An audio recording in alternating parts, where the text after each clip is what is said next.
Good afternoon, ladies and gentlemen. Welcome to Haar Disciples Ballpark. My name is Tim Collins, and I'm happy to be with you this fine Saturday afternoon, May the 14th, 2022, where we are going to see two baseball games between the Tübingen Hawks and the München-Haar Disciples. Right now, the meeting of the minds at home plate between the umpires and the coaches is taking place. You have Alex Tufts, the coach of the Disciples, and Joshua Wyant, the coach of the Tübingen Hawks.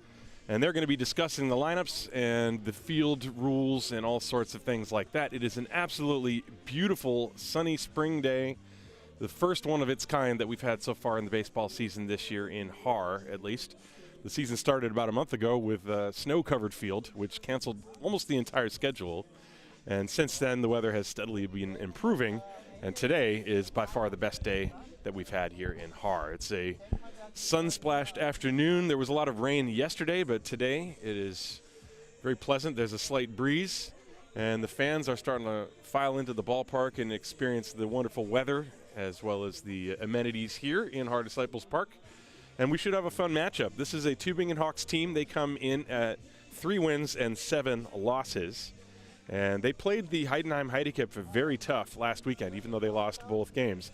They have all 3 of their wins, of course, versus the Ulm Falcons. So Tübingen and Ulm perpetually in that 7-8 spot in the Bundesliga. But don't let that fool you. They are a tough team. And, in fact, the last several years, Tübingen has always taken at least one game from the Haar Disciples. And so the handshakes have been complete at home plate. The Haar Disciples are gathered along the third base dugout to eventually take the field and play defense. And when they do, their defensive alignment is going to have Francisco Riestra at third base, Nate Sean Thomas at shortstop, Callum Murphy at second, and Danielle Patrice is at first base. The outfield from left to right is Josef Rosenthal, David Dinsky, and Titus von Kopf. And behind the plate doing the catching in game 1 will be David Wallace. And he will be catching a young right-handed pitcher who has pitched in the Bundesliga before, but this is his first ever career start in the Bundesliga. And he is the Czech right-hander by the name of Daniel Jager. And fun fact, Jager, and I have not verified this, but he claims to be a distant relative of the hockey great Jaromir Jagr. So any viewers at home that want to look that up and try to verify it, feel free to do that. But that was what Coach Alex Tufts told me before the game. So Daniel Jager is making his first career Bundesliga start. He has pitched 1 2/3 innings so far in this season. That was against Regensburg on the opening weekend of the season. Gave up a hit, 2 runs, a walk, and also hit a batter. He was pretty wild in that game. But I've seen him pitch in some, mop-up situations going back at least a couple of years. And sometimes he comes in and does really, really well. And, of course, he's going to get a chance to do that against a lineup of the Tübingen Hawks that begins with the veteran player Marcel Herring, who will be leading off and playing left field for the Hawks. And the number 2 hitter is the center fielder Timo Stolz. The number 3 hitter is the extremely dangerous shortstop William Germain, already with 5 home runs on the year, I believe. And then the cleanup hitter will be Josh Wyant, who is playing first base. The number 5 hitter, the designated hitter Matthias Schmidt. The number 6 hitter, Luca Helber, he's playing second base. The number 7 hitter is Leo Burrer, the third baseman. And the number 8 hitter is the catcher Robin Schestag. And the number 9 hitter is the youngest in the lineup, the right fielder Jaden Hung. He's actually 18 years of age. So the Tübingen Hawks will try to do battle against Daniel Jager, making his first career Bundesliga start, as you see him taking his final warm-up pitches. Behind home plate calling balls and strikes is Ilyar Khan, and on the first base side of the field you have Andreas Pichler, and the third base umpire is Oswald Scharf, Ozzy as he is affectionately known. The final warm-up pitch has been thrown by Jager, as David Wallace then throws through to second base, as you customarily see. That means this game is about ready to begin. It's 12:05. The scheduled starting time was supposed to be 12, but, as always, sort of a loose beginning to these things sometimes.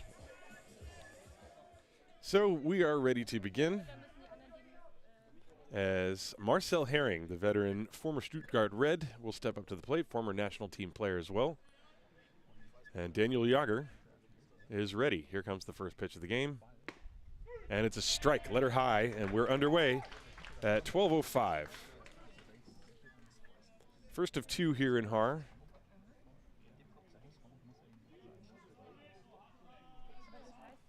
One strike from Jager to Herring. That pitch is outside, 1 ball and 2 strikes.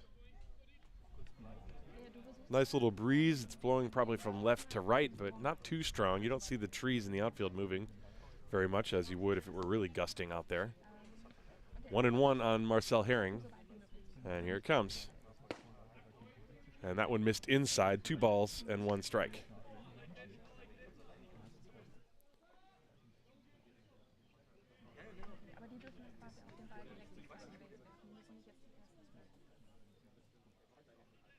Jager working from the stretch exclusively, also from the first base side of the rubber. Here's the 2-1. Fly ball drilled to right center field.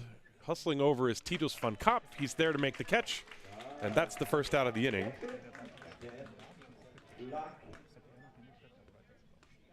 A fly ball to right field.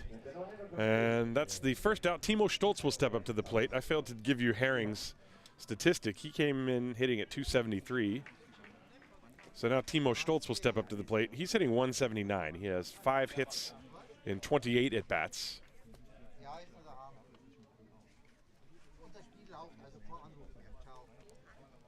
1 out and nobody on. There's a hard ground ball up the middle. Thomas to his left, and the ball kicks off his glove, and Stoltz will reach first base. Probably that will be an E6. It looked like Nate tried to one-hand it and nonchalantly flip it to first base, and he forgot to put the ball up out of the dirt. So hard hit ball off the bat of Timo Stoltz. We can watch that again on the replay here. You see the sun-splashed field of play. Thomas had the ball and then simply missed it. So that's an error on Nate Thomas, and that'll bring up William Germain. Germain, by far the most dangerous hitter in this lineup. He came to the Bundesliga a few years ago with Stuttgart and just murdered pitching. Big, strong right-hander, and the pitch is outside. 1 ball, no strikes. Germain with 5 home runs, hitting .357. And you can expect Jager's probably going to be relatively careful to him. Runner on first base. 1 out, the pitch. That's a breaking ball, and that's a heck of a block by David Wallace. He used his shoulder to keep that ball in front of him.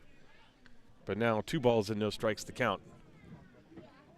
As Jager understandably does not want to just lay a cookie in there for Germain to absolutely pummel.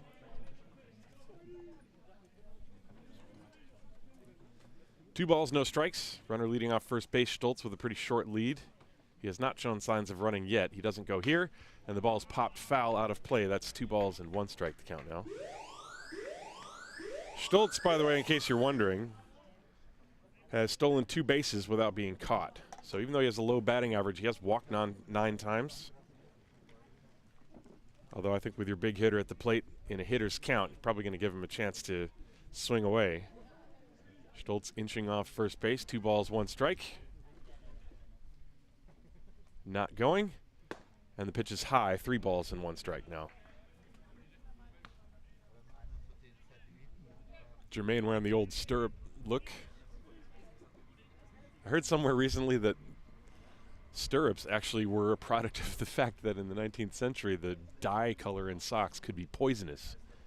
This is just a random fun fact. I should probably wait till way later in the game to whip those fun facts out. That pitch is inside for ball 4. And so after the error, now a walk for Germain. And that'll bring up Josh Wyant with 2 on and 1 out. Wyant hitting .412 this year. He doesn't have any home runs, but he has 4 doubles. 14 hits in 34 at-bats. That's pretty darn good. He does not walk a lot, though. He's only walked twice. But he's got a chance here to give Tübingen an early lead. Remember, Tübingen, despite their record the past few years, they always play hard, very tough. And Josh Wyant has been in the middle of that, both as a hitter and from the pitching side. The first pitch is inside for ball 1.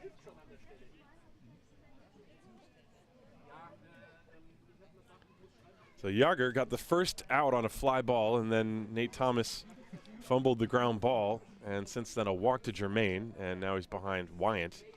And that pitch is a check swing, and it hit the bat, so that's a foul ball. That's a break. The pitch would not have been a strike otherwise. But since it nicked Wyant's bat on the way by, that goes as strike 1.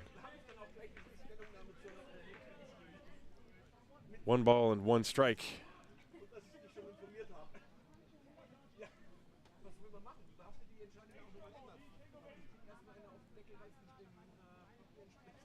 Runners leading first and second. There's one out.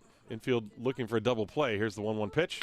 Ground ball slowly hit to short. Thomas has one play, and he just got the force at second base.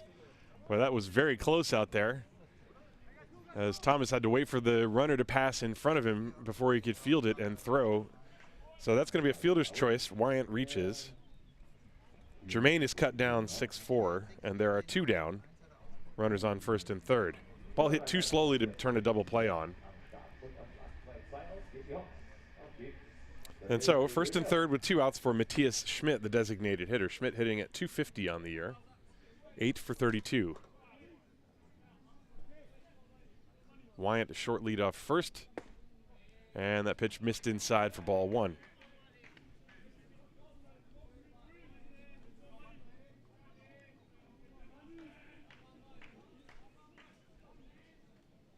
Yager trying to strand these two base runners here. Two down.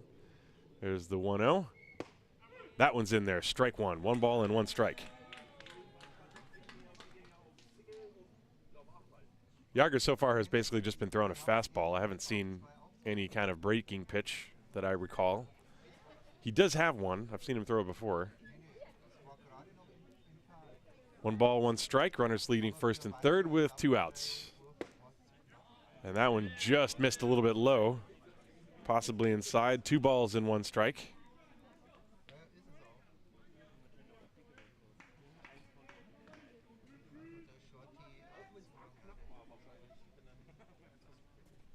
Hitter's count now for Schmidt. The 2-1. That's up high, ball three, 3-1.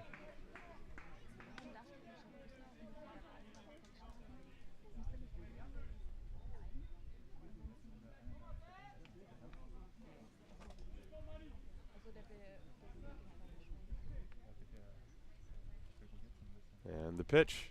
That is low, ball four, and it gets through Wallace. Coming to the plate and scoring is Timo Stoltz. And so it's a walk and a wild pitch. And so that was heads-up base running by Stoltz. And Tübingen takes a 1-0 lead. That run is unearned because the error allowed the inning to continue. Boy, that almost could be a passed ball. Looking at it, it looked like Wallace just sort of tried to one-hand it. Pitch was low, and so now Luca Helber with first and second. It's 1-0 Tübingen, still two down, and the pitch. That one is a strike on the upper outside edge of the strike zone, 0-1. Helber hitting at 188. He has 3 hits in 16 at-bats, but a hit here would help maybe give his team another run. You have Wyant at second base. Schmidt is at first. Two down, and the one-strike pitch. That's in there for strike two, right at the knees. 0-2. So the error does hurt the Disciples, as you saw even after that play that Nate Shawn was immediately pounding his own chest with the ball as if to say that one's my fault. There's a line drive on one hop to Thomas. He fields and flips it to Murphy covering, and they get the force to end the inning. But the Tübingen Hawks score a run on no hits. There was one error, and there were 2 left on base at the end of a half inning of play. It is the Tübingen Hawks 1 and the Haar Disciples coming to bat. This is Haar Disciples baseball.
We are back for the bottom of the first inning. Tübingen with an unearned run in the top half, leading 1-0. And pictured is the right-hander, Sven Michel. And you see he does not have a lot on his statistical record. He's pitched 1 inning so far this year.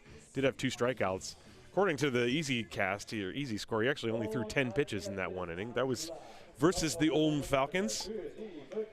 He did also strike out 2 batters in that inning. Defensively behind him, you have Leo Burger at third, Will Germain at short, Luca Helber at second, Josh Wyant playing first base, Herring, Stoltz, and Hung in the outfield from left to right, and the catcher is Robin Shestag.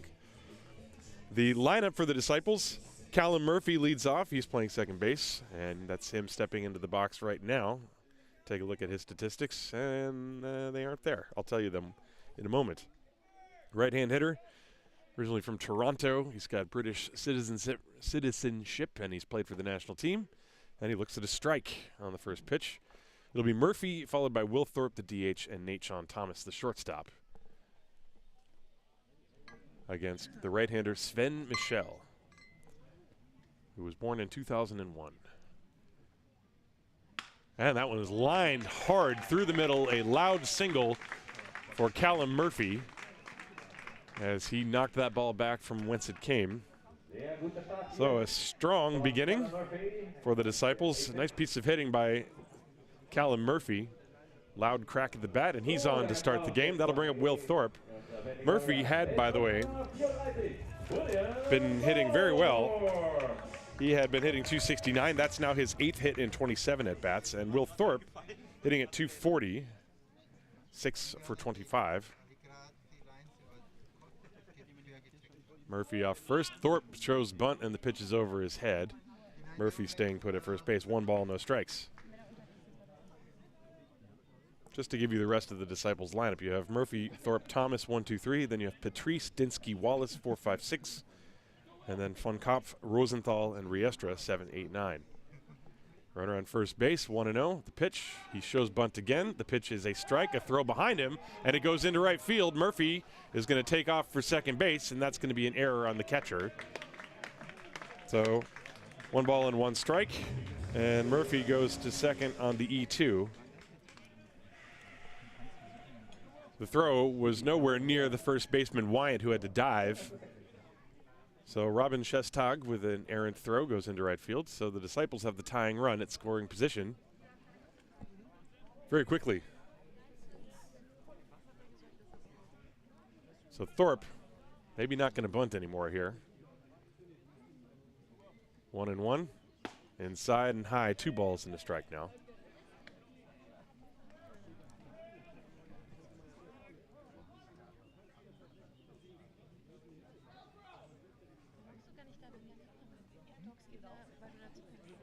Callum Murphy's tying his shoe out there on second base. And Thorpe stepped out to take a few practice swings. 1-0 Tübingen, bottom of the first inning, nobody out. First of a doubleheader on an absolutely beautiful day for baseball.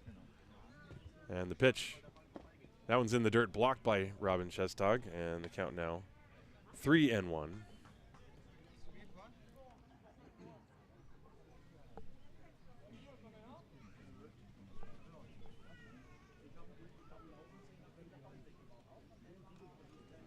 And the pitch, that ball is lined to left field. Will it drop? No, it's going to stay up for Marcel Herring. He makes the catch. Can't hit it much harder than that, but it's out number 1. Thorpe put a very good swing on that one. But that's out number 1. So now Nate Sean Thomas with a chance to atone for the error that he made in the top of the first. Switch hitter batting from the left side. And Nate hitting .625, 5 hits, well, yeah, 5 for 8, including a home run. So he's been pretty productive when he's been in there. He's had a few weekends that he's missed due to working, but he's in there today. And he's got the tying run. Murphy out on second base. He shows bunt, and the pitch is inside for ball 1. That's a lot of bunt showing against a guy who the Disciples so far, when they've swung the bat, they've hit the ball very hard. So we'll see if they actually lay down any bunts. But Nate Thomas, boy, I would think he's going to be swinging away at some point. And that pitch is outside for ball 2. 2 balls and no strikes the count. Murphy led off the game with a hard single and then reached second on a throwing error by the catcher. He's standing out at second base with 1 away after Thorpe lined out to deep left. There's a pitch up high, ball 3-0. Thomas probably is still going to have the green light here, but you have Danielle Patrice on deck.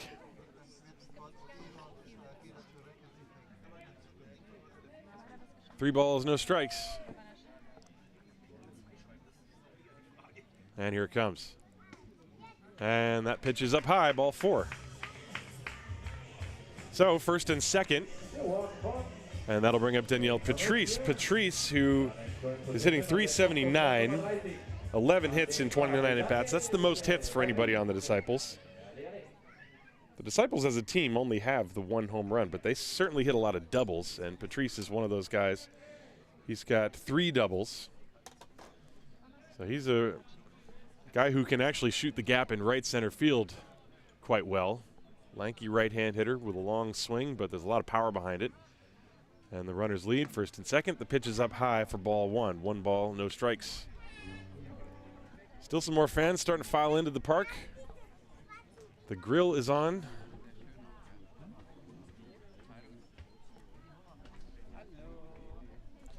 One 1-0 on Patrice. Sven Michel from the stretch deals. And that pitch is a strike at the very top of the zone.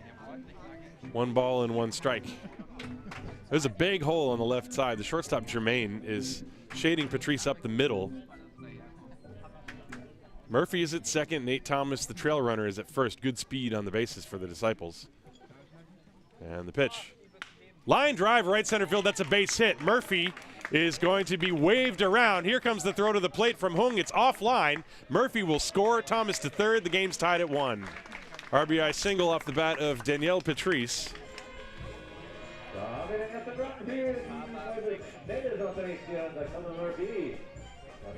So let's watch that. It was an excellent job. This is one thing the Disciples have done very well this year with the bats. He got into a hitter's count and did not get greedy. He took a pitch out of the plate and actually kind of inside-outed it to right field. And that is a tough thing to do sometimes. And so the Disciples have tied the game. They have runners at first and third. And that's going to bring up David Dinsky.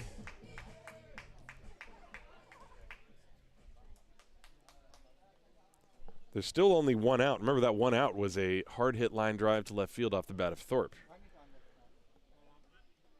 And Patrice, a pretty big lead off first base.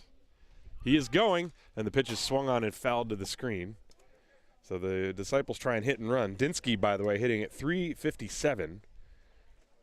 He's got 10 hits in 28 at-bats. Also drawn 5 walks. So 1 strike to count to him.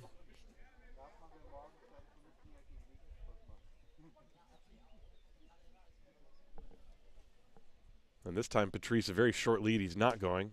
And that pitch is a strike. Comes floating in down at the top of the zone.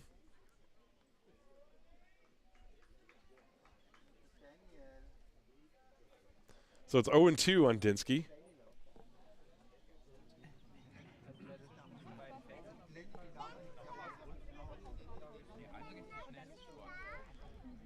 Patrice, again, a short lead. He's not going. And then this one is reached out and poked to right field. Hung started in, and now he misjudged it. The ball goes over his head. Coming in to score is Thomas. Patrice racing to third base. He will be held there. And Dinsky with a little poke job double into right field on a ball that was actually misjudged by the right fielder, Jaden Hung. Could have been caught, but, you know, judging from the swing, who would have thought the ball would go that far? So the Disciples lead 2-1. You can see Hung coming in, and then he's like, uh-oh, and the ball went over his head. And that's going to go down as a double for David Dinsky. The Disciples lead 2-1. I'm going to call it a double anyway, see what the official scorer does.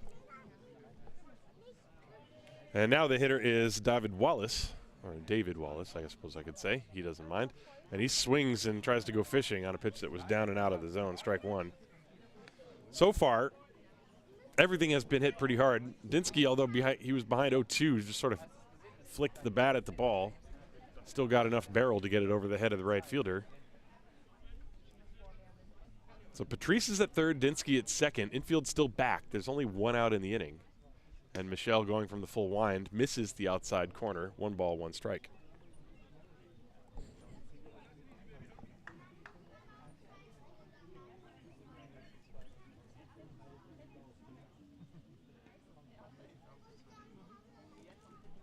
And the next one, that ball is drilled to the gap in left center field, and that's going to score 2 runs. Wallace is going to take the turn and hold on. That's a 2-run single as both Patrice and Dinsky score, and the Disciples now lead 4-1.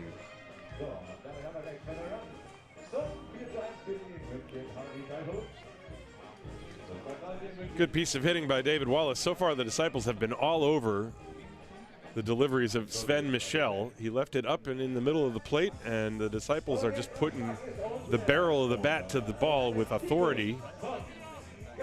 And you can see Dinsky trotting home. And so, Titus van Kopf now steps up to the plate.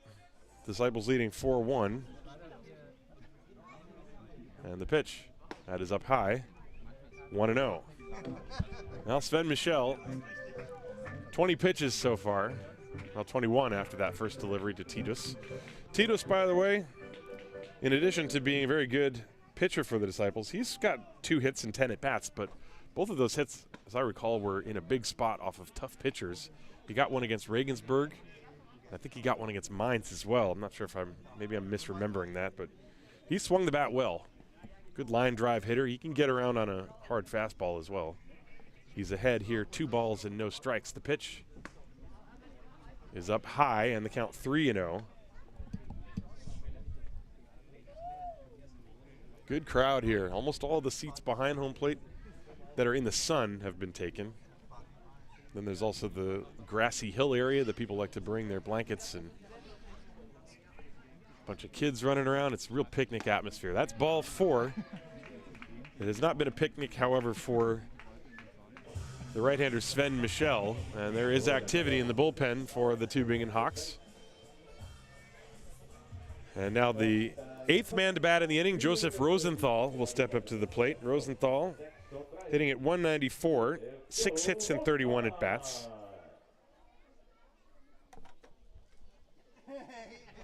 Right-hand hitter, former Cologne Cardinal. First and second, still only 1 out, and that one is inside for ball 1. The Disciples are absolutely not offering it anything outside of the strike zone. They're forcing Sven Michel to really come in there, and then when he's come in there, he's gotten hit hard. So Disciples, very good attack right now against Michel. That one missed a little bit too low and inside, 2 balls and no strikes.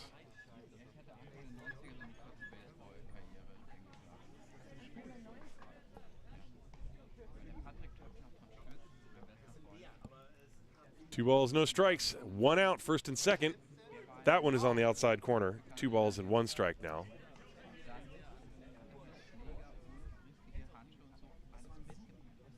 And the sun temporarily went behind a cloud, but it's going to peek back out shortly. Just a beautiful afternoon. No place I'd rather be. And the pitch is up high, as you had Wallace dancing around off second base. But Michel wisely trying to focus on the task at hand, which is to just throw strikes and try to induce a ground ball. Rosenthal can be tough to double up, though. He runs very well.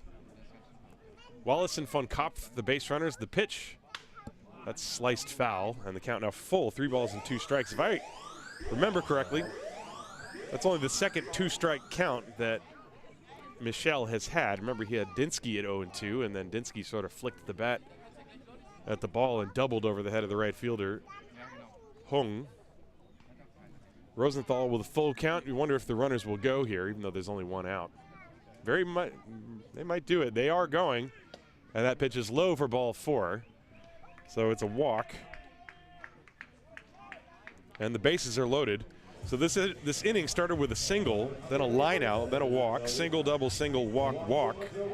There's still only 1 out, and now Josh Wyant, the first base coach first baseman / coach, is going to come in there and have a conversation, and it looks like that's actually going to be it for Sven Michel. So Sven Michel his day is done, at least here in game one, as the Tübingen Hawks are going to go to the bullpen. So with the bases loaded and 1 out, Michel faces 8 hitters. He only gets 1 of them out. He's responsible for all of the base runners. The Disciples leading 4-1. And we'll take a short break and let you know who the new pitcher is in just a moment.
So the new pitcher is actually the designated hitter, so he's already in the lineup, and he's just going to come off the bench and pitch.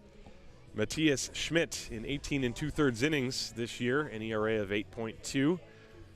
His longest outing was 5 2/3 against the Ulm Falcons on April the 30th. Last weekend he pitched 2 innings against Heidenheim, gave up 5 hits and 2 runs. In fact, I think he might have given up Sasha Lutz's game-winning home run in the second game of that doubleheader. But I'm not positive about that, so my apologies if I'm misremembering that.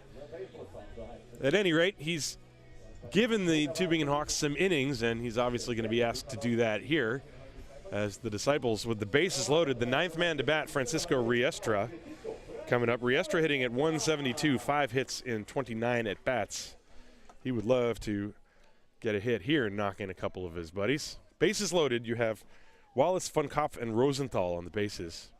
There's only 1 out, and Matthias Schmidt, the right-hander, thrown into the fire, and here comes the first pitch to Riestra, and it's up high for ball 1. 1 ball, no strikes. This is the first of 2, but, you know, regardless of what happens in this game, you're going to want to stick around for game 2 because that's going to be Josh Wyant pitching against Zach Treese. This pitch is upstairs, ball 2, 2-0. And Josh Wyant has just been absolutely tough for the Tübingen Hawks against the Haar Disciples. I think he's beaten the Disciples 2 years in a row. And he is just an absolute box of nails out there on the mound when he pitches, at least against Haar. And he pitched very well last weekend against Heidenheim as well. This pitch is a strike on the inside corner at the knees, 2-1. Riestra, I think, was taking all the way, which makes sense. You have a new pitcher struggling to find the strike zone, bases loaded, the pressure's all on him, so Riestra trying to force the issue, and Schmidt was able to throw a strike. Now Riestra will be swinging away for sure. Here's the 2-1, and it's a curve, and it's too high, ball 3. So one more pitch out of the zone would be another run for the Disciples.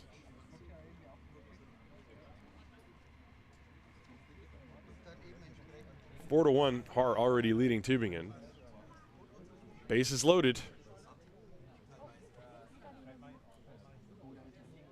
Fouled back, and that ball doinks off the pole holding up the screen and bounces back into the field of play. Full count now, 3-2.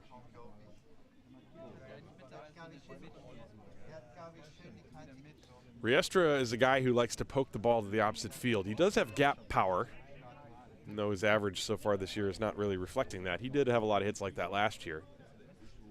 Good ball player. The payoff pitch. Curveball missed inside for ball 4. That will force home a run.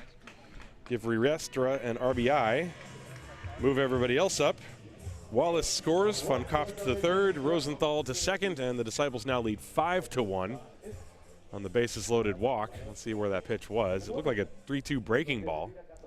And now the top of the lineup, as the Disciples have sent now 10 batters to the plate. There's still only one out. Yeah, that pitch was definitely inside. So now Callum Murphy, he started this whole thing by lining a ball back through the middle. And that pitch is low.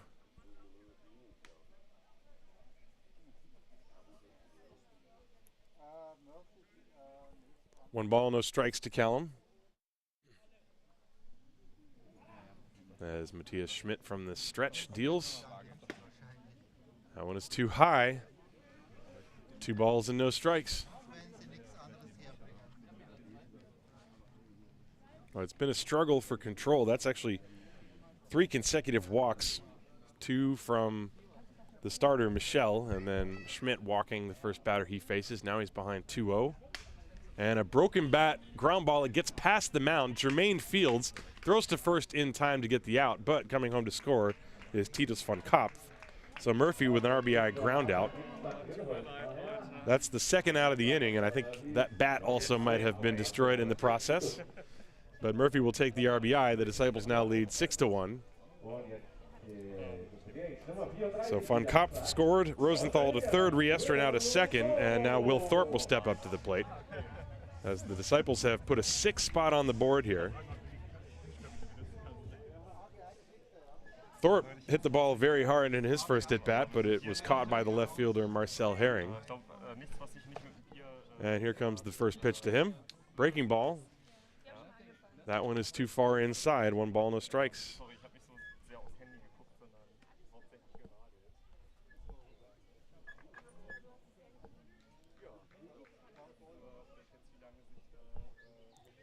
Again, 1 ball, no strikes on Thorpe. That ball ripped foul, and he almost took out the base runner at third. Rosenthal on third base.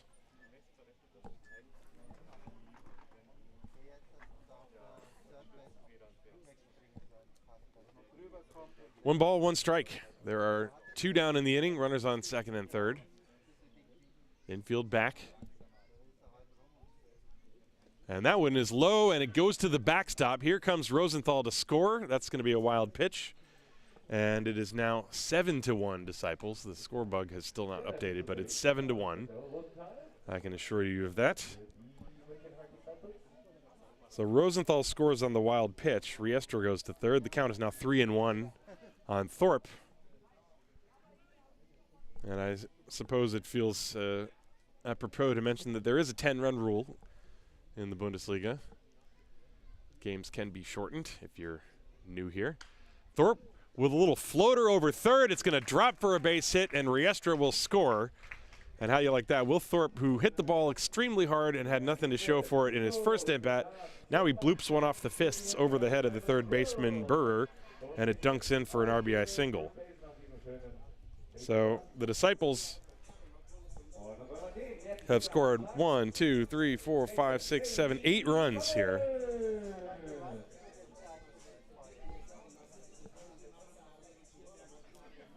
And Nate Sean Thomas steps up to the plate with Thorpe now 1 for 2 in the inning. And the pitch. That is outside and high. 1 ball, no strikes.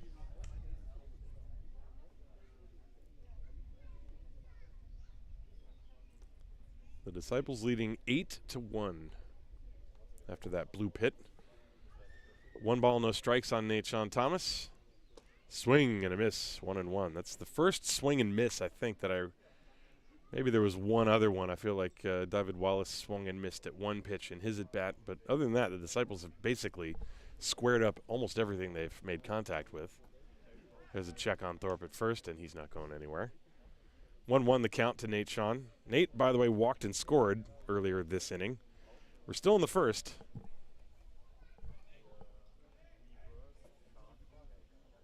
And the pitch. Swing and a miss. Thomas looked like he was trying to go downtown on that one. 1 ball and 2 strikes now.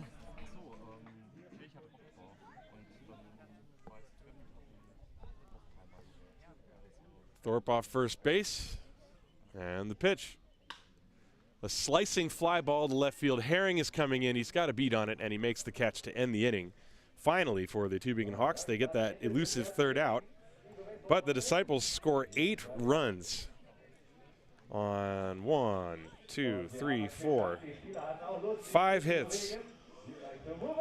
There was an error, and there was one left on base. So we go to the second inning. It's the Disciples 8, the Tübingen Hawks 1.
So we go to the top of the second inning, and boy, it did a lot of stuff happen in the first inning.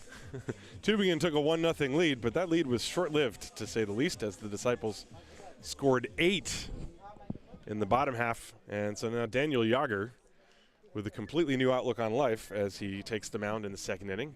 And his first pitch is upstairs. This is Leo Burrer. 7-8-9 for the Hawks. Leo Burrer, Robin Schestag, and Jaden Hung. Burrer, by the way, give you his statistics in a moment.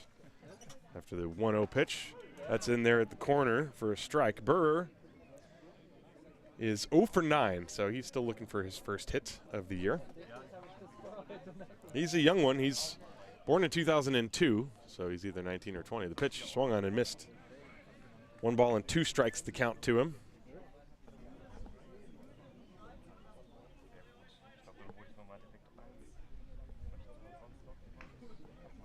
Jager trying to get some quick outs after his team went in there and scored 8 runs for him. And the pitch, fastball is high and outside. 2 balls, 2 strikes. Nobody out. Starting things off here in the top of the second inning. Jager, the run he allowed in the first was an unearned run. There was an error by Nate Thomas, which allowed a base runner to reach, who eventually came around to score. There's a fly ball foul off to the right and out of reach of Daniel Patrice, excuse me. The count is still 2 balls and 2 strikes on Leo Burrer. In case you're wondering, that's how you spell his name. Checking out all the new gadgets here with the Easy Score live stream capabilities. 2-2 on him. And that one's inside, ball 3. Right, some happy kids running around. It's just a sun-filled afternoon. You know, things have more or less returned to normal here in Bavaria, as they have around the rest of the world as well, of course. But finally, we have the weather to go with it. And that pitch is hit on the ground slowly to the right side. Patrice fields it and takes it to the bag himself. And that's a 3 unassisted putout. You can see he was sort of deciding as he was jogging over to first whether to try to feed Jager covering or to take it himself, and he decided with those long strides to just make his way to the bag. Also a good job by Patrice to stay down on that ball. He made sure the webbing of his glove was touching the dirt. That's something that you see a lot of people misplay a ground ball, thinking it's going to come up, and you're never really sure, and Patrice did a good job with that one. So 1 away, and Robin Schestag steps up. First pitch to him is high. Robin is the catcher. Robin has 2 hits in 19 at-bats.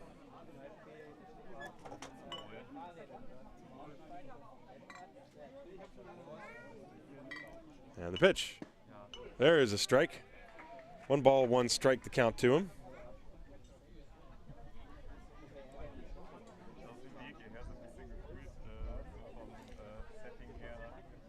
Just perfect. It's beer garden weather, and this is the ultimate beer garden. There's the 1-1. A little breaking ball. I think that was maybe the first off-speed pitch or breaking ball that I've seen from Jäger. Just so many happy sounds in the ballpark today. It's just a great vibe here. If you're in the neighborhood, just come on out. There's a ground ball slowly hit down the third baseline. That's foul. So the count 2-2 the count now.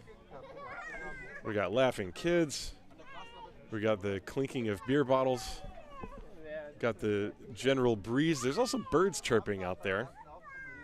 But those sounds are covered up by the sounds of laughter and friendly conversation. It's just a wonderful day at the park.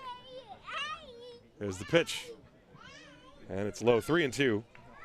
And not to mention, you got the happy Haar Disciples bats, who have been cracking and reverberating through the park so far in the 1 inning of play. The Disciples scoring 8 runs on 5 hits. They also got a bunch of walks in that first inning. Pitch is high, ball 4, and so there's the first base runner for the Tübingen Hawks. A 1-out walk. Oh, what am I talking about? It's not the first base runner. First base runner this inning. Sometimes I forget what day it is. The Tübingen Hawks, they have a run. They had 3 base runners in the first inning, so first base runner since all those other base runners. And Shestog is on first base, and now Jaden Hung steps up to the plate. He's the youngest in the lineup, born in 2004. And the pitch is a strike on the outside corner. Hung has 2 hits in 18 at-bats. Also has drawn 2 walks.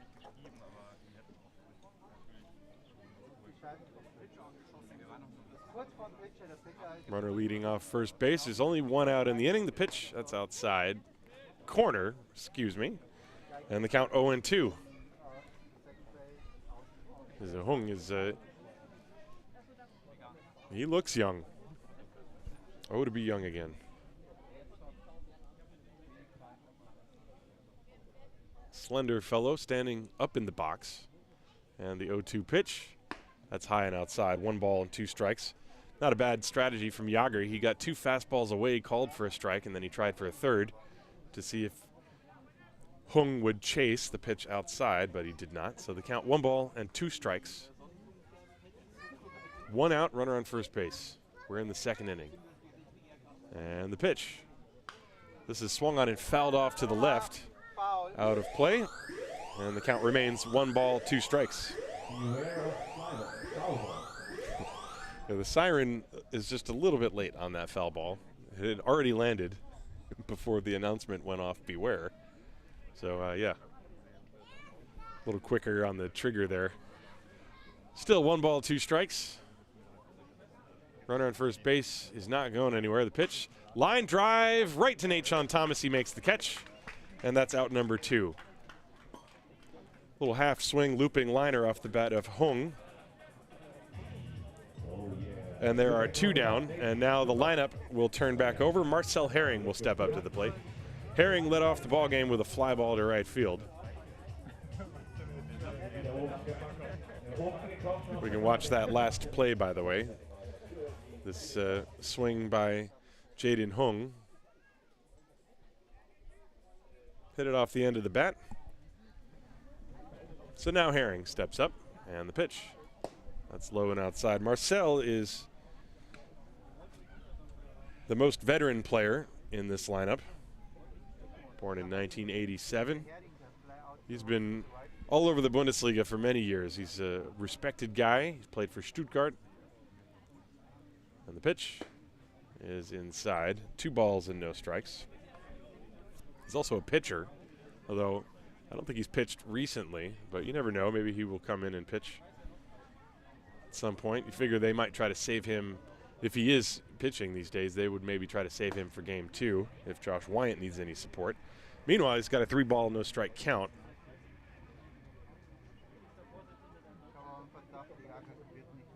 I suppose I can very easily look up whether Herring has pitched this year, and he has not yet pitched this year. And that one is in there for a strike. 3 balls, 1 strike the count now. Herring looked like he was probably taking all the way on that. Now with a 3-1 count, he'll be swinging.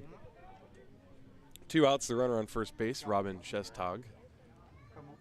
There's a line drive right to the third baseman, Riestra, who picks it out of the air, and Herring is out number 3. So a couple of liners right at people, and Tübingen got to be shaking their heads thinking, what do we got to do to get a hit? That ball was hit hard as well, but caught by Riestra. So for the Tübingen Hawks, nothing across, no runs, no hits, no errors, 1 left. We go to the bottom of the second inning. It's the Haar Disciples 8 and the Tübingen Hawks 1.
We move to the bottom of the second inning. The Disciples leading 8-1 over the Tübingen Hawks here in Game 1 of the doubleheader. And the Disciples, as they sent 12 batters to the plate in the first inning, they will begin this second inning with 4, 5, and 6 in the lineup. Danielle Patrice, David Dinsky, and David Wallace. So Patrice, who singled to drive home a run in the first inning, is going to face Matthias Schmidt here. His base hit came off of the starter, Sven Mischvel, and the pitch. There's a fastball right through there for a strike. Patrice watches it go by, 0-1 the count.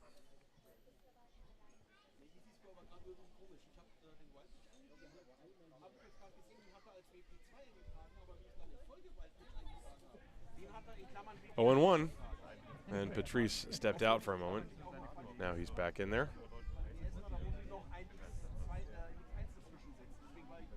And here it comes. That ball hit high in the air to deep left field. Way back it goes, and it is high off the net, still in play, as Patrice will glide into second base with the double. He almost left the ballpark.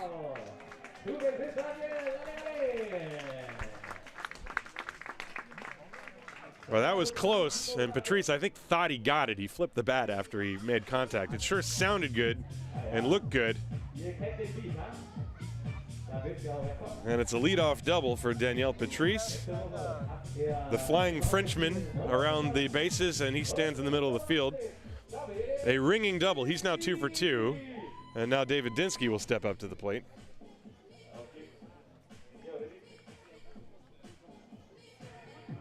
If he pulls that ball, it's going to leave the yard. But the alleyways here in Haar, this is a large outfield. It's quite a poke to get it over that high fence in deep left center field. And a pickoff play on him, and the throw nearly goes awry as the second baseman Helber had to reach to his left shoulder side to field that ball. Otherwise, it would have gone into center field. By the way, the center fielder, Timo Stoltz, is very far away. I've mentioned it in previous broadcasts, but the Disciples used to set up a temporary, construction fence to act as a home run line in center field. This year, they are not doing it, so it's just wide open space out there. Line drive, fair ball, base hit down the line. This is going to roll into the corner, and now Patrice, who had been held, is going to decide to come home and score, as the ball actually was bobbled by Marcel Herring in left field. So it's an RBI single, I believe, possibly an error, or I'm not sure how they're going to score that, but at any rate, the Disciples now lead 9-1. RBI hit for David Dinsky. The ball was hit extremely hard. It was a line drive down the line, and then Herring didn't quite field it right away.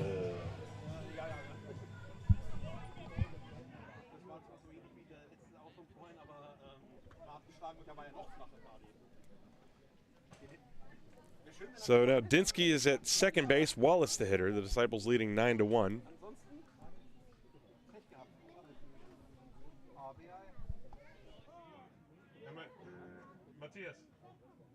Single, double? Double.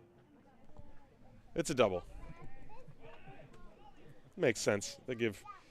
The ball looked like it would have been a double off the bat anyway. And the run coming home scores on the throw that went to second base. So no error on the play. That makes sense. The pitch is inside to Wallace, and the count 1 ball, no strikes.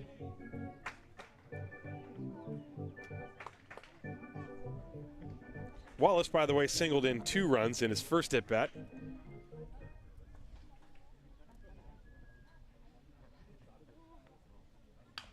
Topped foul at the plate, and the count now 1-1. Well, so far the Disciples have just knocked the ball all over the ballpark. There have been line drives on all sides of the field. Danielle Patrice nearly left the yard.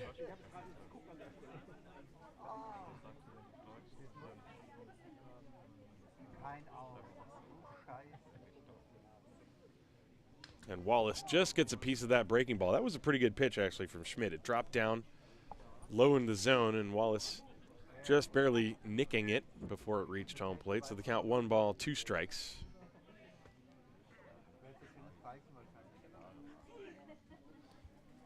Still nobody out. 9-1 Haar. Bottom of the second inning. It's been an offensive spectacle so far for the Disciples in this game. And the pitch, grounded foul as Schmidt came up and in with a fastball, and Wallace had to really wrap the bat around to make contact with that one. But he did so. Count still 1 ball and 2 strikes.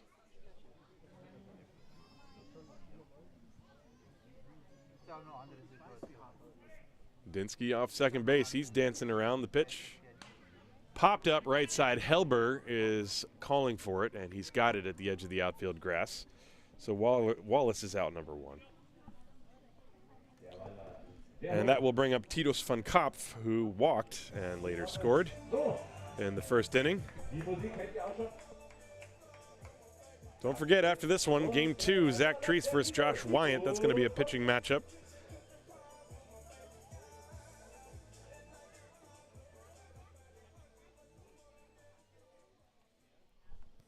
So Van Kopf, the hitter, 1 out, runner at second base. And Schmidt steps off.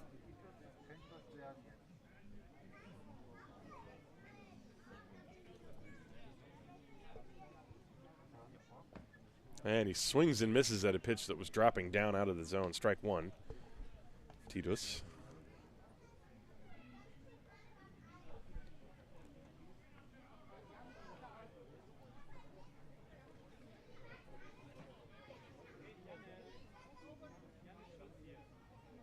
And he swings ahead of that one, 0-2. The Disciples came into this game with a record of 6-4, and that was after 2 very important wins in Mannheim last weekend. You know, historically, the Bundesliga South has always been very competitive, especially between Mannheim, Mainz, Stuttgart, and Haar. And then, of course, you have Heidenheim and Regensburg, who usually are, you know, in the top 2 spots. But right now, as that ball is lined to left field for a base hit, Dinsky will be held at third base as Herring gets the ball back in quickly. So Titus van Kopf on 0-2 lines a hard single. So even with a 2-strike count, the Disciples are barreling up the pitches from Tübingen deliveries. Watch this one. It was a hanging breaking ball, nothing on it, and Titus waited for this one after being out in front of the 2 previous ones. So now Joseph Rosenthal, but you know, looking at the standings, as I was talking before, Regensburg won last night in a nail-biter against the Heidecke 3-2. Regensburg with a 10-1 record, and that one loss was to the Disciples in the first game of the year. And then Stuttgart currently in second place at 6-3. The Disciples have yet to see Stuttgart, but they look like a great team this year. Heidenheim, of course, 7-4. Heidenheim coming to Haar next weekend, as the pitch to Rosenthal is high. In fact, we have on Thursday, I think it's the 20. I don't know my date correct. The 24th is Father's Day. It's a holiday here in Germany, and the Heidenheim Heidekipfer will be in town, and we'll be with you for that one. That's going to be a good game. Pitch is upstairs and inside. 2 balls and no strikes to Rosenthal. Anyway, Heidenheim at 7-4. They're in third place. The Disciples are 6-4 behind them. And I guess if Heidenheim loses today to Regensburg, there's a chance that Haar could actually pass them in the standings. There's a fly ball, deep left field. Herring is underneath it. He will make the catch. Tagging from third is Dinsky. He will score. And so it's a sacrifice fly to make it 10-1 in favor of the Disciples. Rosenthal hit that ball deep to left field. Give him an RBI. Van Kopp actually had taken off with the pitch and then had to go back. So the Disciples now lead 10-1, as the easy score is still not quite updated. And now what happened?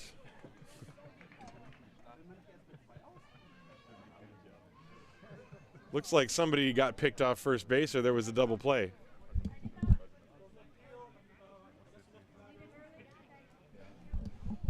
So here's what happened. The runner from third left too early, Dinsky, and he's out on the appeal, so that run gets taken off the board.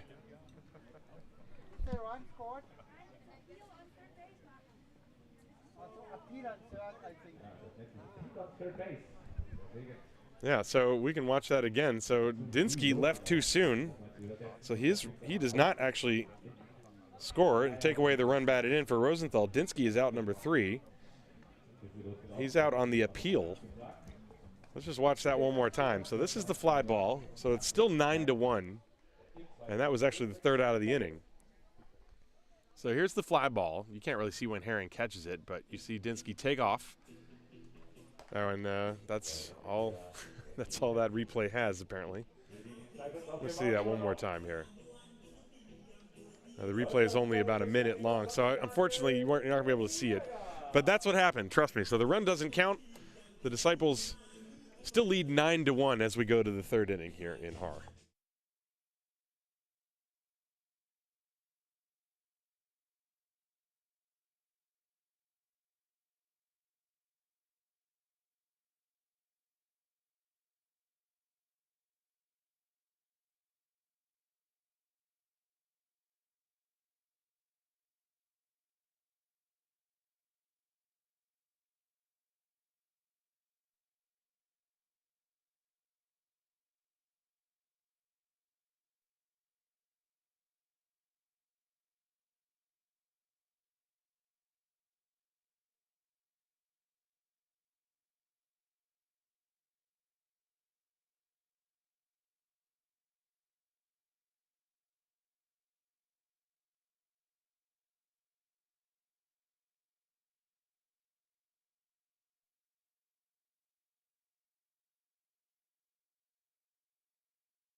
So we are in the top of the third inning. The first pitch was high to Timo Stoltz, and now the next one is low. 2 balls and no strikes to him. Disciples leading 9-1 after all that confusion was cleared up in the bottom of the second inning. Looked like a sacrifice fly, but Dinsky left too early from third base, and he was out on the appeal. So the run does not score. This ball is slapped foul and out of play. 2 balls and 1 strike. For those that don't know, if you're tagging up on a fly ball like that, you're not allowed to leave the base until the ball touches the glove of the outfielder. And I guess somebody on the Hawks thought that Dinsky took his foot off at third base before Herring actually made the catch. And so once the play is over, the way that works is the fielding team can just appeal by throwing the ball to third base and touching the third base bag, and then the umpire will make the call. And that's exactly what happened. That's also why I never saw it. There's the pitch. That's low for ball 4. So Stoltz with a leadoff walk.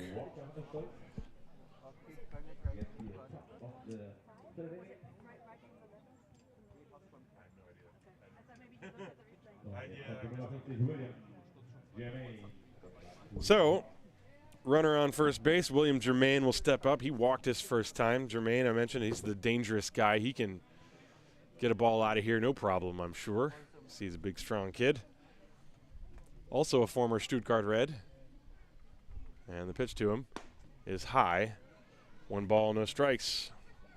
Timo Stoltz is on first base. He's reached base twice. He reached on the error and actually scored the run for Tübingen.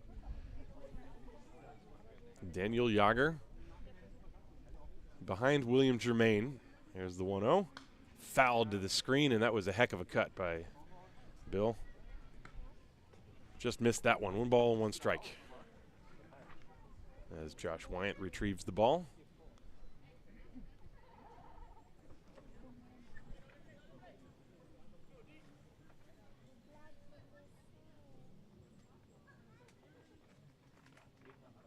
Jager from the set, the pitch.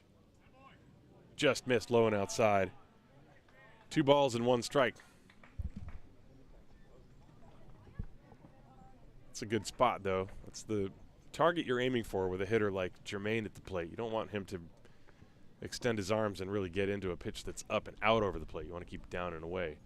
Here's the 2-1. And there it goes, deep left field. The only question is it fair?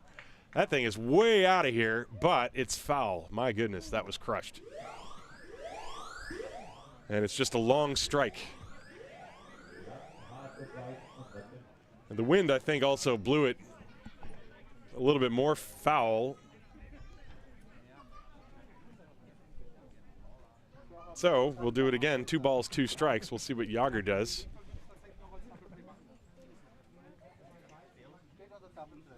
A ground ball slowly hit left side, picked up by Riestra. He goes to second. There's 1 on to first.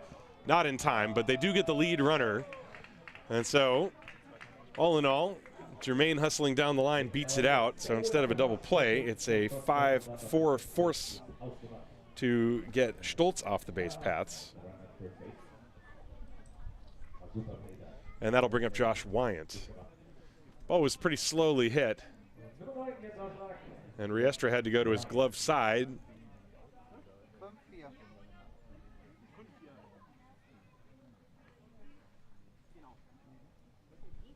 And so now Wyant steps up and he shoots a pop fly, foul and out of play off to the right, strike 1.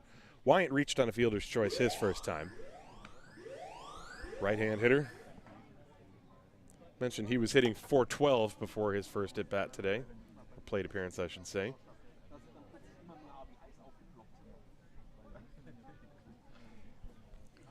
Germain off first base. There is 1 away.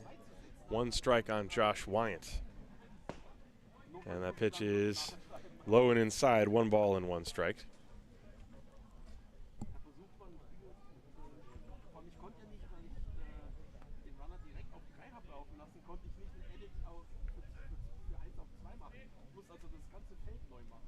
And that one inside nearly hit him, but somehow did not. And the count 2 balls and a strike. Wyant, who sort of has like a little crouch and holds the bat perpendicular. I'm trying to think of who his batting stance reminds me of.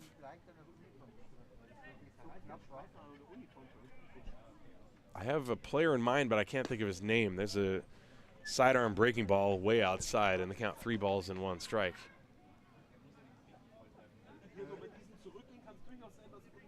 Well, another player I guess that comes to mind is kind of like Pete Rose's right-handed batting stance. He's in that crouch. You see his back leg is bent. And he hits a roller slowly to Riestra at third. Again, he goes to short, and the ball is dropped by Murphy. Everybody is safe. That will be an error on the second baseman. As Callum, I think, was getting a little ahead of himself, trying to get the double play. He forgot to get the first out. And so that's a fielder's choice and an error.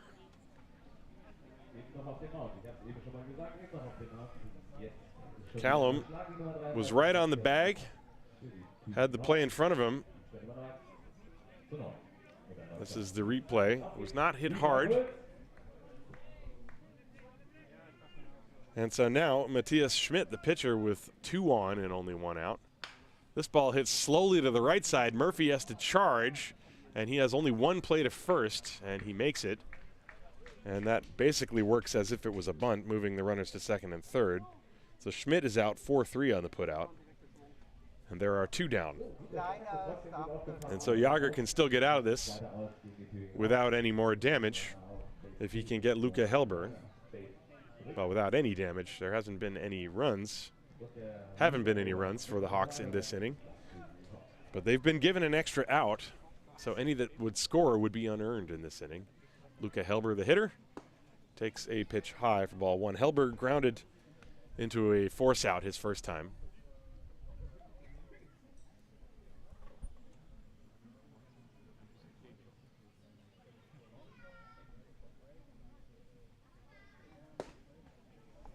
And that's inside 2-0. Jager, 62 pitches here in the 3rd inning.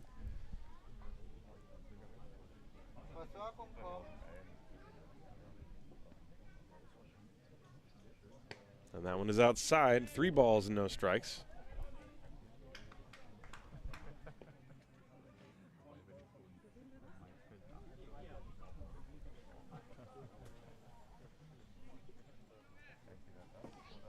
I got to figure Helber is going to be taking here. You have Leo Burr on deck.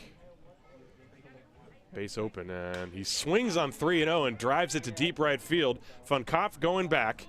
He's got a beat on it and makes the catch. And boy, how about that?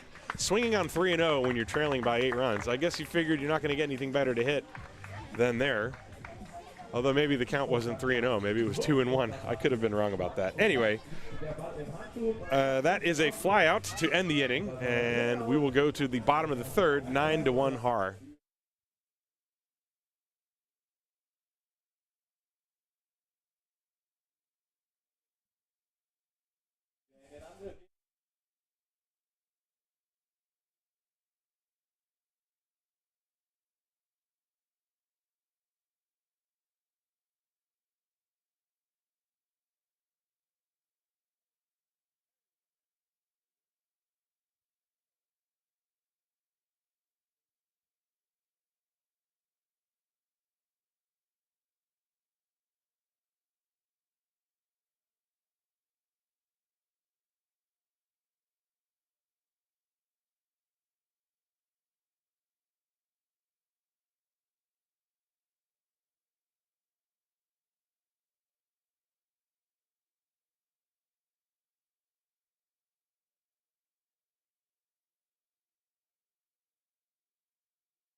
So we move to the bottom of the 3rd. There you see the line score.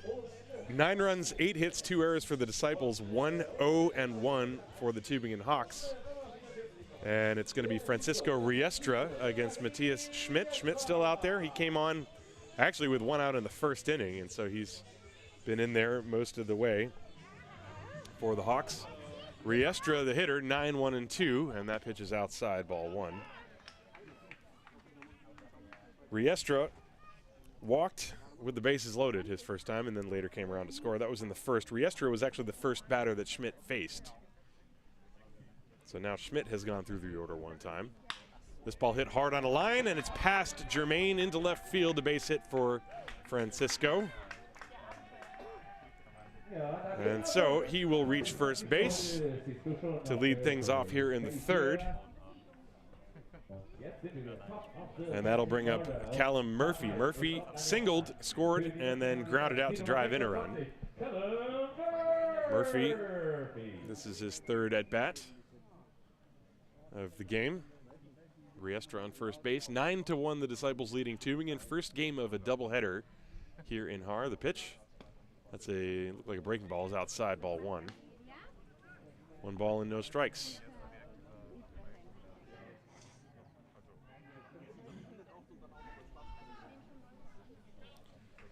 Murphy, a good solid line drive hitter, uses all parts of the field.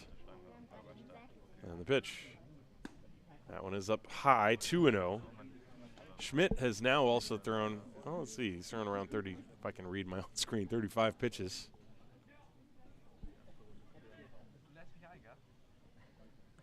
Two 2-0, Riestra leading off first base.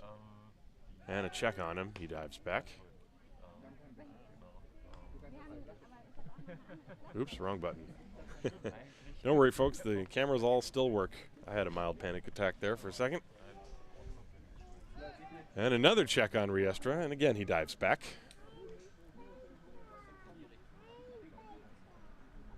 Schmidt behind, 2 balls, no strikes to Callum Murphy, the top of the order for the Disciples. From the stretch, Riestra inching off the bag. He's not going. The pitch swung on and missed. 2-1 to Callum. Murphy checking the signs from Alex Tufts, the head coach of the Haar Disciples. Tufts himself a former Tübingen Hawk. He pitched for the Tübingen Hawks a couple of years ago in the Bundesliga before becoming a coach. This one is up and in for ball 3.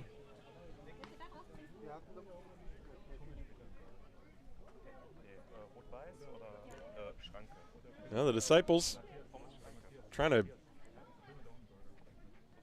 extend the lead and shorten this ball game if they could.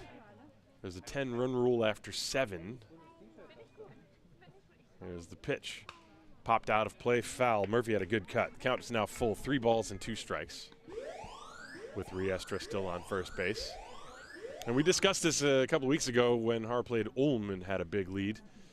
I think, not positive, I think that there is still a 15-run. 15 after 6 innings, I believe, is maybe the rule. But I guess we'll know if we see it. There goes the runner, and the pitch is inside for ball 4. And so the first 2 are on here in the third. Riestra with a single and Murphy now with a walk. That'll bring up Will Thorpe. Thorpe is 1 for 2. He hit an absolute rocket that was caught for an out, and then he hit a little blooper that dropped for a hit. And that pretty much explains baseball for you. His base hit knocked in a run.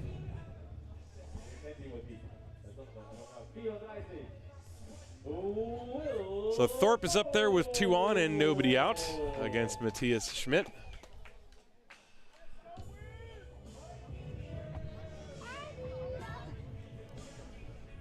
Schmidt, right-hand pitcher, working from the first base side of the rubber. Checks the runners, comes set. Riestra dancing off second base. The pitch. That one is a strike called on the inside corner. There have been a lot of pitches out of the strike zone from Tübingen pitching. And Schmidt getting ahead there, 0-1. And here it comes. That one's upstairs and inside. 1 ball and 1 strike to count now.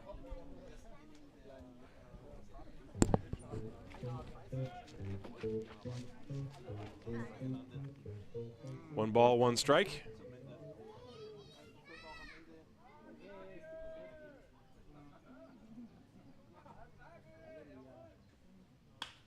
And a fly ball, shallow right center field. That will land for a base hit. Riestra is being waved. He will come home and score. The throw comes towards the plate, and Thorpe takes second base on that throw. The Disciples now lead 10-1 on Will Thorpe's second run-scoring single of the afternoon. Again, this one was not hit all that hard, but it was placed perfectly. So give Thorpe an RBI. And now Nate Sean Thomas will step up to the plate with runners on second and third. See, Thorpe got jammed on the pitch, but the outfield was so deep, and it's an expansive outfield. I think the fence in straightaway center field is about 450 feet away from home plate. So the center fielder, Stoltz, was respecting the power of Thorpe and playing deep and had no chance to come in and catch that ball. Infield is still back, though. Tübingen they just want to get some outs. They're not too worried about allowing more runs, it seems, as Nate Thomas is in there, and he looks at a fastball high, 1-0. Nate walked and scored, and then he flied out. So he's officially 0 for 1.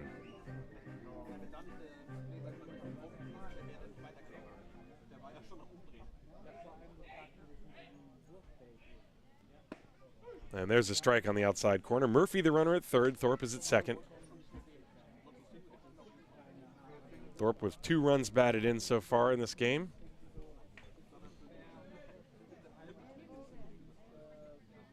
One and one to Nate Sean Thomas. And a good swing, and he fouls it back into the greenery. And the ball bounces back and is retrieved by Lynn, one of the youth coaches. Unfortunately, she's a Red Sox fan, but that's okay. We still like her anyway. She's going to love me when she goes back to watch this broadcast. 1 ball, 2 strikes, and the pitch. Swing and a miss, foul tipped and held onto by the catcher Shestag. So that is the first strikeout for either side in this game. Nate Thomas strikes out.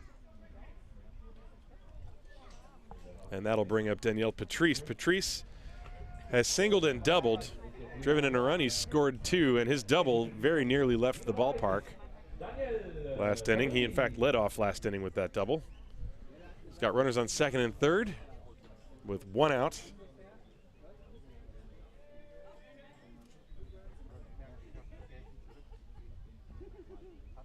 And a ground ball to the hole. It's gloved by Germain from deep short. The throw to first, not in time, and the throw gets past Wyant. 1 run had already scored, and now Thorpe will come around to score on the error. So that's going to be an RBI single and then a throwing error to bring home the next run. So Patrice with a run-scoring single to the hole, and then Thorpe scores on the E6 as the throw went past everyone. And the Disciples now lead 12 to 1 as 2 runs came in on that.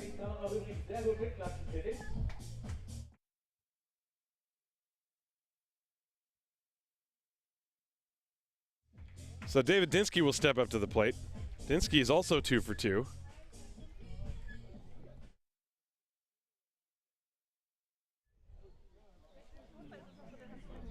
And Dinsky takes a breaking ball low, 1 ball, no strikes. It's another error for the Hawks.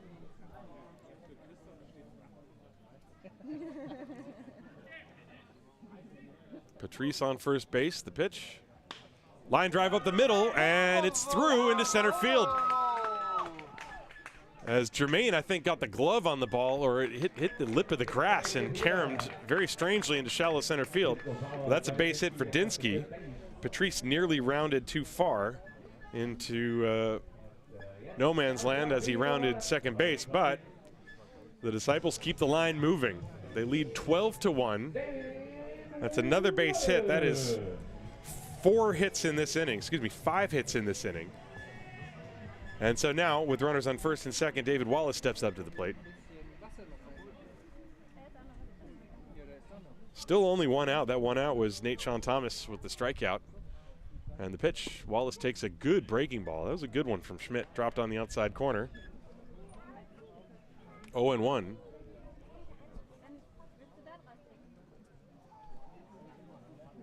Wallace has singled to score 2 runs and then flied out. 0-1 to him. And he hits a line drive, caught by Germain at short. The flip to second, however, is not in time as Patrice got back in time. So Wallace with a little humpback line drive for out number 2. That was good base running by Danielle Patrice. He recognized that that ball was going to be caught by Germain, who tried to shovel it to Helber behind him, but no avail. 2 down now for Titus von Kopf, as the Disciples leading 12 to 1.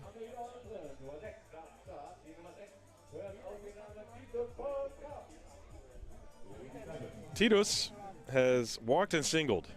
Also scored a run. Chops 1 foul. That was that breaking ball again from Schmidt, I believe. 0-1.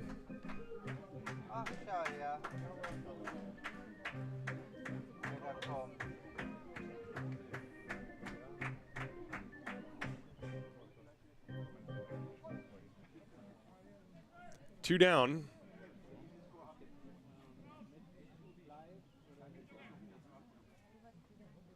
And that one is inside, and I think it hit him. Did it hit him? No, did not hit him.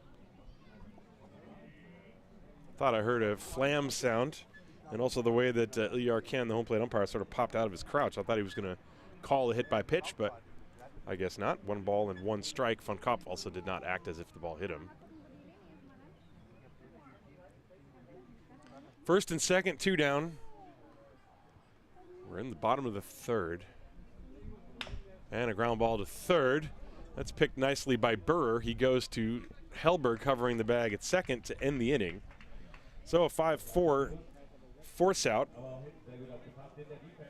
ends the inning. But the Disciples tack on 3 more runs, and at the end of 3 complete, it is Haar 12, Tübingen 1.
So we go to the top of the 4th inning. Tim Collins with you here on a beautiful day here in Haar. The Disciples leading 12-1.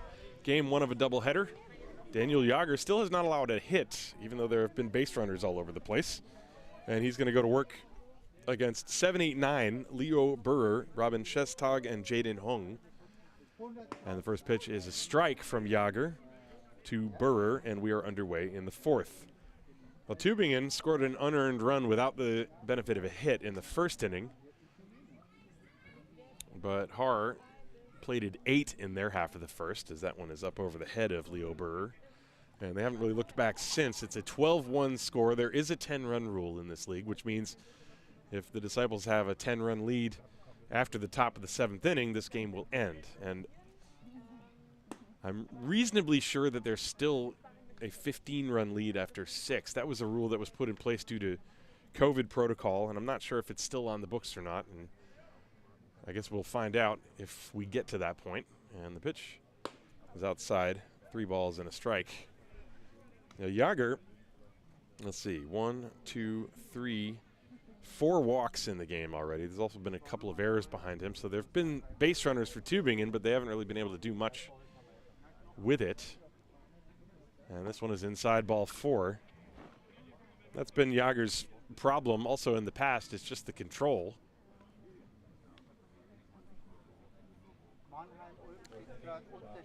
Trying to repeat that delivery and keep the motion consistent. That's one of the hardest things for a pitcher to do. Pitching is so difficult. And so now Robin Shestag, the catcher, he has walked in his only plate appearance so far today. And the pitch. That's inside. He has to spin away from that. Ball 1. Ball was dropped momentarily by David Wallace, the catcher.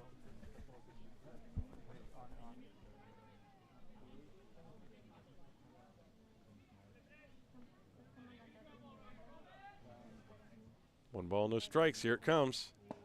It's inside, ball 2.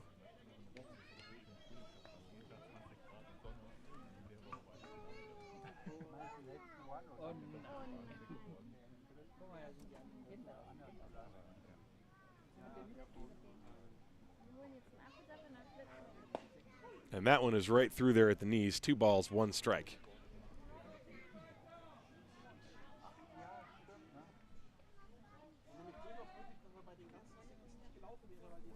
Runner leading off first base, Leo Burr. He's not going. That one hits Robin Shestag in the left shoulder. And so the control issues rearing their heads again, and that's going to bring a mound visit from Tufts as he calls time. Comes hustling out of the dugout to talk to his young right-hander, Daniel Jager. And you see Tufts, of course, is a former pitcher himself, so he can serve as both the pitching coach and just the regular coach. He's been coaching the Disciples for the past couple of years, and he's become really a staple here in Munich. And he gives Jager a pat on the back. He's going to allow him to try to work out of this jam. That's one of the things that, young pitchers, and it's becoming a lost art form, at least in the major leagues. Here, for sure, it's not, because obviously this is not the major leagues, but baseball is played in that more old-fashioned way here in Germany because teams don't have as many pitchers as the young Jaden Hung steps up to the plate. And he looks at a strike. And one of the things that pitchers need to learn how to do, and the successful ones here in Germany can do, is you pitch into trouble and you figure a way to get out of the jam. Try to squeeze your way through that hole and come out safely on the other side. Here's the pitch. That's outside, a throw behind the runner at second base, and ball kicks away momentarily from Murphy, backed up by Thomas. 1 ball, 1 strike on Jaden Hung, who hit a little looping line drive to Nate Thomas his first time. He's 0 for 1.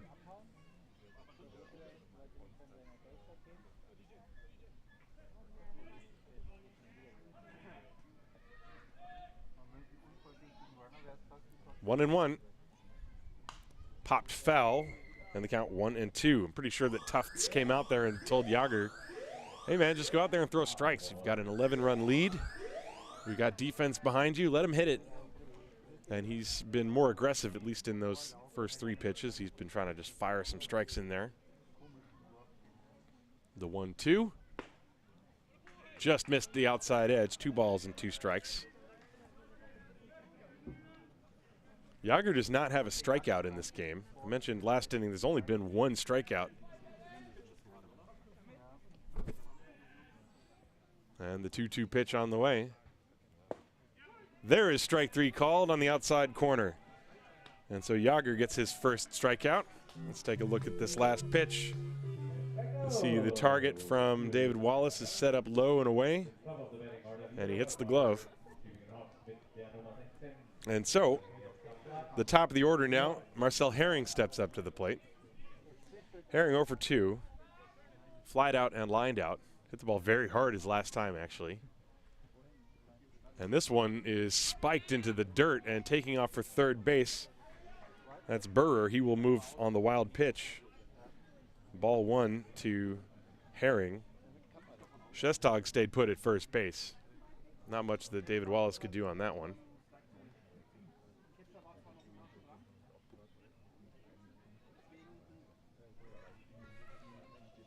First and third, and the pitch. High and tight, 2 balls, no strikes. Only 1 out in the inning.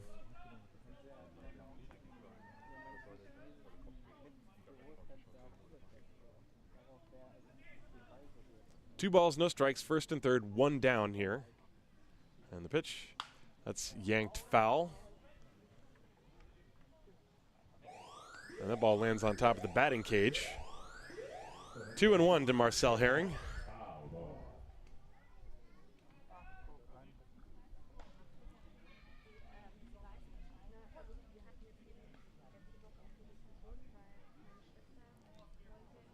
And the pitch, that's upstairs, 3-1. Jager in the first inning walked 2. In the second inning, he walked 1.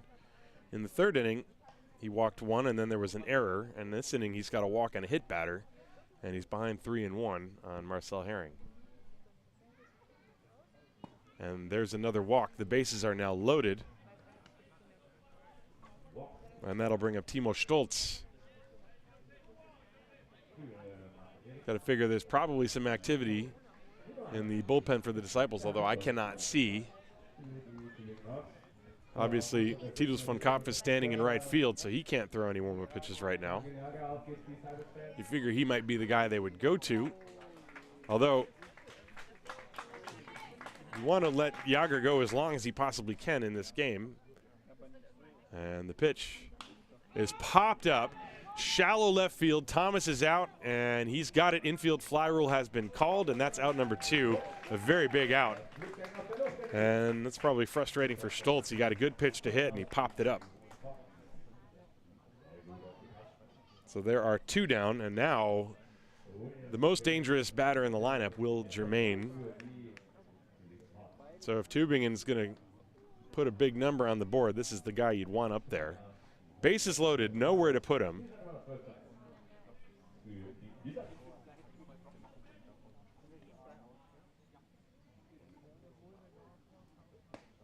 And that pitch is inside, ball 1. You know, what was it, a couple weeks ago when Joe Madden intentionally walked Mike Trout with the bases loaded in a game that the Angels were already trailing in?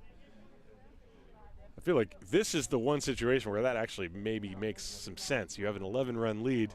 You're basically trying to avoid a grand slam home run. Here's the pitch. Ground ball, hard hit, and past Riestra into left field. 1 run scores. Here comes the 2nd run. The throw to the plate is not in time. It's a 2-run single for Will Germain as he drives home Burr and Shestag. Herring stopped at second base. Ball was hit hard, and Riestra with a dive couldn't quite get the glove down in time.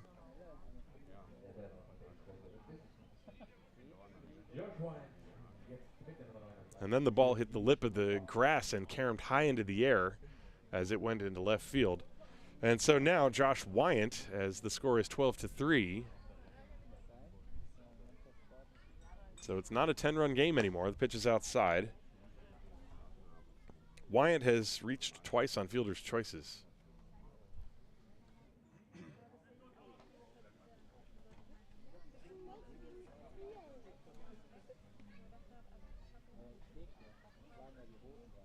And he fouls that one off his leg. The ball rolls out into the grass in front of home plate. Boy, that did not look like it felt good. Let's watch this on the replay. It's a strike. Right off of his, what looked like his left shin. That's painful. So 1 strike. 1 ball, 1 strike on Josh Wyant. Runners leading first and second. There are 2 down in the inning. And it's popped up. This is playable.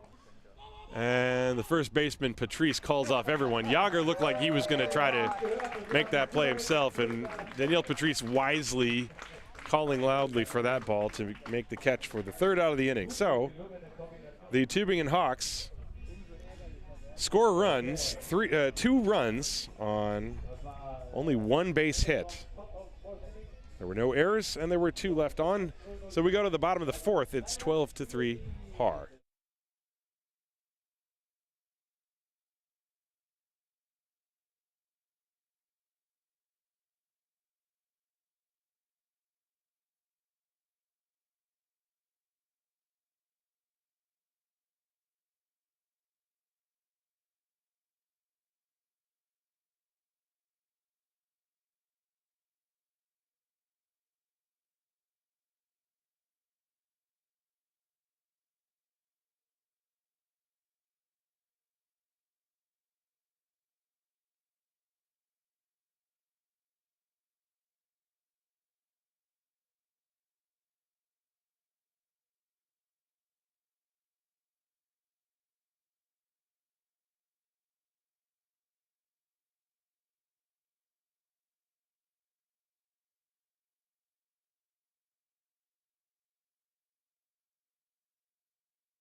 So we go to the bottom of the fourth inning here in Haar. It is 12-3 in favor of the Disciples.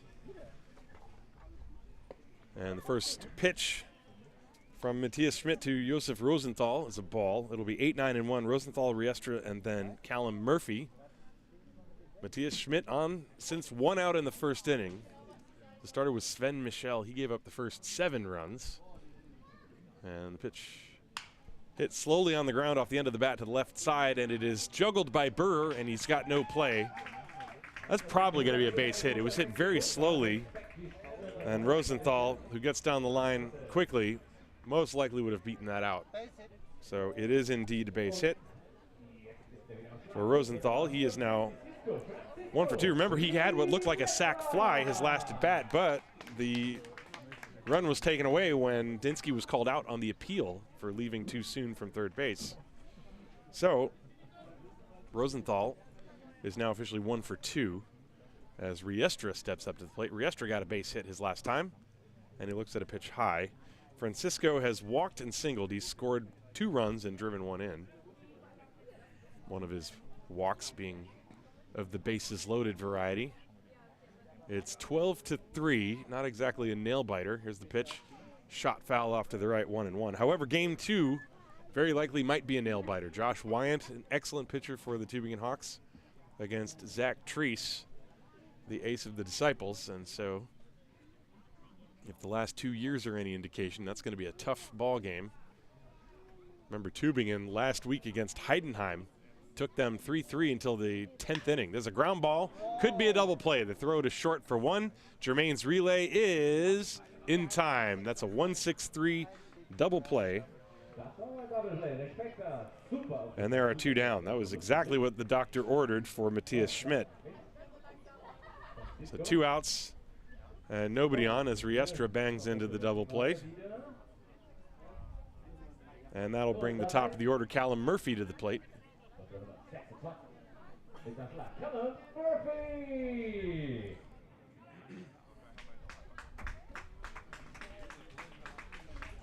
Murphy today has singled to start the game, then he scored. He also drove in a run with a ground out, and then he walked and scored last inning. The pitch is inside for a ball.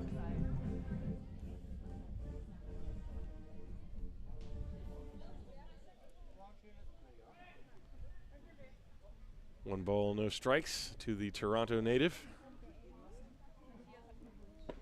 That one is right through there at the knees. 1-1.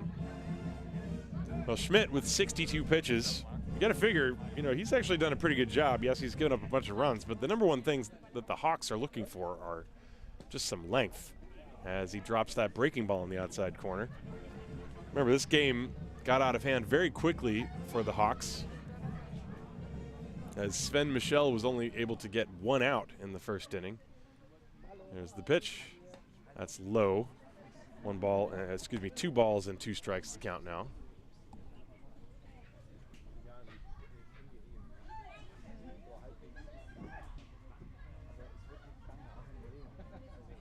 Murphy, another comebacker. That's a heck of a play by Schmidt. And he lobs it to first base in time. Boy, that one almost knocked over Matthias Schmidt. It was hit much hotter than the one off the bat of Riestra, but a good play by Matthias off the mound to defend himself. And that's a quick inning for the Disciples, 3 up and 3 down if you include the double play. So we will go to the 5th inning here in Haar. It is 12-3 Disciples.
So we go to the top of the 5th inning, and Daniel Jager's line is finished. He pitched 4 innings. He's given up the 3 runs, but only 1 hit.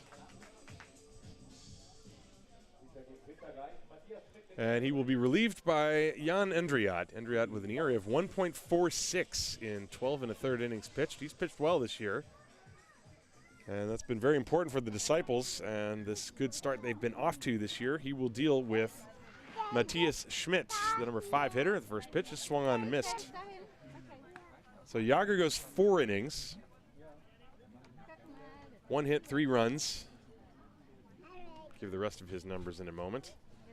1 ball, no strikes from Endriat to Matthias Schmidt. Schmidt actually started the game as DH and then very quickly had to come in and pitch. Pitch was inside for a ball. It'll be Schmidt, Luca Helber, and Leo Burrer. 6 walks for Daniel Jager, 1 strikeout. This ball hit in the air to right field. Van Kopf backing up, and he one-hands it. So Schmidt flies out. That's out number 1. So that will bring up Luca Helber. Schmidt, by the way, had been 0 for 1 with a walk. Helber is 0 for 2. The only hit of the game for the Tübingen Hawks, that 2-run single off the bat of William Germain. The Disciples pitching has been good enough to keep it this way. There's a pitch. That's a strike at the very top of the zone from Jan Endriat to Luca Helber.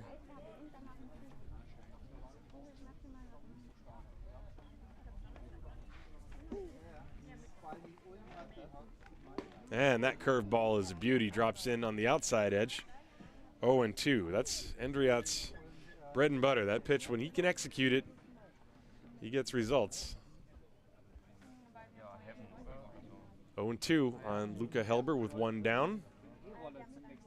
Breaking ball, that one's inside, and the count 1-2.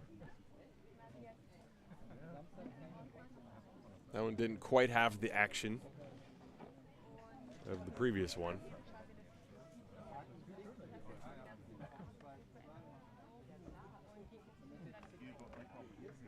And the fastball now high. 2 balls, 2 strikes, the count evens.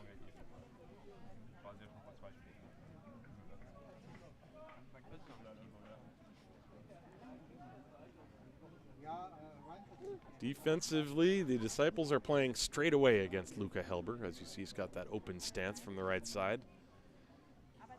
And he's late on a fastball, fouls it off. The count remains 2-2.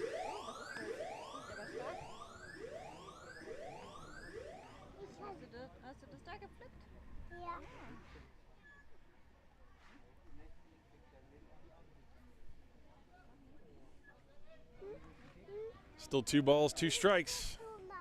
Curveball hit on the ground to shortstop. Nate Thomas from a knee fields the throw is low, and it's scooped by Patrice on the back end. Good job by Danielle to complete that put out. 6-3, and there are 2 down. Well, there has not been a clean 1-2-3 inning for either side. In fact, the only one that even comes close is last inning when the Disciples, they had a base runner, but then there was a double play, so there were only 3 batters up to bat in the 4th, but the Disciples have also not had a 1-2-3 inning defensively, but now 2 down and nobody on for Leo Burrer, and Jan Endriat's pitch is inside.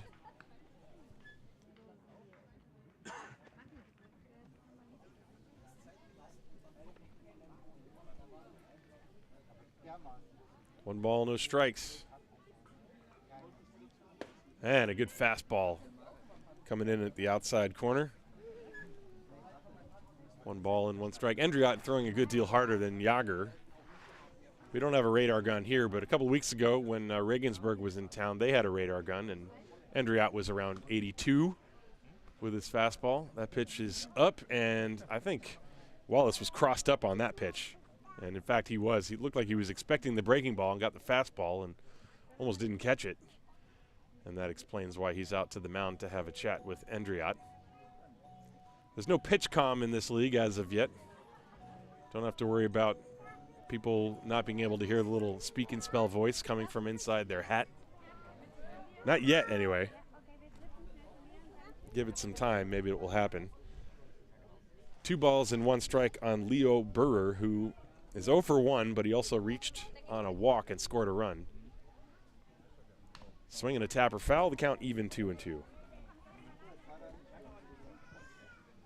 Endrat trying to put a 0 up there on the scoreboard. Former Schweig Red Lion.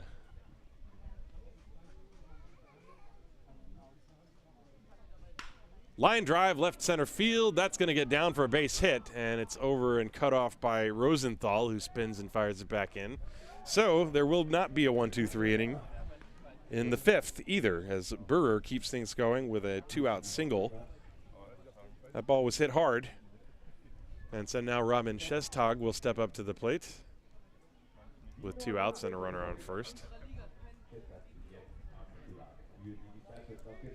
Shestag has been on base twice. He walked and then was hit by Yager in the 4th inning. He came around and scored the 3rd run for the Hawks. Both he and Burrer scored on the RBI hit off the bat of Germain.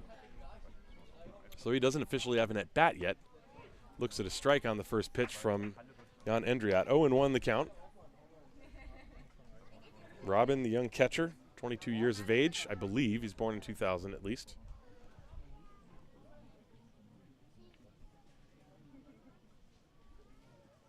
Curveball. That one is a little bit too far inside. 1 ball and 1 strike. Jan Endriat in relief of Daniel Jager.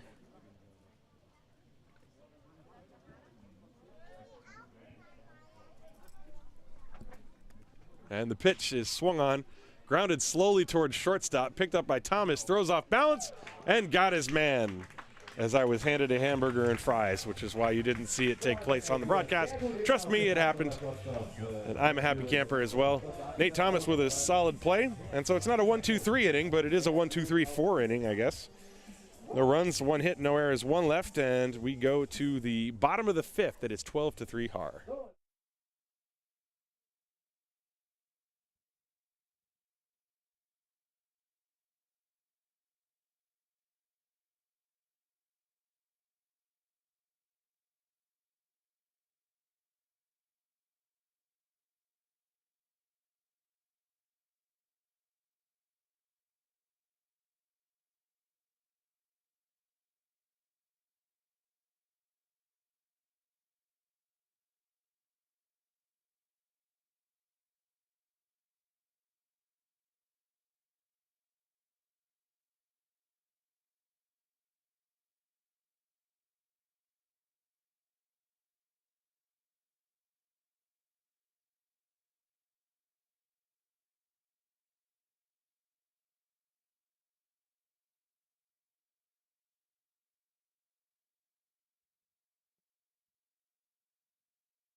We go to the bottom of the 5th inning here in Haar. The Disciples leading Tübingen 12-3, and the Hawks have made a defensive change. Josh Wyant is out of the ballgame. Victor Nazario is in, playing first base. Wyant probably going to rest up and get ready for game 2. The pitch is outside to Will Thorpe. 1 ball, no strikes. It'll be Thorpe, Thomas, and Patrice. That's 2-3-4 in the lineup against Matthias Schmidt, still out there. Schmidt does not throw all that hard, so he probably can throw quite a few pitches. A lot less stress on the arm as Thorpe rips a foul ball.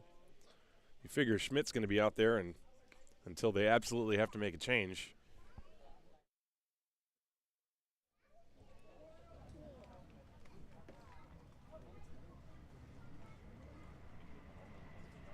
The 1-1 pitch to Will Thorpe That's upstairs in the count 2-1.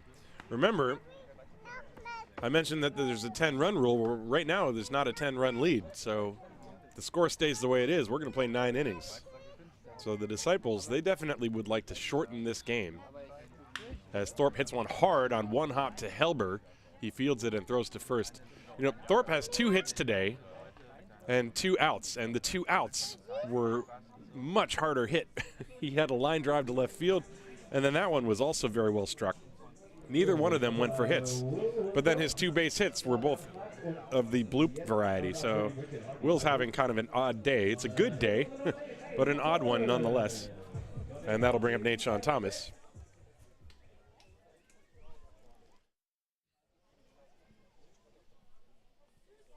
Thomas, switch hitter, batting left. He has walked, flat out, and struck out.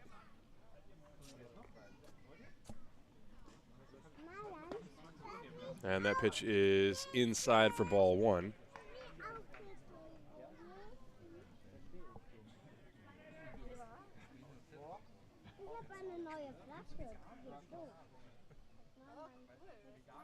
And the next one, swing and a miss. 1 ball and 1 strike.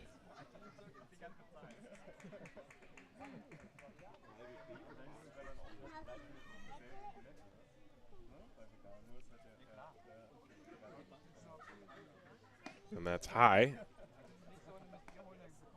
2-1 to Nate-Sean. Nate-Sean does not have a hit yet today. Looking through the rest of the lineup, I think he's the only one. And he hits a hard ground ball at the middle, and that has now changed as it gets past the dive of Luca Helber. So Nate-Sean Thomas now with a base hit, and now everyone in the lineup has at least a hit. Everyone had been on base anyway due to walks, but Nate was looking for that first knock, and now he's got it. That is the 14th hit of the game for the Disciples. And now Danielle Patrice, who's got 3 hits, including one that very nearly left the ballpark. He drove a double high off the wall in deep left center field, just to the left of the light tower out there. It was really crushed. Thomas with a big lead off first base as Schmidt actually stepped off and then turned around and looked at him. Now he comes set.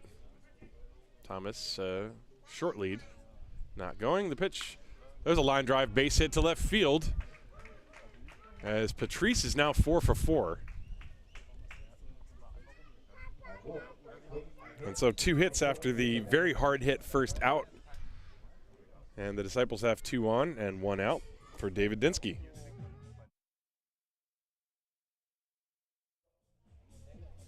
Dinsky today has doubled twice and singled, so he's got 3 hits. Patrice with 3 singles and a double. Double that Dinsky hit in the first inning. Remember, he was behind 0-2 and he just sort of flicked the bat at a breaking ball and lofted it over the head of the right fielder who had misjudged it. This time he takes a full cut and rolls it foul, strike 1.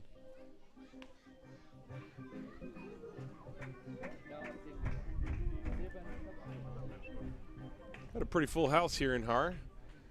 Lots of families here, a whole bunch of little kids running around. Just a good vibe. Good place to be. First and second, 1 out. The pitch to Dinsky. Swung on and missed as he chased a high fastball. Dinsky getting a little over anxious.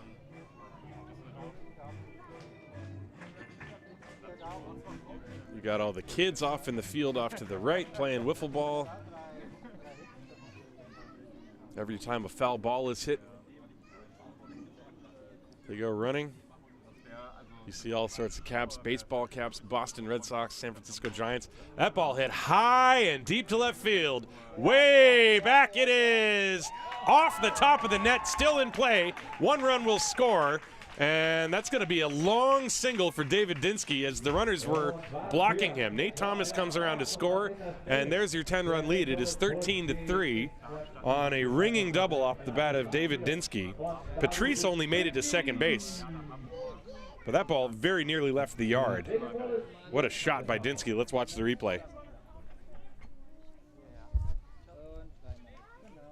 I think he thought it was gone. And I know I thought it was maybe going to go. You know, maybe the balls are dead here in the Bundesliga too, because in major leagues, they're not flying quite as far. Dinsky's just like walking. You see, he thought it was long gone, and he was barely running. But even if he had been running, Patrice had to wait, and he was stopped at second base, so Dinsky wouldn't have gotten any further regardless. There's a ground ball pulled foul off the bat of Wallace, 1 strike. So 13-3, runners on first and second. That is the longest single you're going to see. It's also quite high. The wind, I think, maybe held it up a little bit. The wind, I think, is blowing from left to right. That's the second ball like that the Disciples have hit. There's a pitch high to Wallace. 1 ball, 1 strike. So Thomas came around and scored on that. Patrice is at second. Dinsky is at first. Still only 1 out.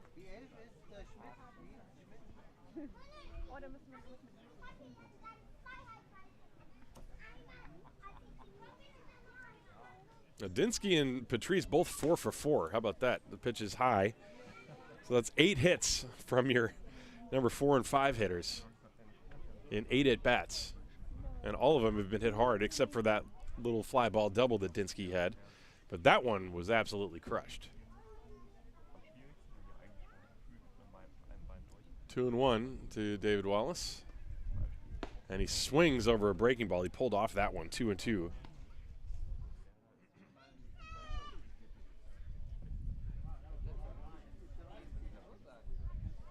We're in the bottom of the 5th inning here. Ball game started almost exactly 2 hours ago. It's 2:04. We started at 12:05.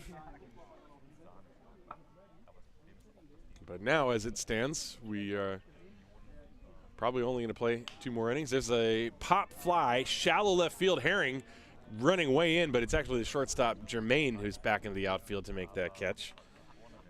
I think the ball is actually being affected quite a bit from the wind today. It doesn't feel that windy, but judging by the way the fly balls have been swirling around, I think it's a bit of a tough day on balls hit high in the air. The breeze has definitely picked up. There also are no clouds in the sky. From what I can see, there's a few off to the right, but in terms of where the players are going to be looking when they're looking up into the sky, I think it's a very high sky today. So fly balls are tough. So now Titus von Kopf steps up. 2 outs, runner still on first and second. And that pitch is a strike, letter high over the outside corner. 0-1 to Titus. Titus has a single and a walk, and he's also grounded out. Runners on first and second. Matthias Schmidt takes a long time to get the sign from Robin Shestag, the catcher. And von Kopf fouls it away, 0-2. You got to give Schmidt credit. He has hung around. He's given his team length. Remember, he came on with 1 out in the first inning and 7 runs scored. Well, 8 runs scored in that first inning. There's the 0-2. Driven to right field, going back home, way back. It's over his head and going to go all the way to the wall. In to score is Patrice.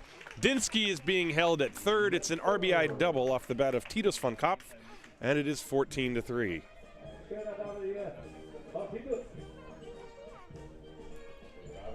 Now Titus, I told you he's got good bat control. He gets the barrel to the ball very well against pitchers of all types, and this time he reached out and poked that one over the head of the right fielder, who was playing normal depth, but that ball bouncing just shy of the warning track. And I think Tufts wanted to meet quickly with Titus von Kopf out at second base, make sure he was okay, I think, and he's still out there, no pinch runner. So it's now an 11-run lead, runners on second and third, and Josef Rosenthal at the plate. Rosenthal with a hit and a walk, and the breaking ball is low, ball 1. A base hit here would make it possibly 16-3. The Disciples have been putting on a hitting show. 17 hits in this game, and most of them have been hit very hard. That ball popped up on the right side. Helber, the second baseman, is calling for it as he drifts back. And he's got it for the final out. So the Disciples tack on a couple more runs, 2 runs on 1, 2, 3, 4 hits. There were 2 left on, and we're going to the 6th. It is 14-3 Haar.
We are back. It's the top of the 6th, and the first pitch was a strike to Jaden Hung, leading off the 6th inning against Jan Endriat, and he taps one back to Jan, who jogs halfway and lobs it the rest of the way. 1-3 on the putout. That's the first out here in the 6th. So the Disciples have their 10-run or greater lead back, and so that means if this score stays as it is after the top of the 7th inning, game 1 would end. Meanwhile, Alex Tufts has made a change. David Dinsky is out of the game. Nils Schmidt has gone into the game, and Josef Rosenthal moves to center field, and Schmidt is now in left field. Well, that's some production from your 4 and 5 hitters, as the pitch to Marcel Herring is a strike. Both Daniel Patrice and David Dinsky, 8 for 8. That's pretty darn good. And the pitch to Herring is a breaking ball. That's high. Marcel in this game has walked and then flied out and lined out over 2.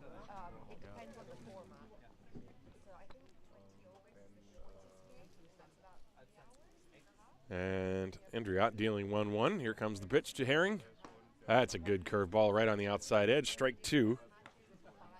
Well, the Disciples got 4 innings out of Daniel Jager, his first career Bundesliga start. Obviously, you have to go 5 innings to get a win, but I don't think the Disciples care about that statistic. Nobody really does anymore. And the pitch, curveball, tapped foul, and the count remains 1-2. The main thing that Jager was able to do was to keep Tübingen, for the most part, off the scoreboard and give the Disciples a chance to let the bats do what they needed to do, and that's what has happened. That's how this game has played out. Jager had 6 walks, but he only allowed a couple of hits and the 3 runs. The pitch to Herring is grounded foul. The count still 1-2.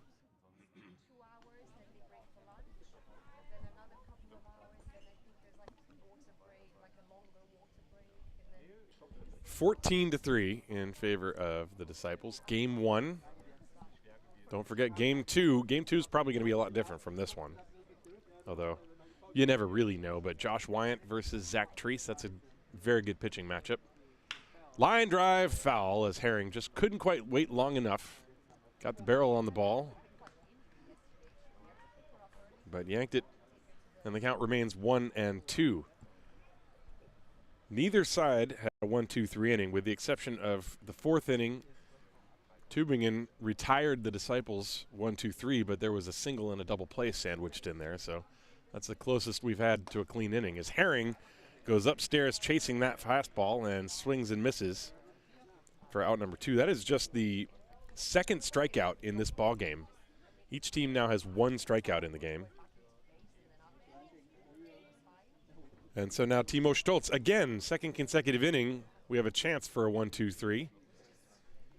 Last inning there were 2 down, and then Leo Berger ruined all the fun by getting a base hit. This time Timo Stoltz is going to try to do the honors. Good curveball from Jan Indriat. That's in there for a strike, 0-1.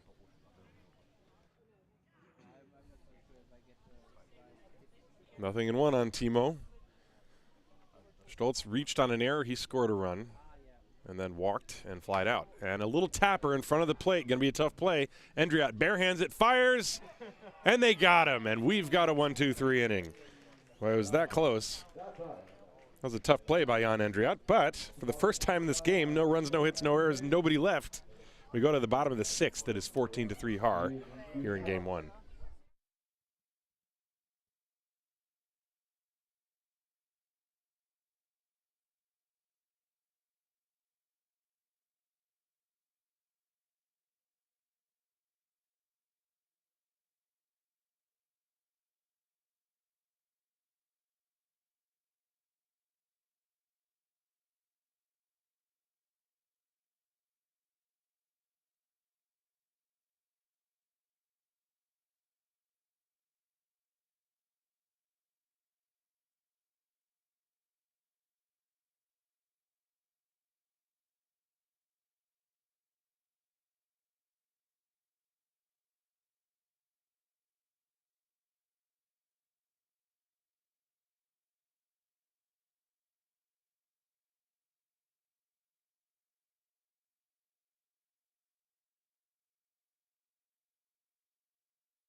Yeah.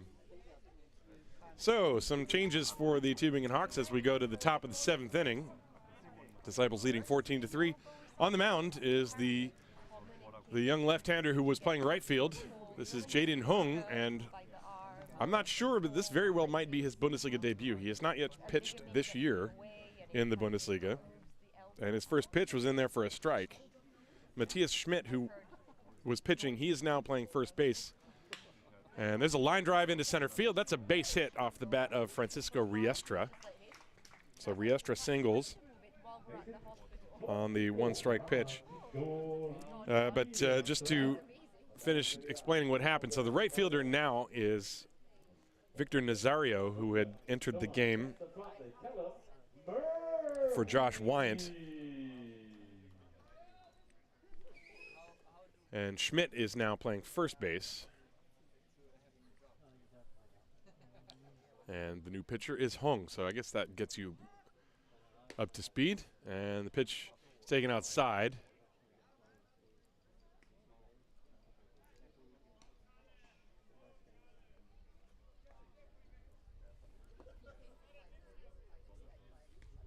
That's a defensive indifference. The runner was taking off. I wasn't sure if actually a balk had been called or not. But the pitch, I guess, does count. Not sure for... The hitter is Callum Murphy. But if indeed that was because on that last pitch, Riestra took off for second base. And nobody cared for Tübingen, so that would be defensive indifference. Scoreboard says 0-2, so I'm going to go with that. No balls, 2 strikes on Callum Murphy. Foul ball popped up out of play off to the right, I believe. Yes, indeed. It's going to be over the fence. Long run by Matthias Schmidt to try to get over there just in case.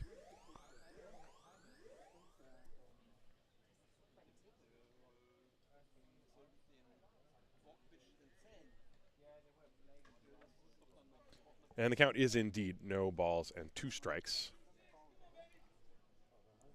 With Riestra on second base. And the pitch is high. 1 ball and 2 strikes.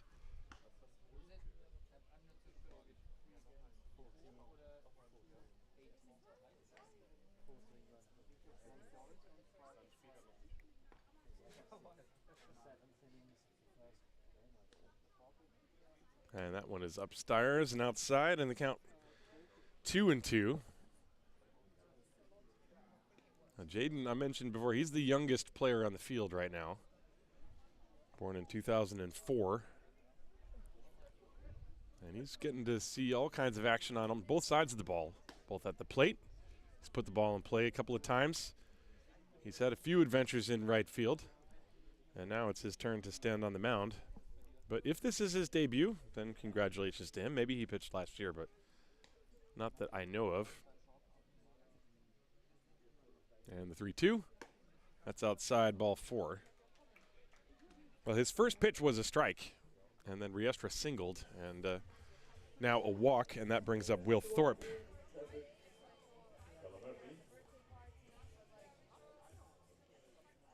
There is some more activity in the Tübingen bullpen. Kubilay Yilmaz is throwing down the line.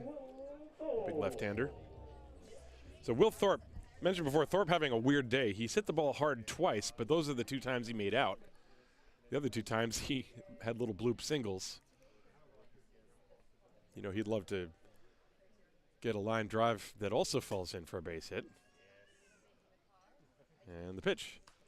And a little pop-up foul behind the plate. No one can get to it. It's strike 1.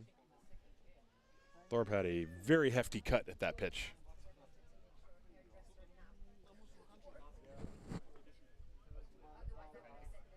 One strike to him. 14-3 is our score. Game 2 coming up. Usually there's about a half an hour break in between games. I will just leave the stream on, and you can go get yourself a beverage. There's a little fly ball off the fists to the left side. Jermaine, the shortstop, will catch this, and he makes the play. That time the infield fly was not called. Ball was not hit high enough in the air, I don't think. Unless it was called, then I just didn't see it. Usually the umpires will point to the sky and make that call. It's a judgment play. So 1 away, and now Nate-Sean Thomas will step up to the plate and bat right-handed. Nate got his first base hit of the game in his last at-bat. He's singled and walked, and besides that, he struck out and flied out. Still runners on first and second. Only 1 down. And that pitch is low and outside. Jaden Hung, nice compact delivery. He's got a smooth movement to the plate. You can see he's very young. But he certainly looks like he has good potential as a pitcher. The pitch There's a strike. That's a good spot. Right at the knees.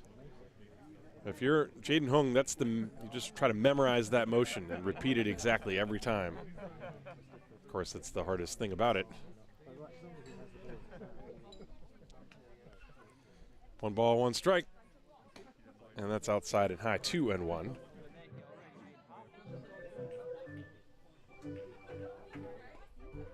It's a lazy afternoon here in Haar. Just beautiful weather.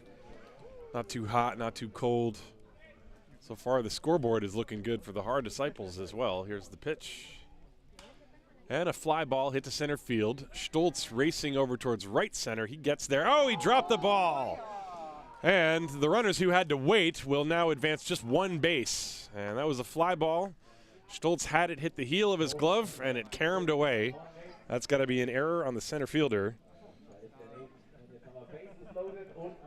And bad luck for the young pitcher Hung, as now he's got the bases loaded and he's got to deal with Danielle Patrice. No run scored on that play. Z. Thomas was kind of jammed on the pitch. You know, I mentioned it is a very high sky and it's breezy, but Stoltz was there and he had the glove on the ball and he just made a mistake. That's how it goes some days. Here's the pitch to Patrice. There's a good fastball over the outside corner. 0-1. Now you know that Josh Wyant and Timo Stoltz, the coaching staff for the Tübingen Hawks, they want to provide their young players with as many situations to learn as they can. And this is one of those for Jaden Hung. And the pitch. That is a good breaking ball over the outside corner. 0-2.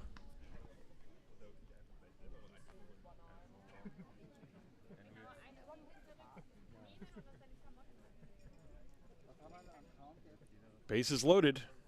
Nowhere to put Danielle Patrice. There's only 1 out.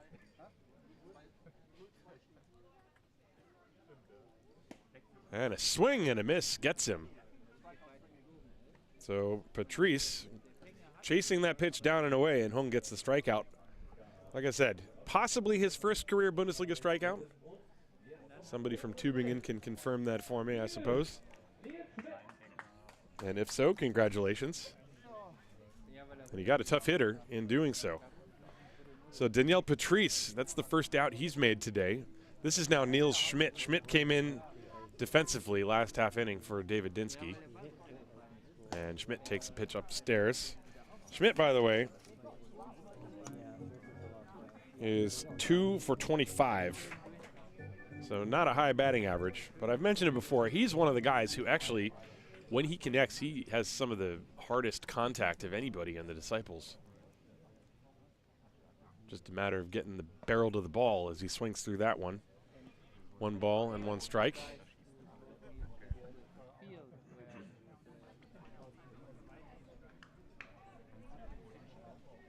Well, Jaden Hung trying to work through some danger spots here. He's 1 out away from getting out of this inning. Actually, he should be out of the inning were it not for the error in center field, but that's how it works as Schmidt swings through a fastball. It's only strike 2 as the catcher thought it was strike 3 and rolled the ball back to the mound as Riesta was ready to jog home from third on that. 1 ball and 2 strikes to count. So a small mental error by Robin Shestag, but no price paid for it. No damage done. 1-2 on Niels Schmidt. And he struck him out swinging with a slider. So all in all, a pretty good inning for the young left-hander. Jaden Hung, he pitches around an error and a walk and a single, no runs. And 3 left on base. So we go to the 7th inning. This would be the last half inning unless Tübingen can score 2 runs. And so we'll see what happens. Top of the 7th inning coming up. It's 14-3 Haar.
So we go to the top of the 7th inning, and the Disciples have made yet another change. And so Joseph Rosenthal is going to actually come in from center field and step up onto the bump. He's going to pitch, and so that means Enzo Mušik off the bench out to the outfield. Mušik is in left, and now Neil Schmidt is in center field. So now the outfield is Mušik, Schmidt, and von Kopp from left to right. And, you know, as Alex Tufts was up here announcing the changes to the scorer box, I asked him, is this an experiment? And he just sort of shrugged and said, Rosenthal said he can pitch. So he said he can pitch, and he's going to face the most dangerous man in the Tübingen order right away, William Germain, and here comes the pitch. It hits him.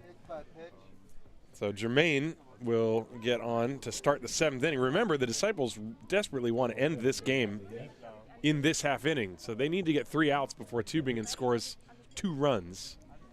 Tübingen scores 1 run, it's still a 10-run game, but if they score 2, then we have to play the bottom of the 7th inning at the very least. So the first pitch hits Germain, and now that'll bring up Victor Nazario. Nazario has not yet batted for Tübingen this year, so this is his first at-bat. So we'll see what he does. This is his first at-bat in this game. He came in a couple of innings ago, and the pitch is a strike from Rosenthal to Nazario. It is 14-3 Disciples in the top of the 7th, first of a doubleheader. Game 2 coming up. That ball is pulled foul. That is about as far foul as I've ever seen a right-handed batter pull the ball in this park. I mean, that ball was 90 degrees to the left. Also, Nazario showing some power with that one. So it's 0-2 on him.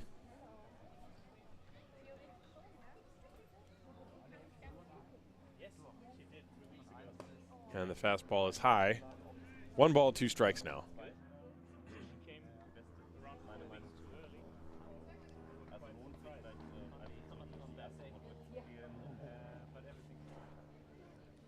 Rosenthal checks on Germain. 1 ball, 2 strikes to Victor Nazario. And the pitch.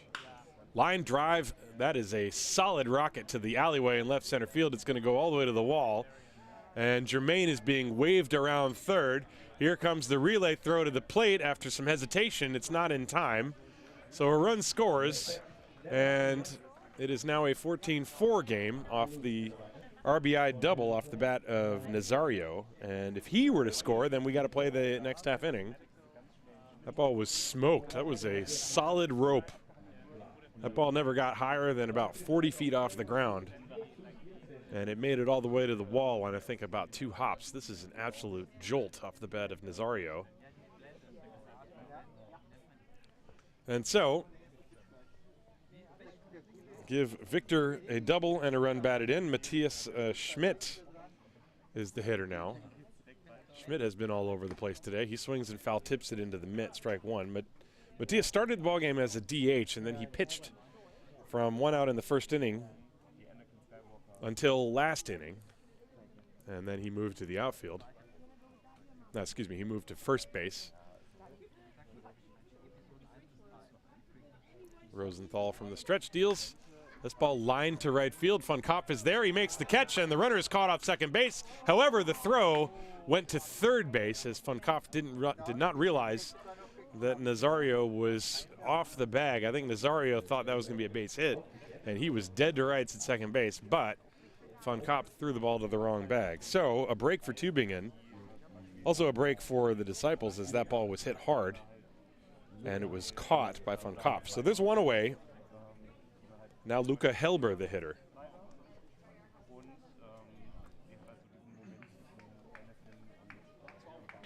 Nazario on second base. If he scores, we have to play another half inning, and the Disciples would try to at least plate some more runs then, as a swing and a miss by Helber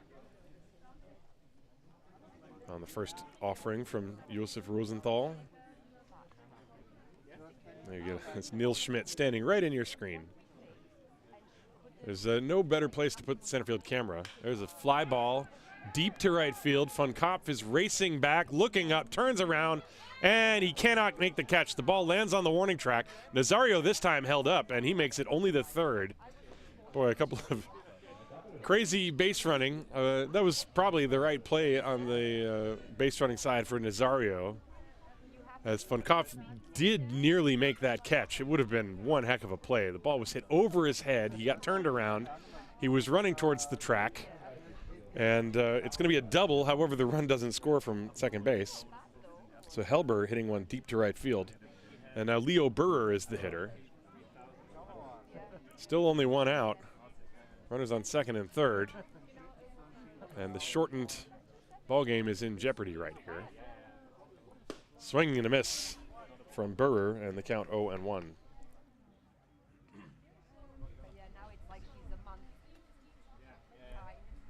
Rosenthal trying to fool the Tübingen hitters. They've been on his stuff so far. Try to strand those two runners. Pitch is low and outside. 1 ball and 1 strike.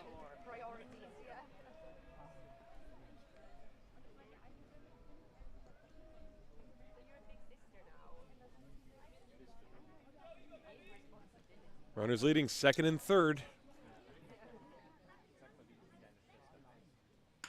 And that's hit in the air to right center field, and it's going to split the alleyway and drop in for a base hit. 1 run is going to score. Here comes the second run. The throw to the infield gets by the shortstop, not Thomas. And 2 runs have scored. It is now 14-6 on a 2-run double off the bat of Leo Burrer. And for sure, we're going to play at least the bottom of the 7th inning, if not longer. So far, Tübingen, we have a hit by pitch, a double, a deep fly ball, and then 2 consecutive doubles, so 3 doubles in the inning against Rosenthal. And now the hitter is Robin Schestag.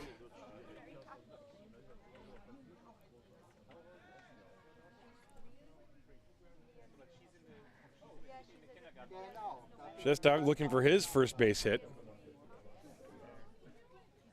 It is 14-6.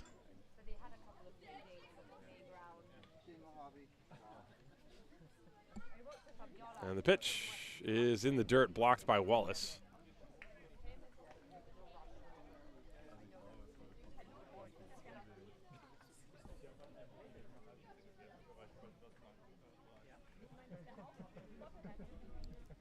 Still only 1 down here in the 7th inning.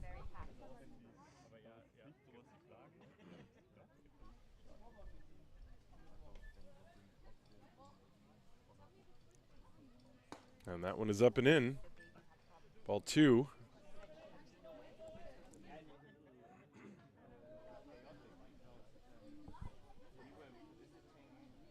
Now the Disciples, who scored 8 runs in the first inning, are now actually winning this game by 8 runs. The pitch is upstairs. That's ball 3, 3-0.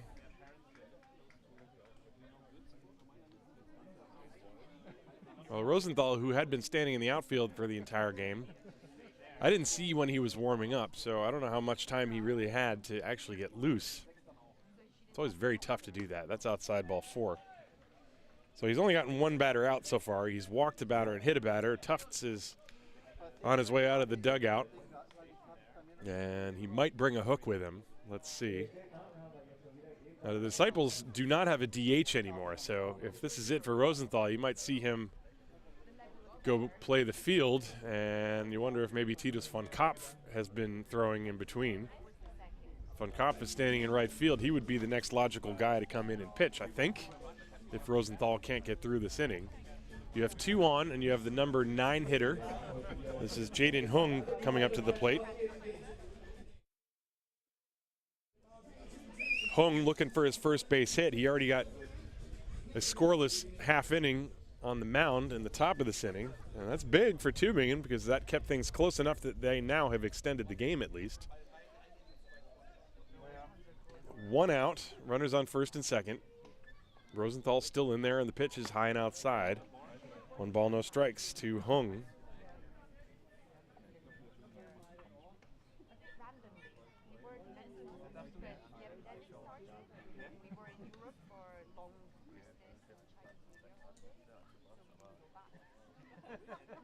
And the 1-0 from Rosenthal.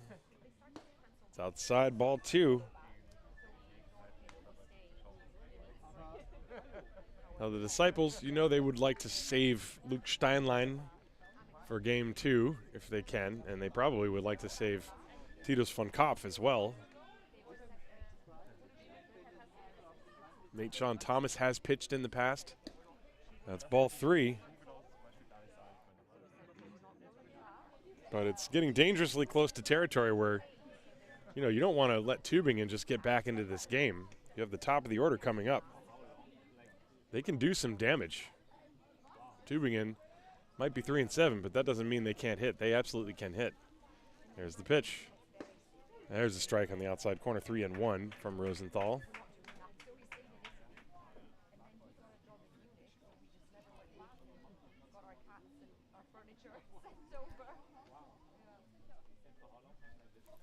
Three balls, 1 strike, 1 out on Jaden Hung. And the pitch. That's ball 4. The bases are loaded. Trouble here in the 7th inning for the Disciples.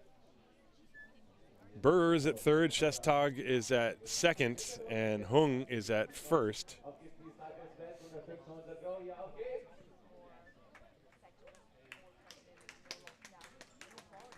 So the top of the order, Marcel Herring. Herring struck out, walked, flied out, and lined out, but he's hit the ball pretty hard a few times today. And the bases are loaded. There's a strike on the outside corner from Rosenthal to Marcel Herring.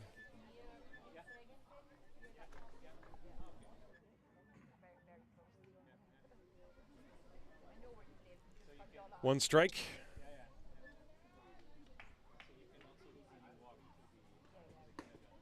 And strike 2. Rosenthal getting ahead 0-2.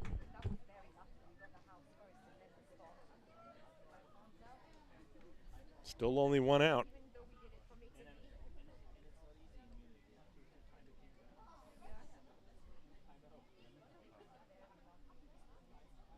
And he goes fishing for that breaking ball away, and Herring does Rosenthal a favor there, striking out. And so there are 2 down, and now the 9th batter of the inning, and you better believe this is the guy the Disciples would like to get. They do not want to face Will Germain. Timo Stoltz has reached on an error, walked, flied out, and grounded out. Bases loaded, 2 outs. 14-6, the pitch is outside corner. Fastball on the outside corner, 0-1. Rosenthal looked like he reached back for a little extra on that one. Let's see what he does here, 0-1. Popped up, right field, this is playable. Patrice in foul ground makes the catch, and the inning is over. But Tübingen scores 3 runs, and that keeps this game going. So we go to the bottom of the 7th inning. The Disciples, if they can plate 2 runs, will end the game here. If not, we'll play on. 14-6 Haar.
We go to the bottom of the 7th inning. The Disciples leading by 8. They would like to extend that to 10. And Jaden Hung out there for his 2nd inning of work. He pitched around an error and some other traffic on the bases in the 6th inning and did not allow a run. His first pitch to David Wallace is in for a strike, 0-1. Wallace, Titus von Kopf, and Joseph Rosenthal.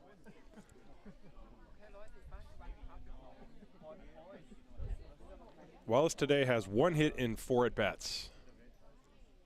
Swing and a miss, 0-2.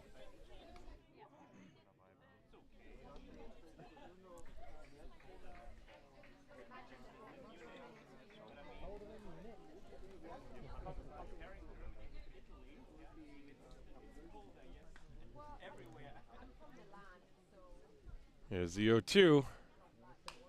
Popped foul out of play as Wallace reaching for that little sidearm curveball. Gets a piece to stay alive.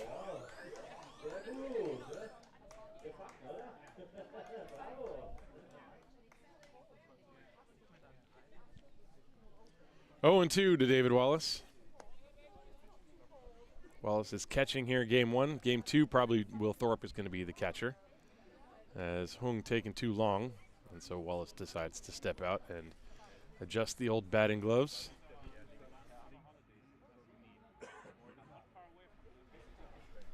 There's another game after this one.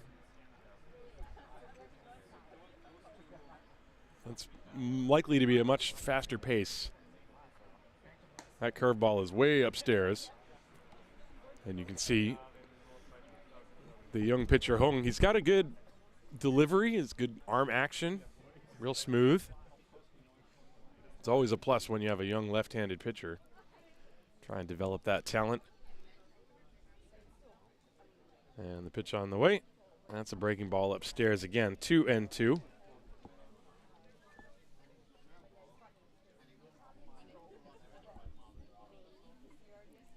Disciples would love to plate a couple runs and end this thing right here, but they need base runners. Wallace with a 2-2 count, trying to start things off. And that's lined to the gap in left center field. It drops for a base hit. And Wallace has his 2nd single of the afternoon. So a good beginning for the Disciples. That's the same way last inning started. Remember, Riestra singled off of Hung.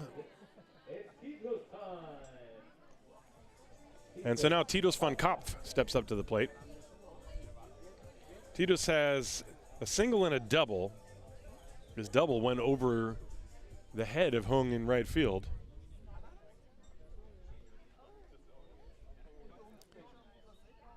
And a slide step motion, and that pitch is outside for a ball. I don't think that Wallace is going to be running here. Wallace not one of the base stealers for the Disciples.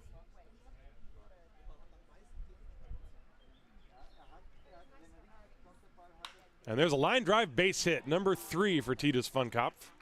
Wallace will reach second base and stop there.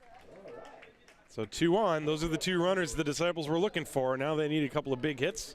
Try to drive those guys home and shorten this thing.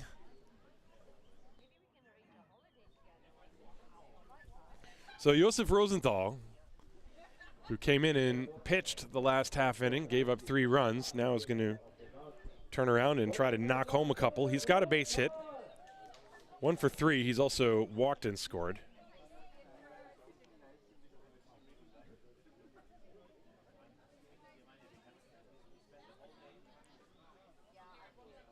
And the pitch. There's a line drive, base hit down the third base line, in towards the corner. Wallace around third, he will score. Heading to third is von Kopf. He's in there with a slide, and Rosenthal is in at second base with a double, and the Disciples have widened their lead. It is now 15-6, and they're 90 feet away from shortening this ball game now, as Rosenthal drives home a run with a double. And now Riestra. And so now the infield will come in. The Hawks, who have played the infield back the entire time, even when trailing by 8-9 runs. Now, with the 10-run rule close to being enforced, they're going to bring the infield in, they're going to bring the outfield in. Everybody's in because no matter what, the only thing that matters is whether Titus von Kopp scores from third. So Riestra at the plate trying to end the ball game. Don't remember, the possibility of a wild pitch also exists, as that one was in the dirt and it was scooped by Shestag. 1-0. There's nobody out in the inning.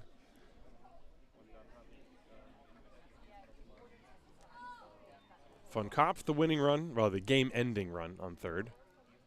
And there's a line drive into center field. It's going to hang up for the center fielder, Stoltz, who makes the catch, and Von Kopp did not go back to tag immediately, so he has to stay where he is. There's one away.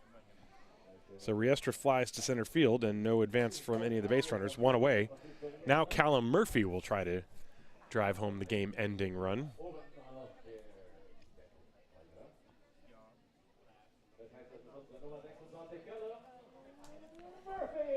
Murphy in this game has singled, walked twice. He's officially 1 for 3, but he's been on base 3 out of his 5 plate appearances, and they're going to intentionally walk him, I guess.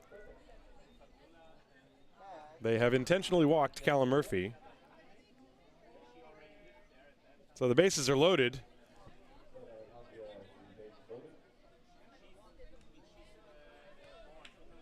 And Enzo Mušik, who came into the game for Thorpe and played the outfield, now he's going to be up there. Bases loaded, there's only one out there.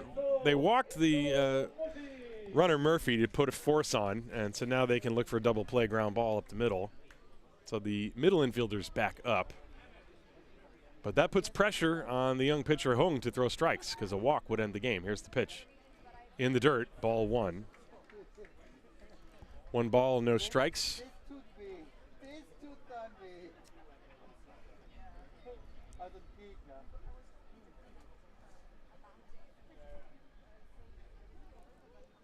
Bases are loaded.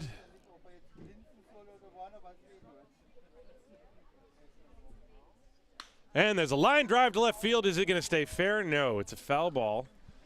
Would have ended the game, but instead it's strike 1. 1 ball and 1 strike. Mušik a little too quick getting around on that.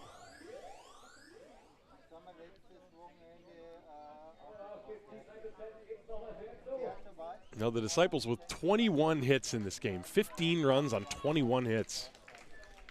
They have knocked the ball all over the place. And that pitch is way up high. 2 balls and a strike. Remember, bases loaded, nowhere to put them. Now the youngster Jaden Hung behind 2-1 to Enzo Mušik. And it's popped up on the infield. This will not get a run in. The infield fly rule is called, and Jermaine makes the catch. So 2 down. And it's going to be up to Nate Sean Thomas.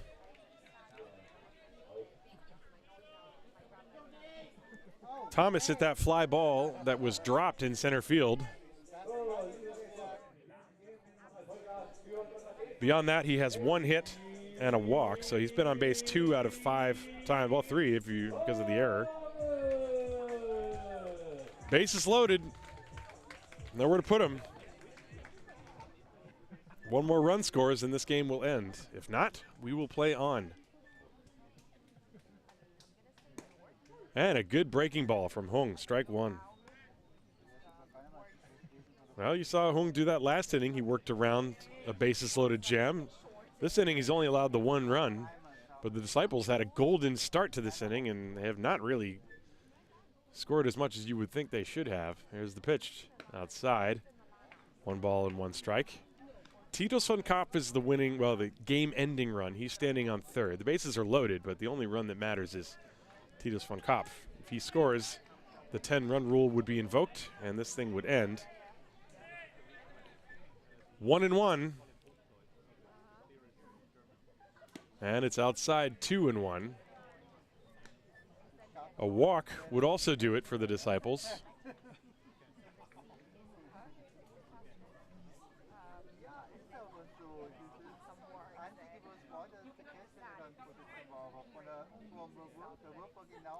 2 balls, 1 strike. Bases loaded. 2 down. The pitch. A fly ball down the right field line. Fair or foul? Not sure. It's in foul territory, and it's out of the reach of the first baseman, Schmidt, who came pretty darn close to that one. So the count even, 2-2.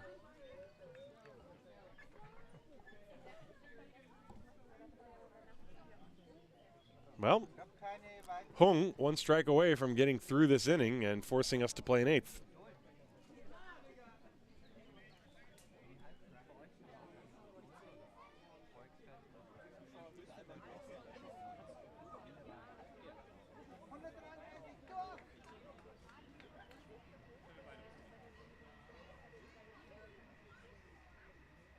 And he struck him out swinging. And the Disciples are not able to plate a second run. So we will go to the 8th. It is 15-6. The Disciples leading the Tübingen Hawks.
Well, we go to the top of the 8th inning, and Joseph Rosenthal is going to get a do-over. He's going to start things off exactly the same way he started off last half inning by facing Will Germain.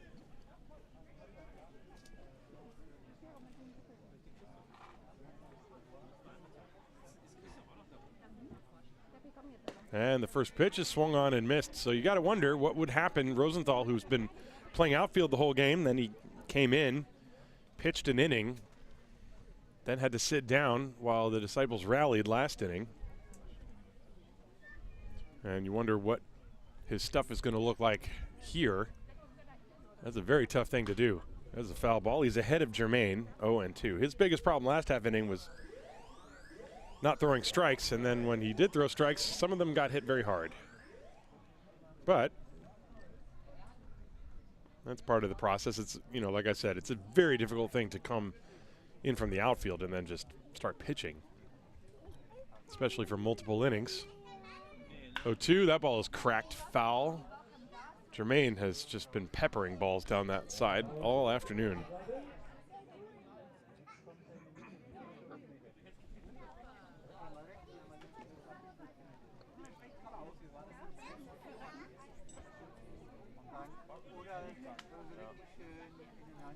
15-6. The Disciples absolutely need to throw a 0 up on the scoreboard there. There's a foul ball right back to the screen. Still 0-2. So at the very least, Rosenthal has been remaining ahead of the count of Will Germain. Super lively atmosphere here at the ballpark in Haar. Don't forget game 2 coming up after this. That is if this one ever ends. We're in the 8th inning.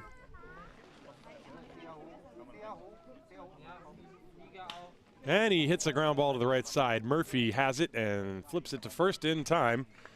And there's a first out here in the 8th inning. There's been one 1-2-3 inning in this game. That was in the 6th. In fact, Jan Endriat has by far had the best showing of any pitcher in this game. He pitched 2 innings and he only allowed 1 base runner. So he faced 7 hitters. That's about as good as it gets in this game, as Niels Schmidt is in your picture there. Unfortunately, that's the only other camera angle I've got. This is Nazario, and he takes a breaking ball. That's in for a strike.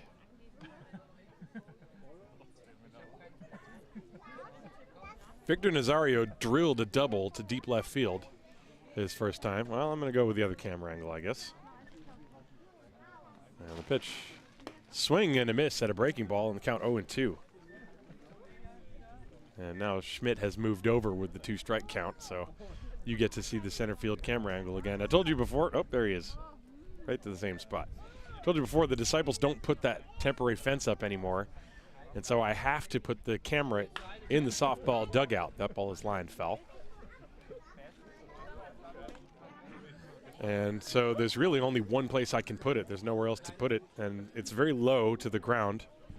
So it's hard to get over the heads of the shortstop and the center fielder. And so there's nothing I can do when somebody stands in front of it. Sorry about that.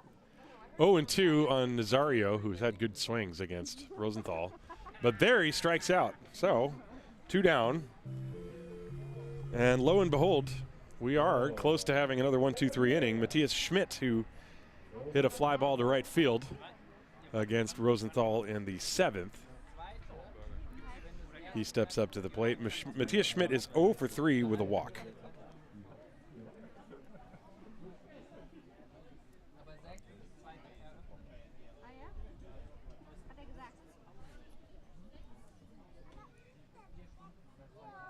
And the pitch.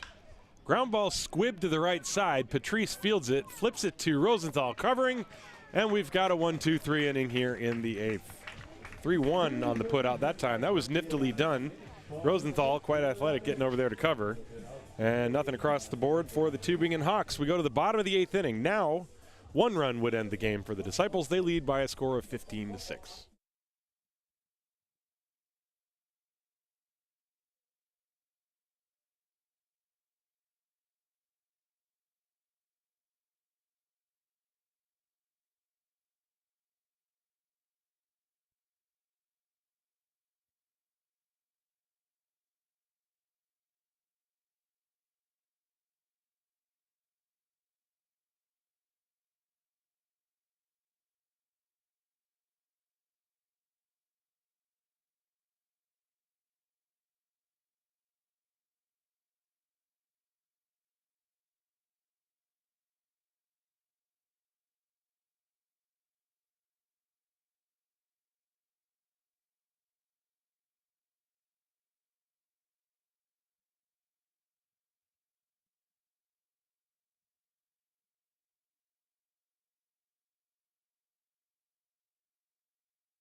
So we go to the bottom of the 8th inning. Tim Collins with you here in Haar. First game of a doubleheader.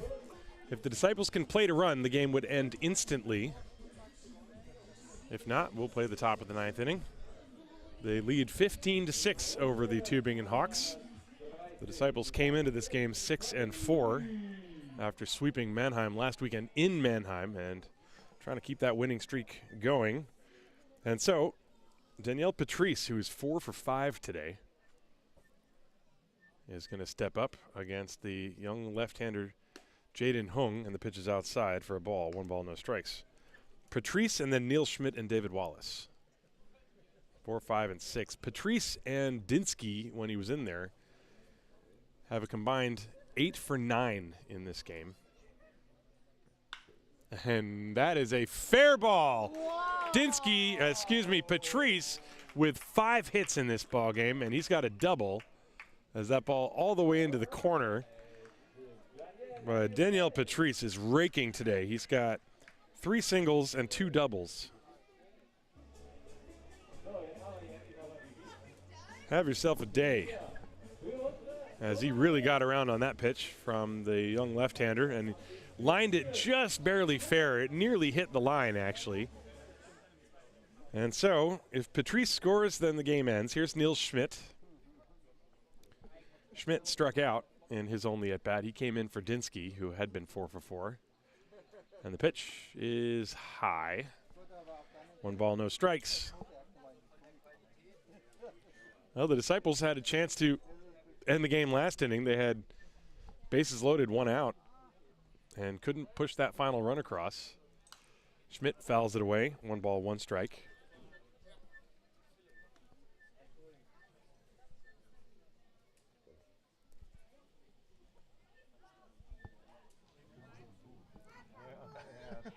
One ball, 1 strike to Niels.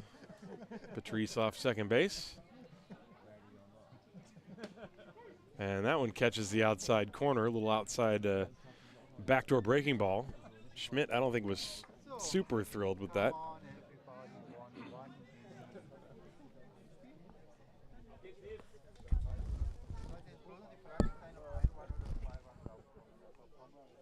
And the next one, that's outside. 2 balls and 2 strikes to count.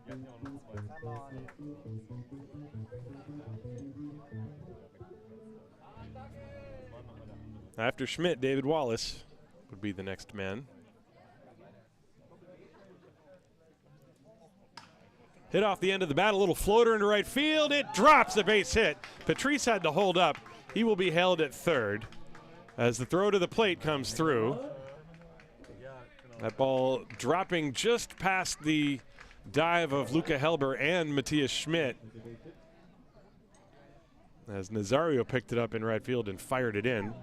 So first and third, and that'll bring up David Wallace. Little looping base hit off the bat of Niels Schmidt. And once again, the infield will come in. Although they still theoretically could turn a double play, but they're going to just bring everybody in this time, so slightly different from the way they played it last inning. If Patrice scores, the game is over. David Wallace is the hitter, and the first pitch to him, high and outside, ball 1. Wallace has 2 singles. This is his 7th at bat. No, 6th at bat, excuse me. He's 2 for 5.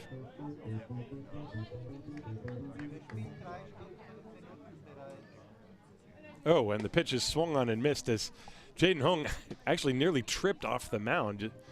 His right foot looked like it made contact with the dirt unintentionally as he was completing his follow-through. However, the pitch was actually on point, and Wallace swung right through it. So the count 1-1. Fouled away, 1-2.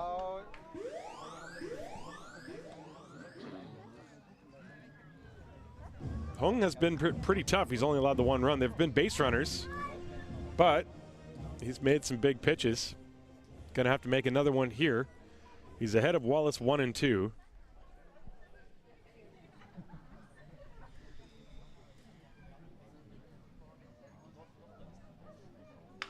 Ground ball fielded by Hung. He checks the runner, throws to first, and gets the out there. Moving to second on the play is Schmidt. So that's going to be a 1-3 put out for out number 1.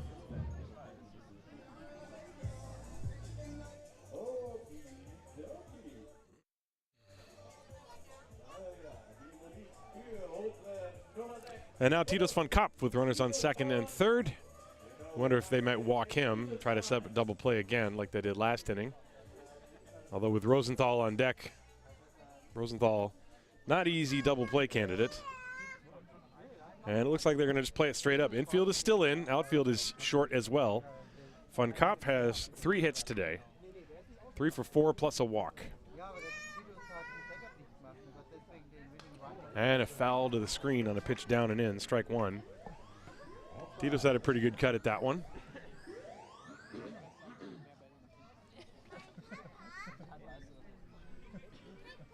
One strike on Titus von Kopp. Runners on second and third. There's only 1 out in the inning. Of course, it's Patrice that matters. He's standing on third with the game-ending run. The 0-1 pitch. Fouled away, 0-2.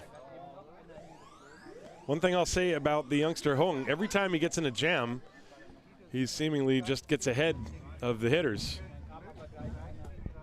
And he's been able to wiggle his way out of some jams. Let's see if Titus von Kopp can drive a ball far enough to the outfield to get the winning run home from third.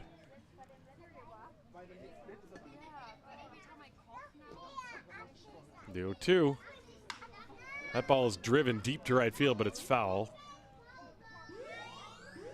So the count's still 0-2.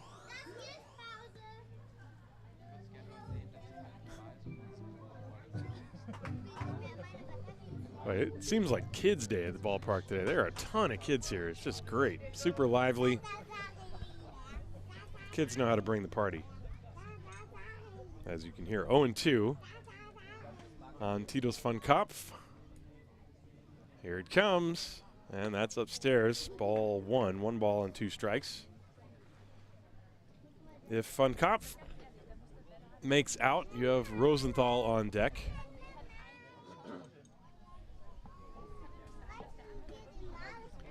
One ball and 2 strikes.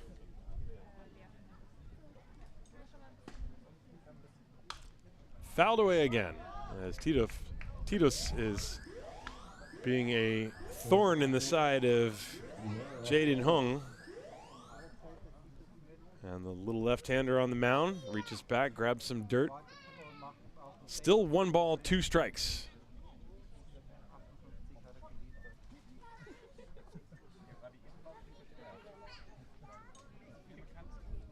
And Hung is set.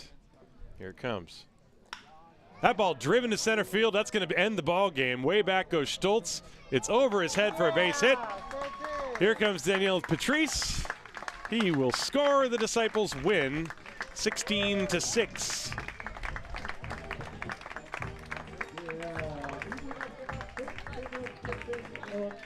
Probably going to put that in the books as a double, I guess, for Titus von Kopp as he drives home the winning run.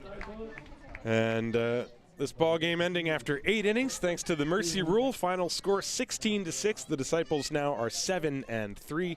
Tübingen falls to 3-8.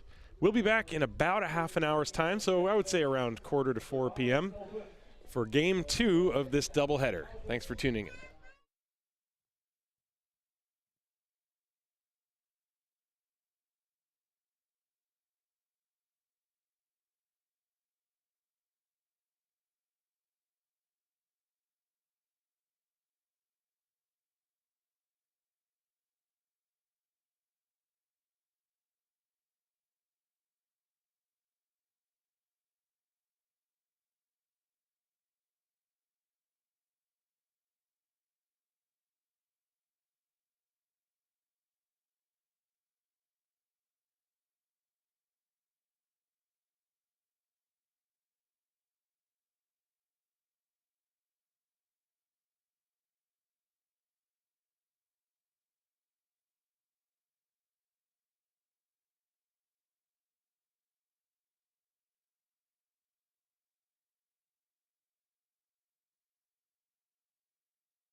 Good afternoon, ladies and gentlemen. Hope you enjoyed the little break between games, or if you're just joining us for Game 2, we're a few minutes away from beginning, as we're coming up on 10 minutes before 4 p.m. here local time. The lineup cards are being exchanged. Josh Wyant and Alex Tufts meeting and shaking hands. That's the home plate umpire, Andreas Pichler, the first base umpire, Ozzie Scharf, the third base umpire, Ilyar Kan. The Disciples won the first game via the 10-run rule. 16-6 was the final score after 8 innings, or I guess 7.5, as the Disciples plated that run in the bottom of the 8th inning. But Game 2 promises to be a much different affair. You have Josh Wyant pitching for the Tübingen Hawks, and he'll be opposed by Zach Treese of the Haar Disciples. If you're new to Bundesliga baseball in Germany, there are foreign pitcher rules, and each series is basically a doubleheader or a 2-game series. The first game of each 2-game set must have European pitchers, and the second game can have anyone, and so most teams have an American pitcher, and so this is the American pitcher game, and it's going to be Josh Wyant versus Zach Treese. Wyant, I believe, is from North Carolina, and Treese is from Hot Springs, Arkansas. And Josh has been a tough customer for the Disciples in the past. You know, I had it in my mind that he had actually defeated them 2 years in a row. That's not true. He pitched very well last year against them, but that was a game the Disciples eventually won. 2 years prior to that, in 2020, the COVID-shortened season, he pitched a 7-inning complete game and defeated the Haar Disciples. That was when they were playing 7-inning games in doubleheaders, just like the major leagues were doing. But we're back to normal rules this year, and so let's see what will transpire this afternoon. There you see the long-haired Arkansanian, I don't know how you'd say that, Arkansas native, Zach Treese. This is his second year with the Disciples, and pitching-wise, this year he's got a 3.6 ERA in 30 innings pitched. So totals, he's given up 12 earned runs, 8 walks, 34 strikeouts in those 30 innings pitched, 31 hits.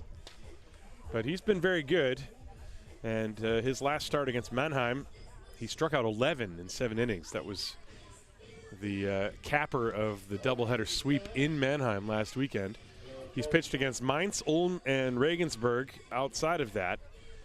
And his highest pitch count in any of the games was 104 pitches. That was actually back on April the 17th against Mainz.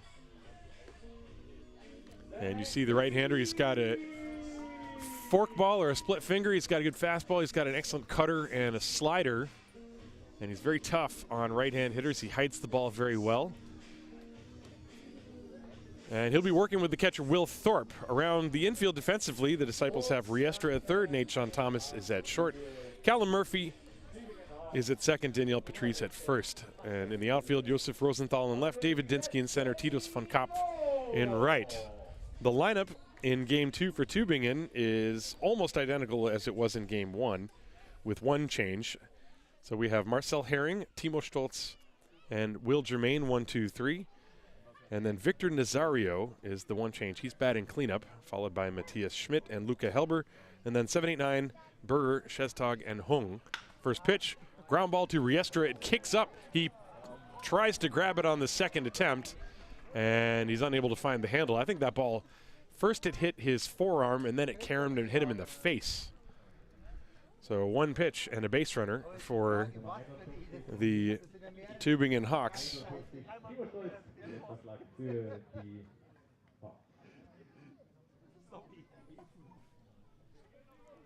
And that's going to be an E5. So now Timo Stoltz with immediately a runner on first base. Marcel Herring, the leadoff runner, and Stoltz shows bunt, pops it up over my head. And that's strike one. Well, the first game started with Tübingen scoring a run, but then the Disciples answered with 8 in the bottom of the first inning. One strike on Timo Stoltz. This one is inside, and it hits him. So, 2 on very quickly. An error and now a hit batter. And you got Will Germain coming up to the plate. Germain, by the way, in the first game had a very scary number of deep foul balls down the left field line. Scary if you're a Disciples pitcher, I mean. He's just an imposing figure, a big guy, extremely strong, sort of hulks out over the plate. And it seems that whenever he makes contact, the ball goes screaming off in some direction. So Treese has his work cut out for him. And a strike is called.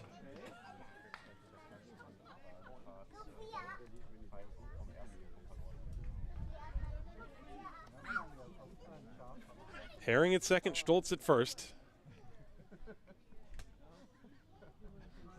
And Treese from the set deals to Will Germain. Swing and a miss. Germain, I think, was out in front of that. That might have been the split-fingered. And it dropped down. Looks like Germain and Thorpe talking to each other. Germain with a little grin on his face. That was a pretty nasty pitch from Treese, whatever that was.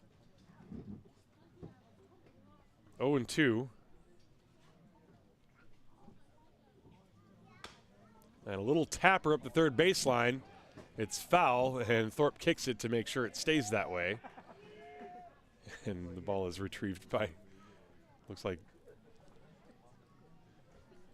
it might have been Weinsteiger who picked that ball up. Still 0-2 on Will Germain. Just getting started. This ball game started at about 10 minutes to 4. Well, let's call it 3:52. I don't remember what exactly time it was when we started. About 4 minutes ago, I would say. Speaking of which, I should probably turn on the instant replay machine, which I have done.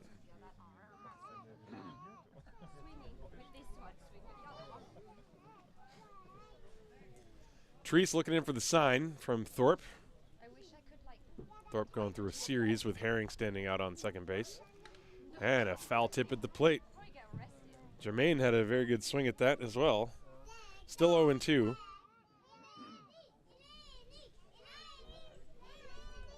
Now the kids want a strikeout. Or maybe they just want cake.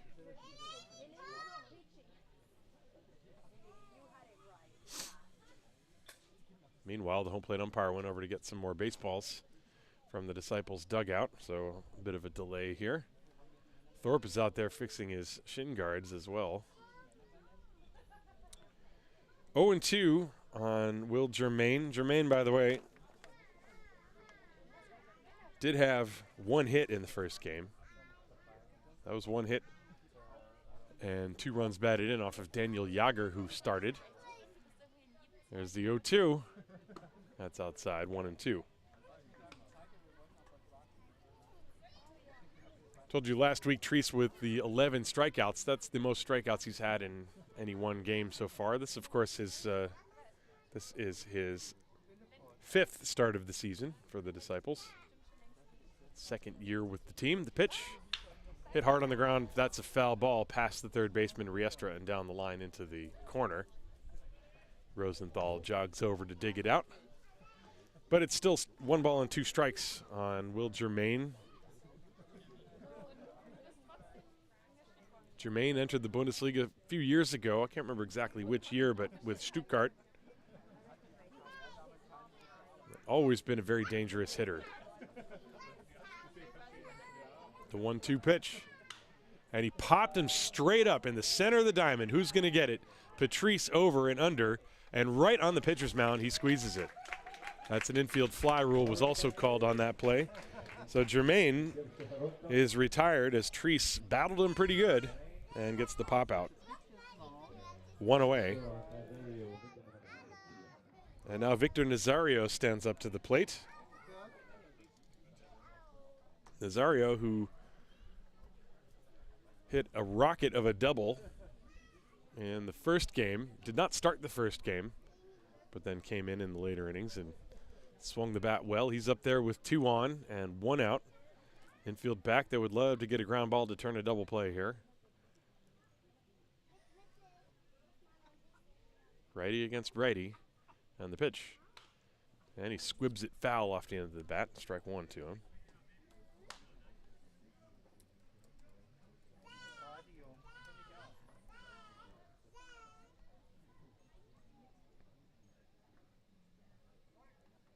Nazario's from Kentucky, so he's another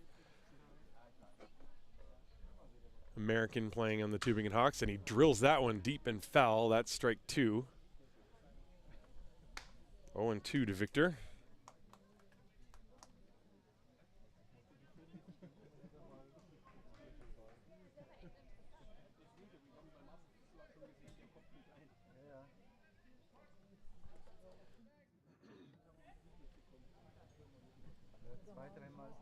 Treese way out in front, 0-2. There's one out. Runners on first and second. Here it comes.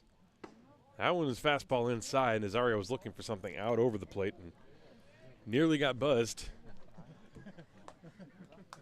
That's a pitch that Treese wants to do, actually. You got to make sure that you pitch inside, even if it's for a ball. Get those big hitters moving their feet a little bit.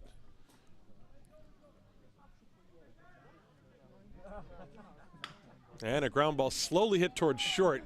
Thomas fields, throws on the run, and not in time. Nazario beat it out. There was nothing Sean Thomas could really do. That ball was hit so slowly. So Nazario with an infield single, and the bases are loaded. Thomas also juggled ever so momentarily as he was trying to scoop the ball up. He had to also wait for the runner, Herring, to cross in front of him before he could field that ball. And Nazario was able to beat the throw to first base. So the bases loaded, one out for Matthias Schmidt. And this is big because Tübingen, with their ace Josh Wyant on the mound, they could take an early lead here. This ball is lined fouled on the right field line. Strike one to Schmidt. That would be big for them. Remember, last week Tübingen played Heidenheim eye to eye until I think the 10th inning. It was a 3-3 game. Eventually, Sasha Lutz hit a walk-off home run. But don't let that 16-6 score fool you. Another slow ground ball to Thomas. He's going to flip it to second for one. The relay to first, not in time. And a run will score. Tübingen leads 1-0 on the RBI fielder's choice off the bat of Matthias Schmidt. So Nazario is out 6-4. Herring scores, Stoltz goes to third, and Schmidt is at first. Tübingen 1, Haar 0. And that'll bring up Luca Helber. Just hit too slowly to turn 2 on that one. But the error looms large. It's an unearned run. And a comebacker off the glove of Treese, and it trickles behind the mound. No chance. And another run is in, as the Hawks have barely hit the ball past the pitcher's mound, and yet they have 2 runs. And so that's going to be an infield single, I believe, as well. Schmidt will move to second, give Helber an RBI single, and Tübingen takes a 2-0 lead. Watch this replay. It was a bouncer, and it just barely got off the glove of Treese, and that deadened the movement of the ball, and it sort of died in no man's land on the grass. No chance for Murphy. Treese now spins and takes a look at Schmidt on second base. Leo Burrer is now the hitter.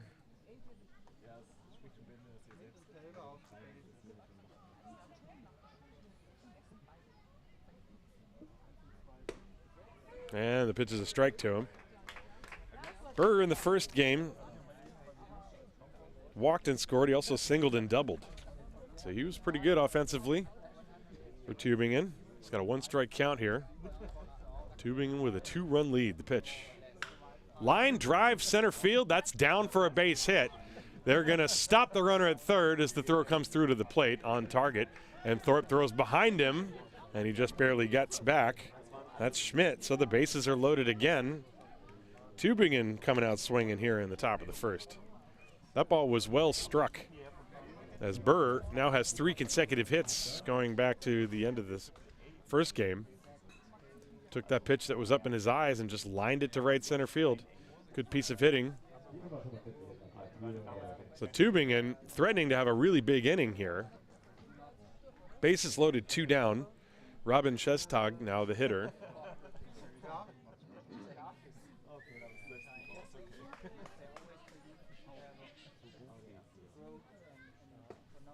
Now the pitch is low from Treese. 8th batter of the inning for Tübingen.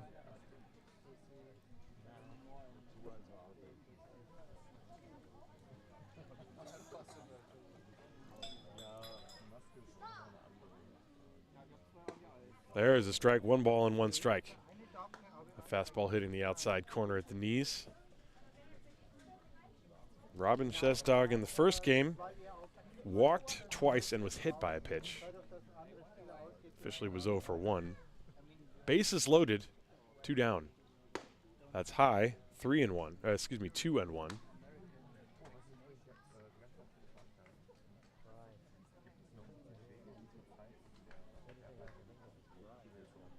Well, Treese, 22 pitches so far. Trying to find his footing here in the first inning. The pitch, that's in there at the top of the zone, and now the count even 2-2. And if you can make one more good pitch, you can limit the damage. 2 balls, 2 strikes, 2 outs, bases loaded.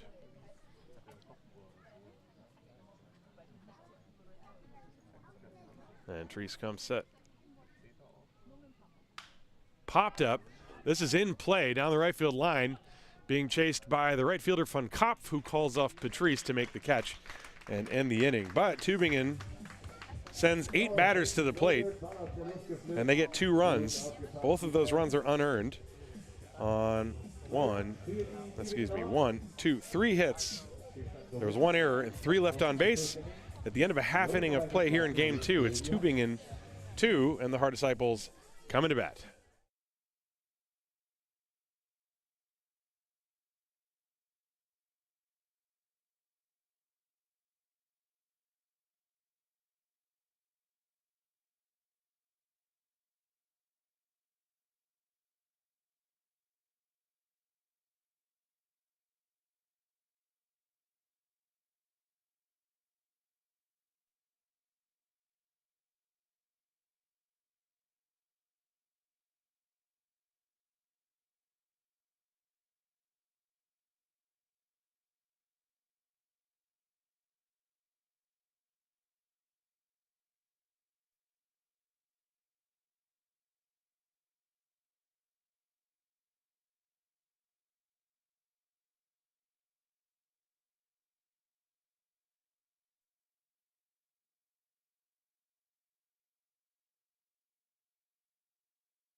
So as we go to the bottom of the first inning, as the Disciples are looking up at a 2-0 deficit, Tübingen scoring 2 runs in the top of the first inning, 2 unearned runs. Josh Wyant is the right-hander you see pictured, throwing his warm-up tosses. And just to give you an idea of the kind of workhorse he is for the Tübingen Hawks, in his last start against Heidenheim, he threw 128 pitches.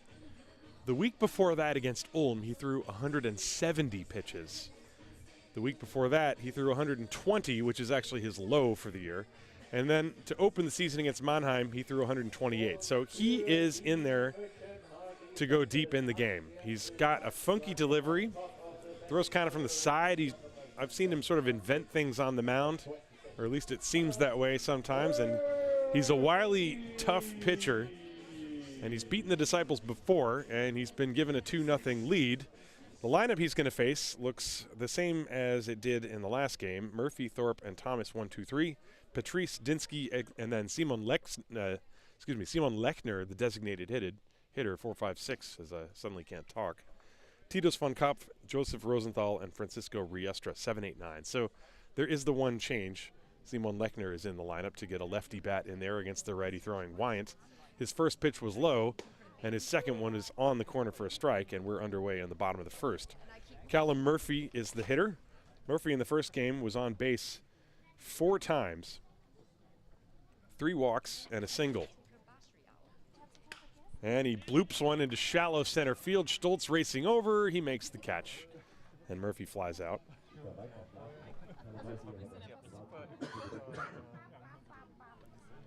One away, that'll bring up Will Thorpe. Thorpe, in the first game, was 2 for 4, and I mentioned he hit the ball extremely hard twice, and those were the 2 outs that he made. And then he hit 2 little bloop singles and drove in a couple of runs as well. So he's going to face Wyant here in the bottom of the first with 1 out and nobody on. And Josh's pitch is bunted down the third base line. This is going to be foul, and it kicked back towards the line. It went under the glove of the third baseman, Burr, and it very nearly came back and hit the third base bag. Burr tried to swipe at the ball to make it go foul, and he missed. And then you see Andreas Pickler, the home plate umpire, with a big smile on his face after making that call. It was foul, but boy, the way it was rolling, it looked like you never knew which direction it was going to actually kick.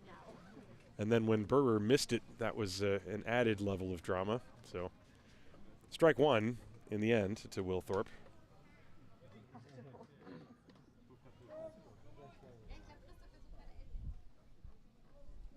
And Thorpe now back in the box against the right-hander Josh Wyant. Over the head delivery, sidearm, the pitch right on the corner, 0-2.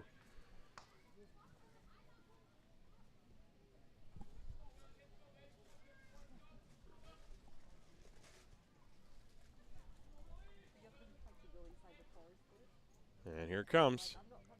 That one is low, an off-speed pitch. And Thorpe letting it go by.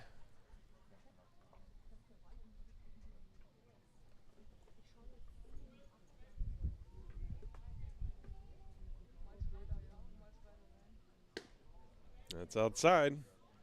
2-2. Wyant, by the way, so far this year has a 3.96 ERA in 2/3 innings pitched, rather. And a ground ball slowly hit to short. Jermaine Fields throws high and safe, as the first baseman Schmidt had to jump up off the bag to try to bring that high throw down. So Thorpe beats that one out. Let's see if that's going to be a hit or an error. My guess is it's going to be an E6.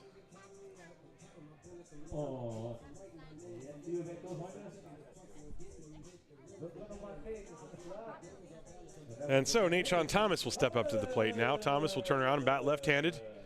Nate in the first game had 1 single and a walk in 6 plate appearances.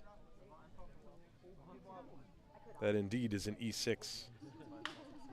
And Nate hits a fly ball to left field and deep, being chased by Herring, and it's out of his reach and lands foul. 0-1 to Nate-Sean.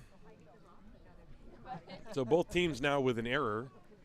The Disciples made an error that did actually lead to a run. Let's see what happens with the Hawks side now on that throwing error from William Germain.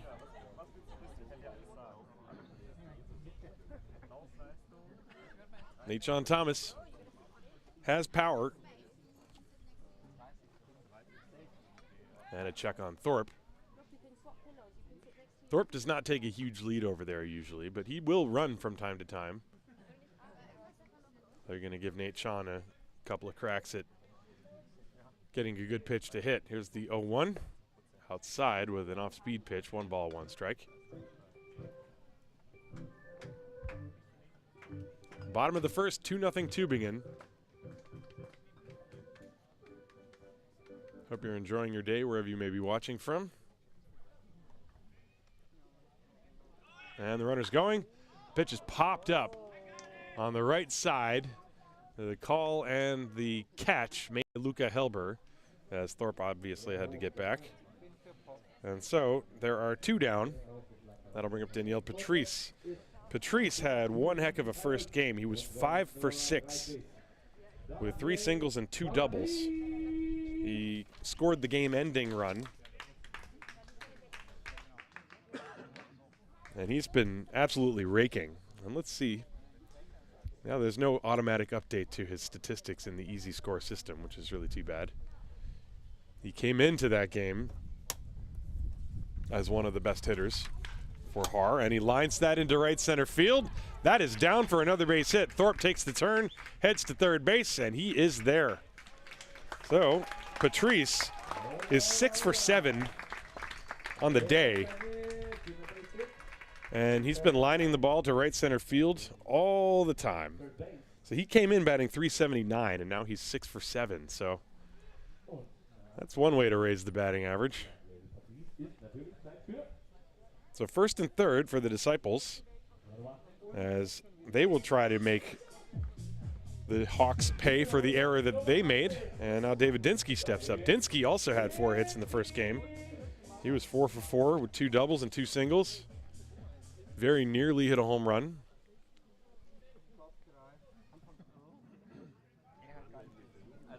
And the pitch is outside for a ball. 1 ball, no strikes.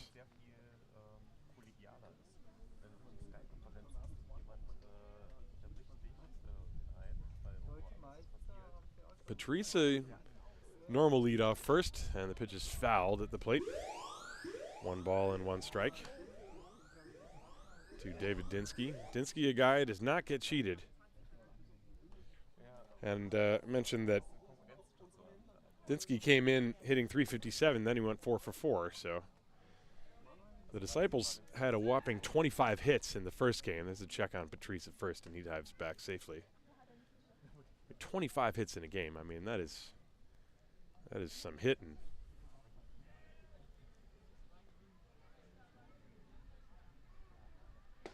That's inside. 2 balls and a strike. This Haar Disciples lineup really seems to be much improved from last year. You have the addition of Rosenthal and Riestra at the bottom of the lineup is also a good bet to get a hit from here and there. There's a breaking ball, strike called on the outside corner. Patrice had faked from first, and that got Shestag, the catcher, to pop out of his crouch.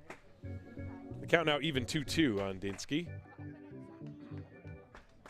who was not thrilled with the strike call. 2-2, first and third, there's 1 out. Will Patrice go here? I don't think so. He does not.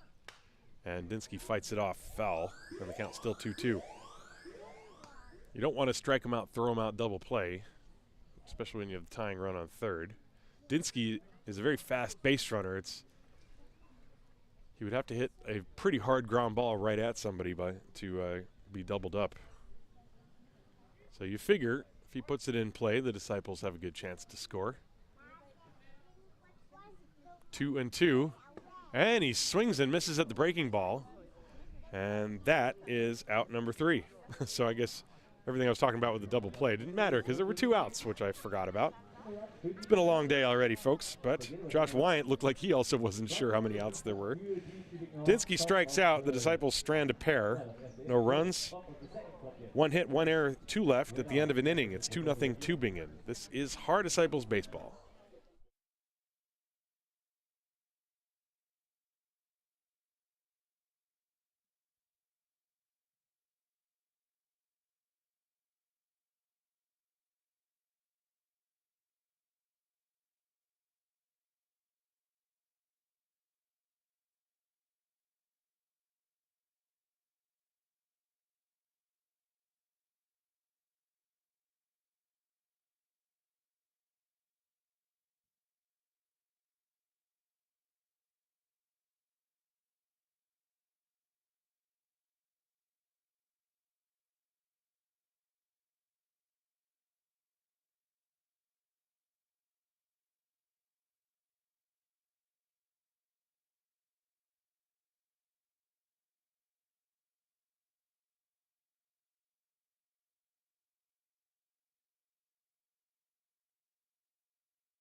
Welcome back to the top of the second inning. Tübingen 2 runs on 3 hits and 1 error. The Disciples 0-1 and 1. Both of the runs that the Hawks scored in the top of the first were unearned.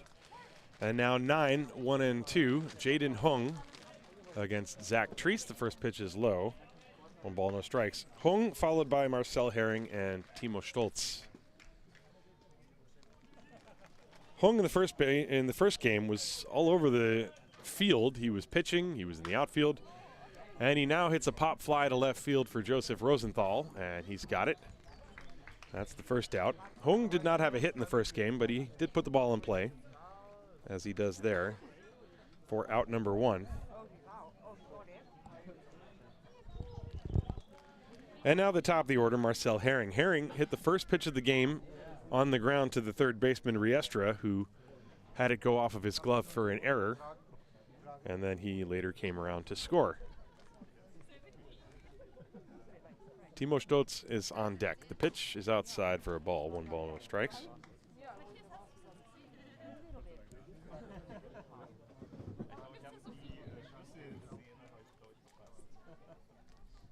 And the next one, inside, ball 2.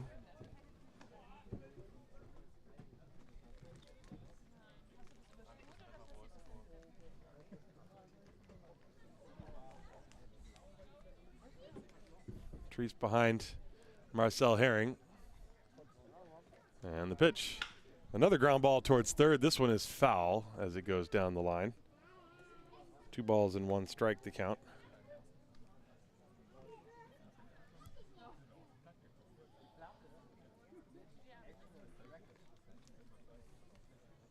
Infield and outfield playing exactly straight away. That's about as symmetrical as it gets for Marcel Herring.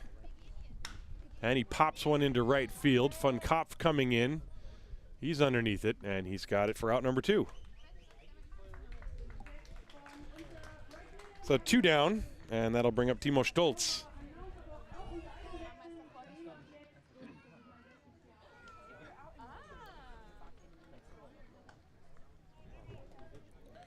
Stoltz was hit by a pitch. That was after the error. And he scored the second run.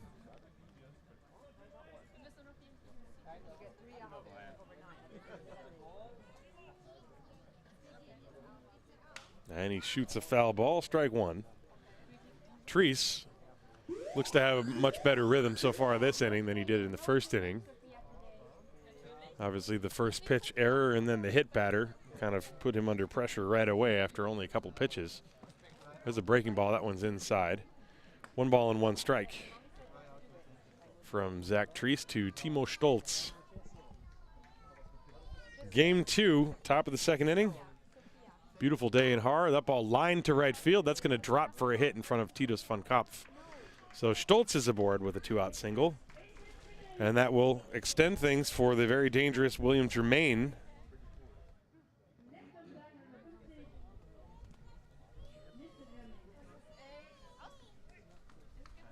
Germain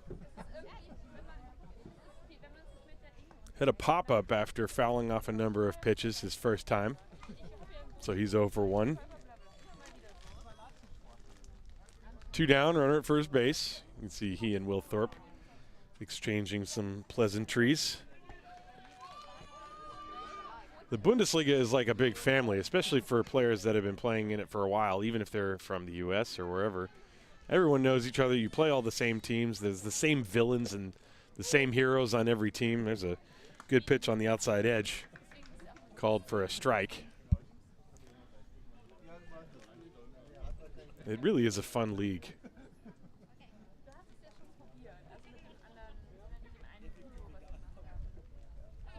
0-1 from Treese to Germain. That pitch is low. Not to mention, a lot of the players that play here have also played in Australia. Many of them have played in independent ball in the U.S., so they may know each other from many different places. Baseball is a global community. There's the 1-1. Strike at the knees on the outside corner, 1-2. That was a good pitch from Treese. Treese has played in Australia. Thorpe has played in Australia. I don't know if Germain has, but it would not surprise me one bit if he has. 1 ball, 2 strikes. And a ground ball back to Treese. This one he gloves, and he underhands it to Patrice, covering, and that will do it. No runs, 1 hit, no errors, 1 left. At the end of 1.5, it's the Tübingen Hawks 2 and the Haar Disciples nothing.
So we go to the bottom of the 2nd inning. The Disciples trailing 2-0 to Josh Wyant and the Tübingen Hawks, and it's going to be Simon Lechner to lead things off.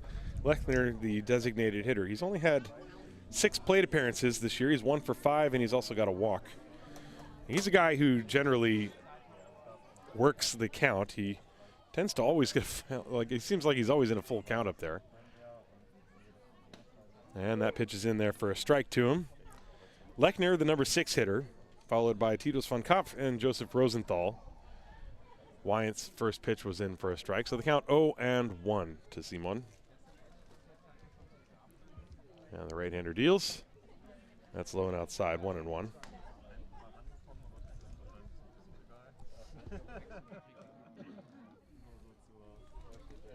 The breeze has picked up a little bit here. I think it's blowing in, from what I can tell, maybe from left field, as Lechner fouls that pitch away to make it 1 ball and 2 strikes.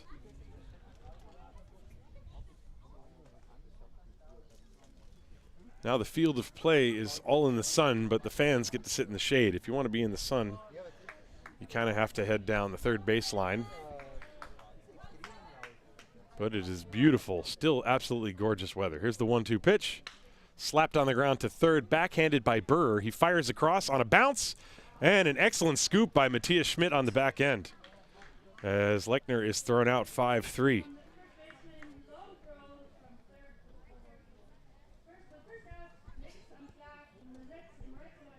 So, that was a good play by Leo Burr, as it looked like he intentionally bounced that throw. And Matthias Schmidt with a good pick on the back end, as Titus von Kopf is going to step up to the plate. Watch this again. Nice job by Leo Burr.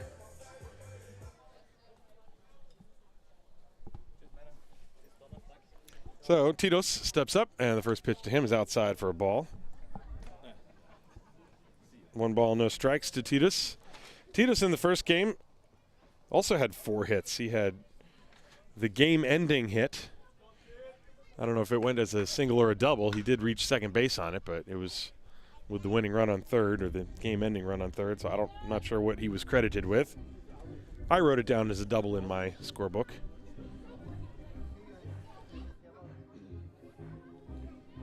One ball, 1 strike to him.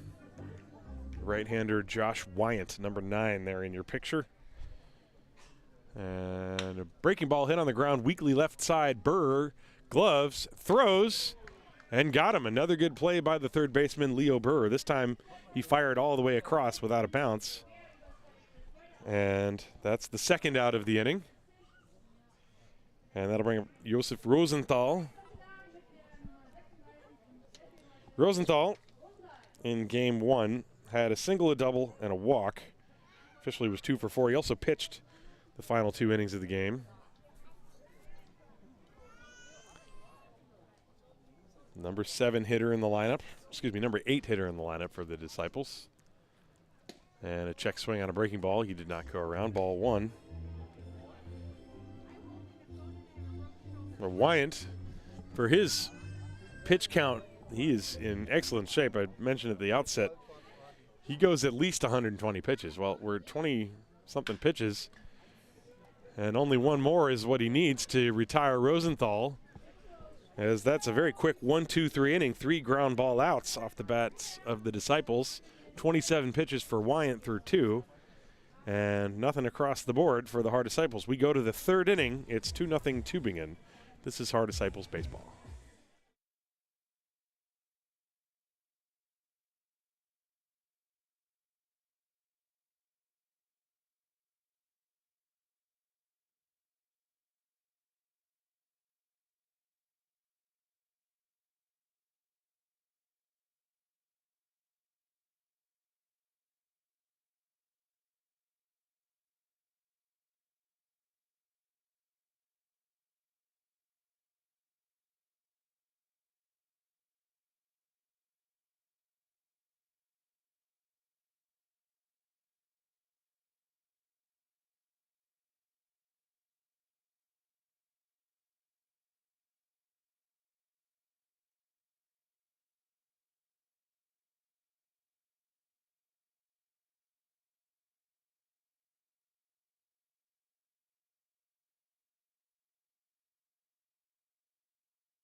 Getting ready to go to the 3rd inning here in Haar, and Zach Treese is going to go back to work.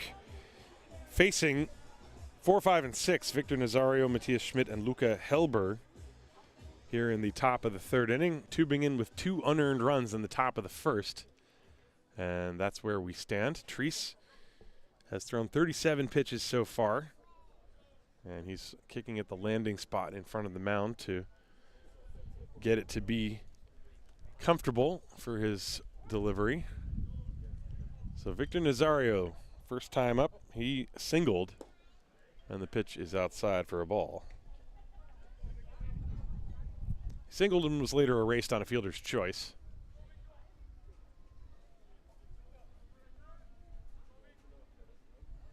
And the pitch. And a big swing, nothing there. That is what you call a monster cut right there. 1 ball and 1 strike.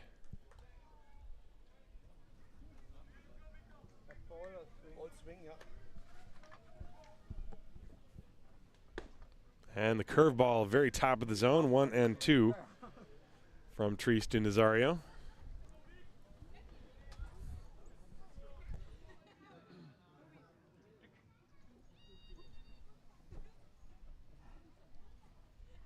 And he got him swinging. Looked like that little slider away, and Nazario flailing through it. That's the first strikeout for Treese. Take another look at this one. A little frisbee, and Nazario swung through it. So 1 away, and Matthias Schmidt now the hitter.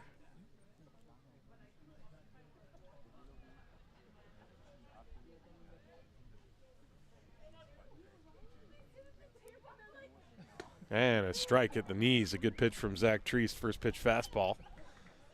As Treese, I mentioned it, he looked a little off kilter in the 1st inning. Took him a minute to find his bearings, and since then, he's been getting ahead of the hitters. And the next one swung on and missed. That one, I think he just threw it right by him. 0-2 on Matthias Schmidt. Schmidt reached on a fielder's choice and drove home a run. That was the first run of the game.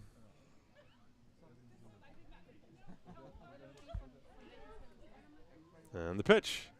Breaking ball. Schmidt, just trying to protect the strike zone, was able to foul it off. That one was destined for strike 3 on the inside corner. Still 0-2.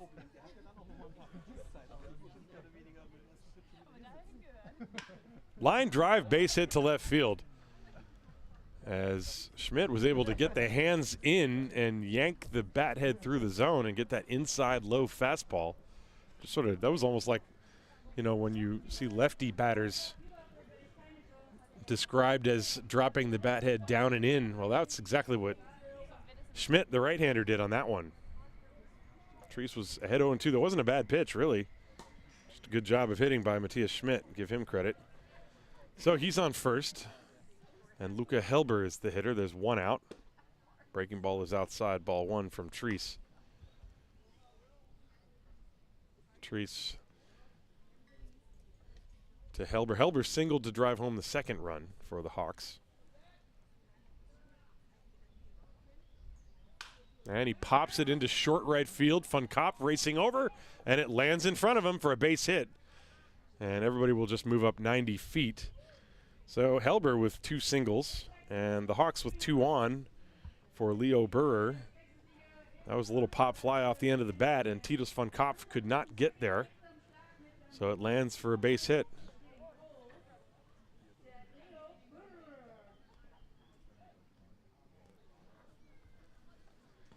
Burger singled his first time.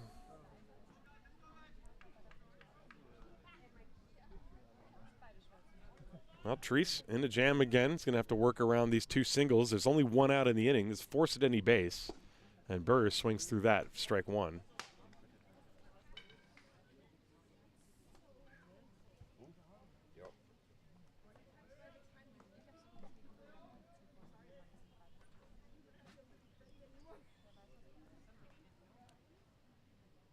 And a play on at second base. And they got him. Now Schmidt is picked off second base as Callum Murphy running in behind. And Treese timed it and whirled and fired to second base.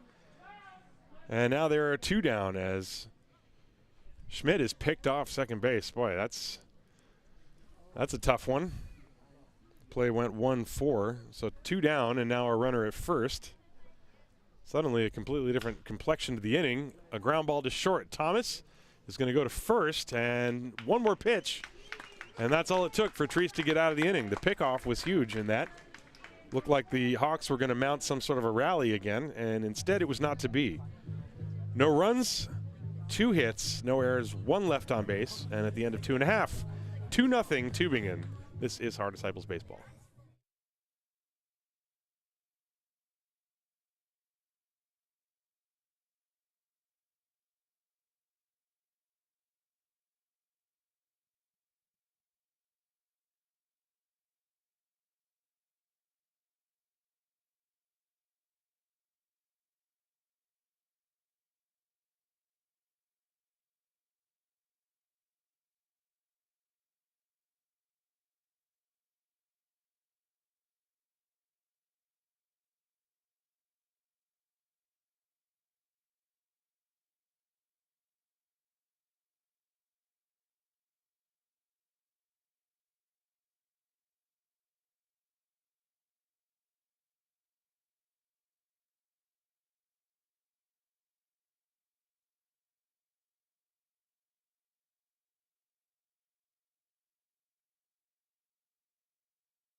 We go to the bottom of the 3rd inning. It'll be 9-1-2. Riestra, Murphy, and Thorpe against the right-hander Josh Wyant.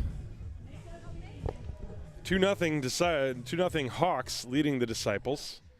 Those 2 runs in the first inning, unearned. But Josh Wyant using them. And the first pitch is popped off the end of the bat, foul out of play, strike 1. That ball just beyond the scoreboard. Strike 1 to Riestra. Riestra in game 1 had 2 hits and a walk.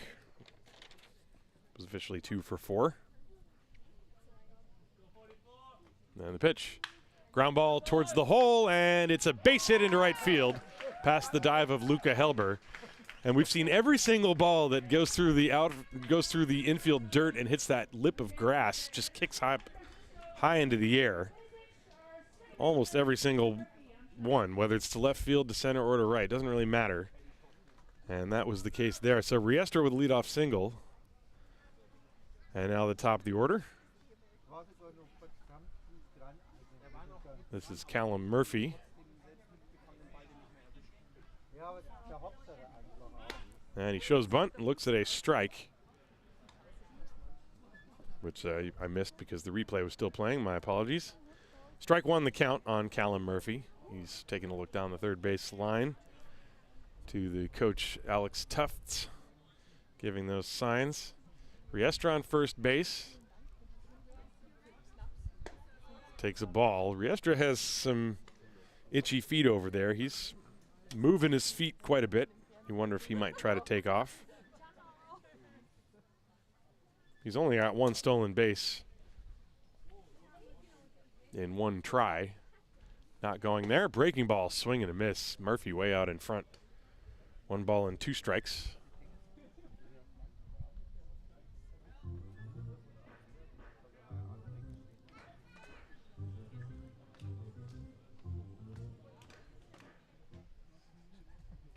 And a check on Riestra. He dives back.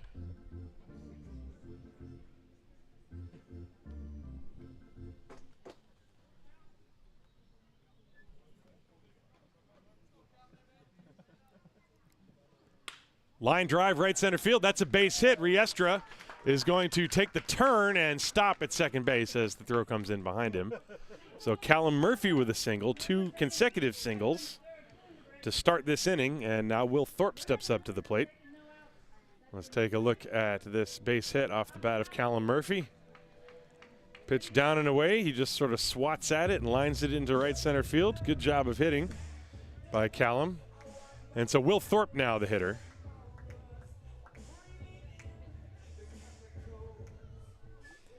Thorpe reached on an error his first time, and he was stranded at third base. That was the ground ball to Germain.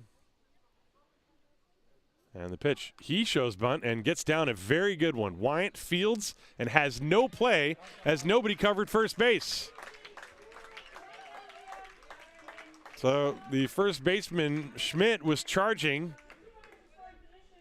and the second baseman was nowhere to be found covering the bag. So Thorpe with a bunt base hit, and the bases are loaded for Nate Thomas. That was a perfect bunt as well. Let's watch this again on the replay.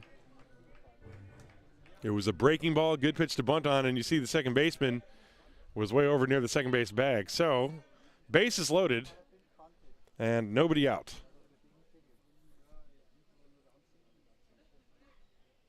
Nate Thomas popped out his first time, and now he hits one up the middle. That's a base hit into center field. In comes Riestra. Right behind him, Murphy coming to the plate. Here's the throw. It is not in time. We're tied at 2. And Nate Thomas goes to second on the throw. And it looked as if Murphy jogging in. Well, he was walking kind of gingerly there, but I guess he's okay. So the ball game is tied at 2 on the 2-run single off the bat of Nate Thomas. Riestra and Murphy scored, and Thorpe goes to third. As you're looking at the replay of it, and now Danielle Patrice, who got his 6th hit in 7 at-bats in today's action. The last time up, 1 for 1 in this game, and now the Disciples with a tie game, threatening to take the lead. And the pitch. That's a breaking ball strike on the inside corner from Wyant.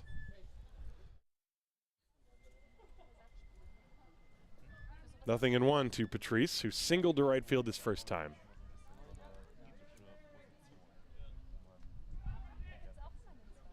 And Patrice fouls that one away. 0-2 to Danielle.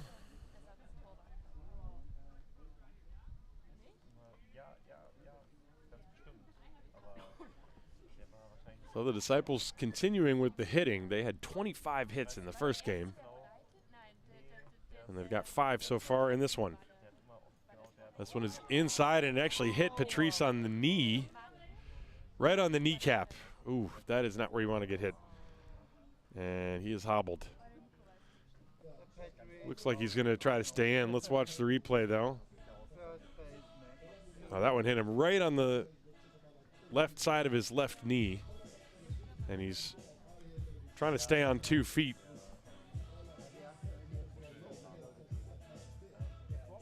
So the bases are reloaded. Patrice for sure wants to stay in this game. And, you know, it looked a little bit like he was, you know, a lot of what hitters will do on pitches like that. It was a breaking ball. He recognized that it was a breaking ball. And hitters will sometimes turn, but they'll actually turn into the pitch, you know, trying to get on base. And that kind of looked like that's what Patrice did, but in doing so, he got hit in the knee.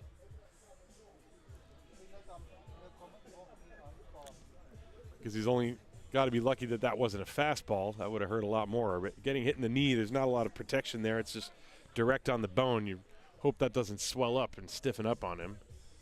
Patrice, obviously one of the most important hitters in this lineup. So the bases are loaded. Still nobody out. David Dinsky now the hitter. Tie ball game at 2. Dinsky, his first time, struck out.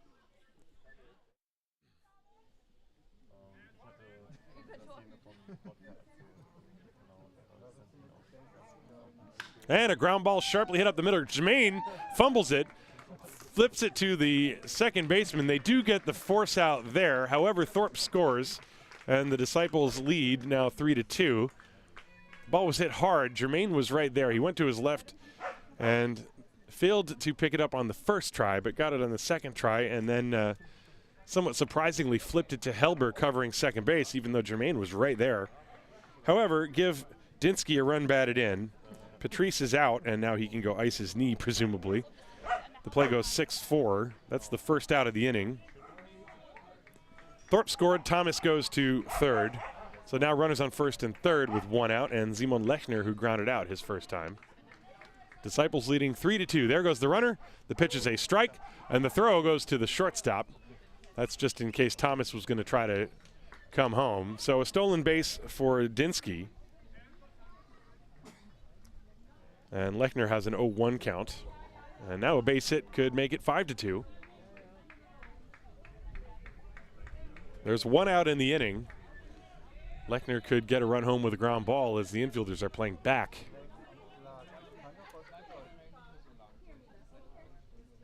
And that pitch is outside. 1 ball and 1 strike. Titus van Kopf is on deck.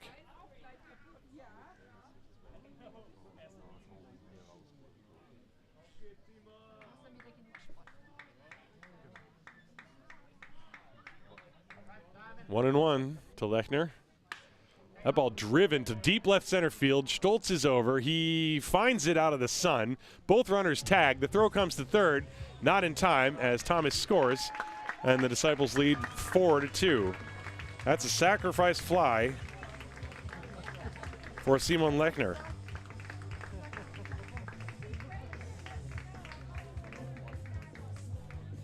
So Dinsky is now on third base. There are 2 away. The Disciples have put up a 4 spot here. And the hitter is Titus van Kopf.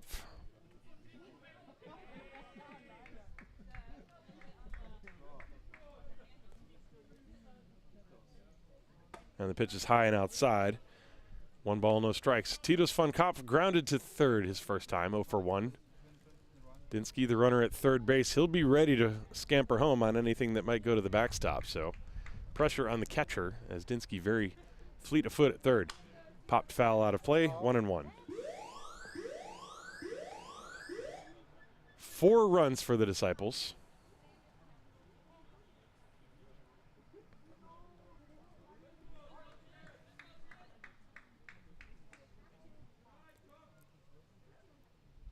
And this ball hit on the ground up the middle.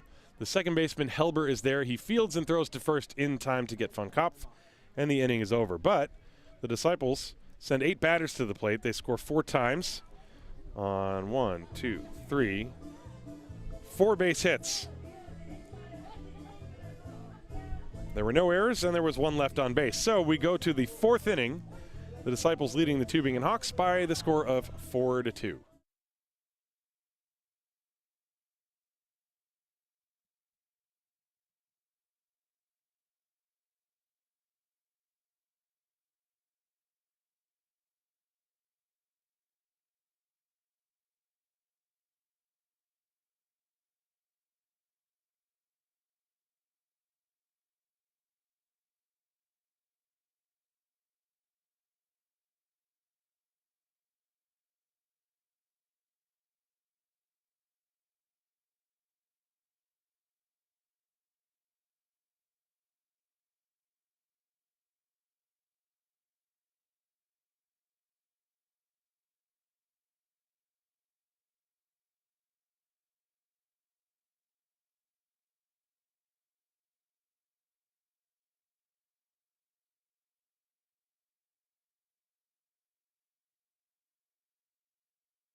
To the fourth inning here in Game 2, Zach Treese now has a lead. It's 4-2 for the Disciples, and Treese is going to face 8-9-1 Robin Shestog, Jaden Hung, and Marcel Herring. Strike one to Shestog, who flied out his first time, 0-1.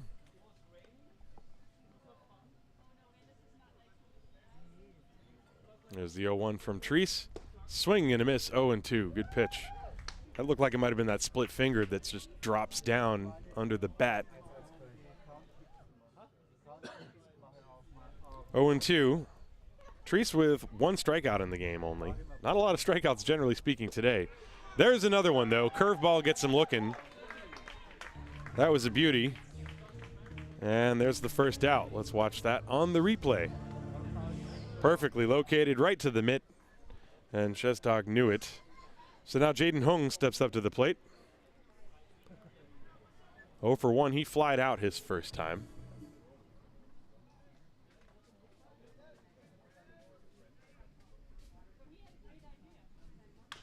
And he taps one weakly left side, Riestra. And he goes for the bare hand and missed it, and Hung will be safe at first base.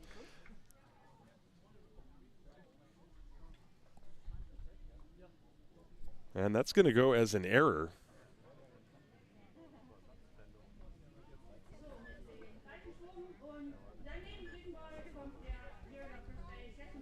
That's a somewhat tough one.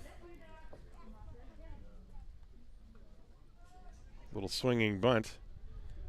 And you see Riestra coming in for it. He tried to grab it and did not. And so Herring lines one into center field. That's down for a base hit. And suddenly Tübingen with 2 on and 1 out. So Timo Stoltz will come up to the plate. After him, you got Will Germain again. Don't touch that dial, folks. This thing is not even remotely close to being decided, even with Treese and Wyant on the bump for their respective teams. So Herring now with a single. Stoltz, the hitter, is 2 for 2. No, excuse me, 1 for 1. He was also hit. And a good curveball from Treese. Strike one to Timo. Stoltz was hit by a pitch and scored in the first. He then singled in the second. This is his third at bat already, third plate appearance. 2 on, 1 out. Tapped foul. No balls and 2 strikes to count. Stoltz, a very defensive swing at that 0-1 slider that was down and away.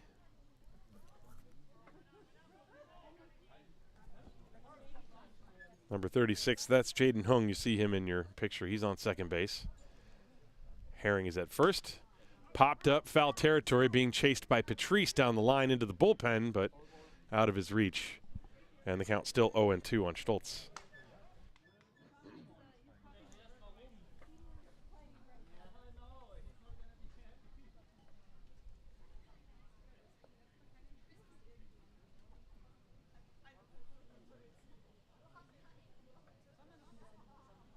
No balls, 2 strikes, 1 out. Runners on first and second. Top of the fourth inning. Here's the pitch. Curveball struck him out. And that's the second strikeout of the inning, third of the game for Treese. And there are 2 away. We'll take another look at this pitch from Zach Treese. Really good lateral movement. And so, Will Germain will step up to the plate now. Germain, a tough customer. He represents the go-ahead run. And the pitch down in the dirt. Good block by Thorpe. 1 ball, no strikes. Well, Germain and Nazario, those are the 2 power guys in the lineup for Tübingen.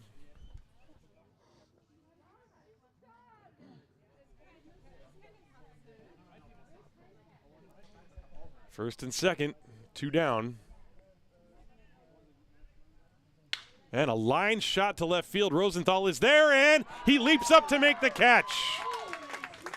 And that's the third out of the inning. Rosenthal, I don't think quite realized it. He fired it back in, but that was an excellent catch. That was almost a rising line drive. Absolutely smashed by Will Germain, and Rosenthal hauling it in. So a great play, saves a couple of runs, and probably the tie game. That very well could have tied the game. Well, look at the trajectory of that line shot, and Rosenthal went out of your screen, but trust me, he made a running, leaping catch. That ball probably was going to hit the fence on the fly. That's how hard it was hit. However, Tübingen does not score. No runs on one hit. There was one error and 2 left on base. We go to the bottom of the 4th. It is 4-2 Haar.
We move to the bottom of the 4th inning here, and this ball game moving at a much quicker pace than the first one did. We started about 10 minutes before 4 p.m. We're now just around 5, and we're nearly halfway through. Bottom of the 4th inning. First pitch, bunted down the third base line, and that's a foul ball.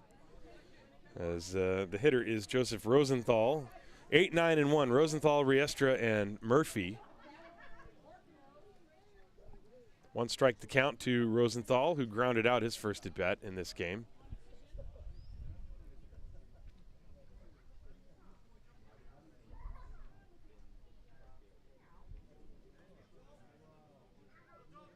Haar leading 4-2.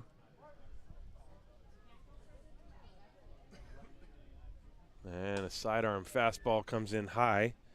1 ball, 1 strike. Josh Wyant on the mound for the Tübingen Hawks. And a good slider dropping in. I think that might have been what that pitch was. Maybe it was cutter. 1 ball, 2 strikes. You know, seeing Wyant pitch, of course, this is his 3rd year with Tübingen.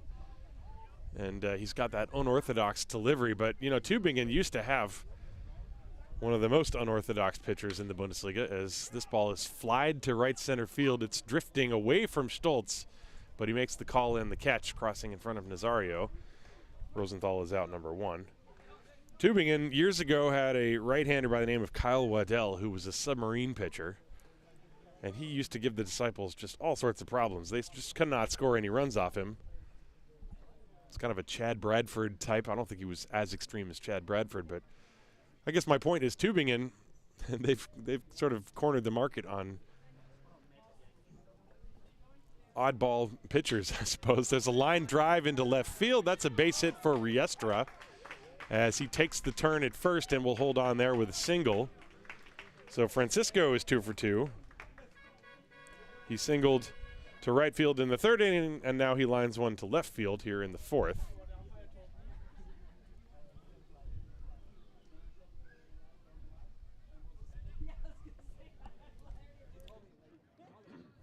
So, 1 out, runner on first base. And Callum Murphy, the top of the order for the Disciples. Murphy 1 for 2 in the game with a single. And he shoots a line drive. That's foul, out of play down the right field side.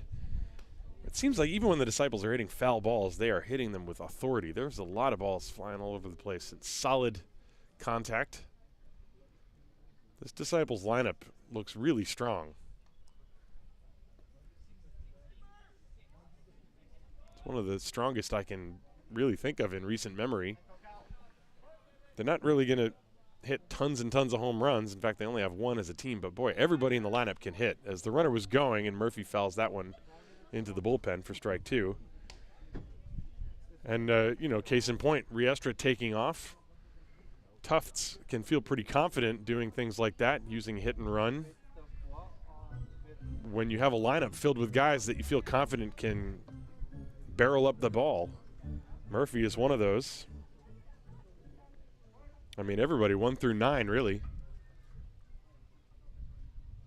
And a fly ball to center field. Stoltz didn't quite read it immediately, shading his eyes from the sun, and he makes that catch. That was hit almost directly to him. Barely needed to move. So Murphy flies out for out number 2.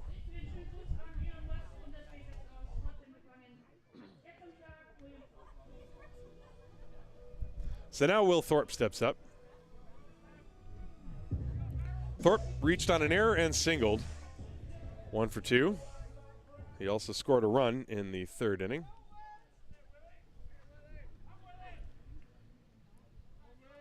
And they've got Riestra picked off.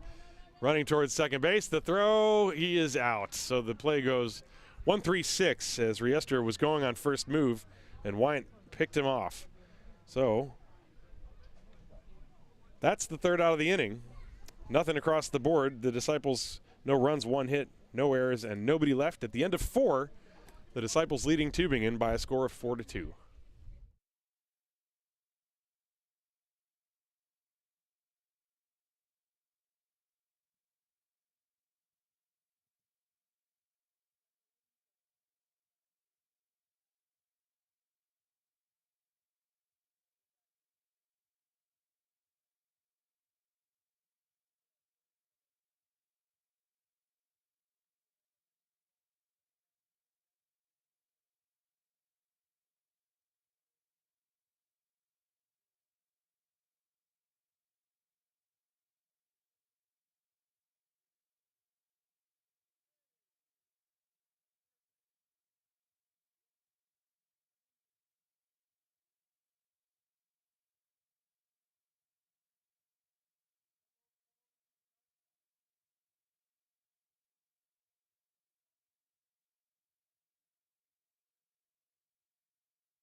To the top of the 5th inning, Haar 4 and Tübingen 2.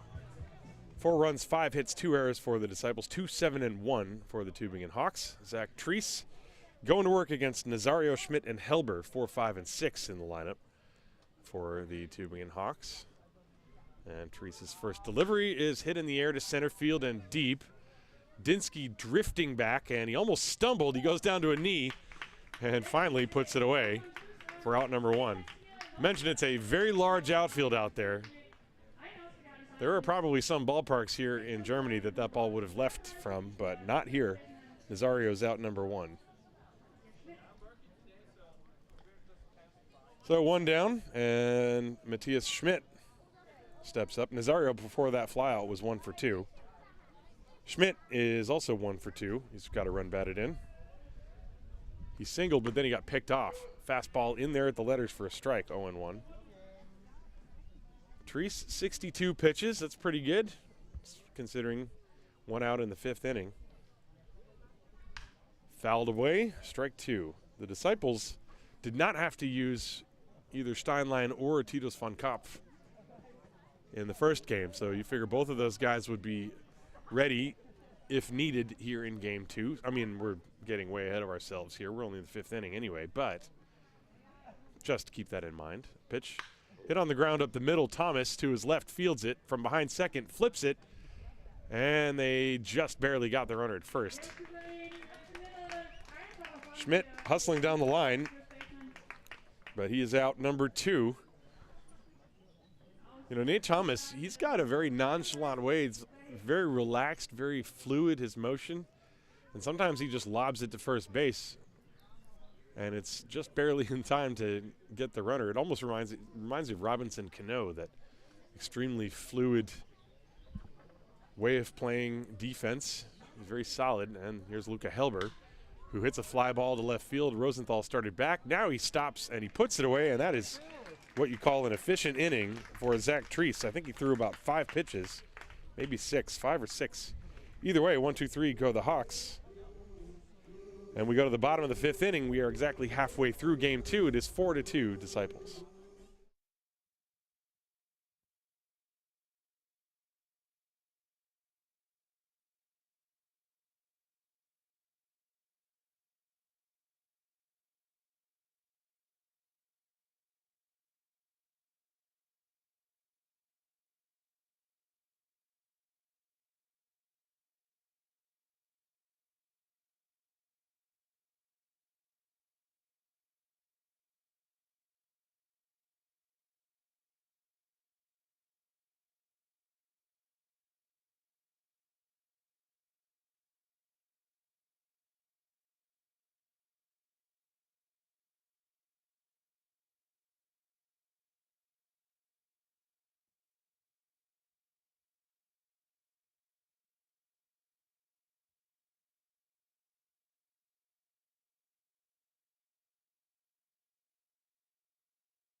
We are back for the bottom of the 5th inning as Will Thorpe steps up against Josh Wyant, and the first pitch hit in the air to right field off the end of the bat.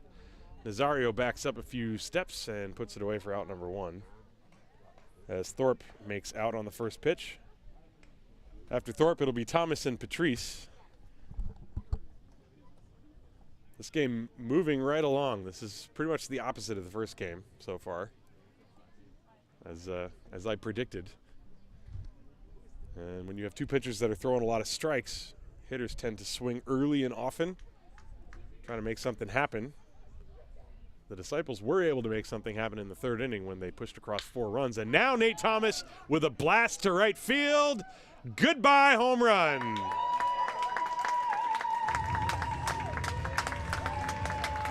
Swinging early and often to make something happen. Well, that happened. Nate Thomas's 2nd home run of the year makes it 5-2. Well, the Disciples in the first game came close to leaving the ballpark a couple of times, but that one was a no-doubter. Watch this on the replay. First pitch, fastball down the pipe, boom.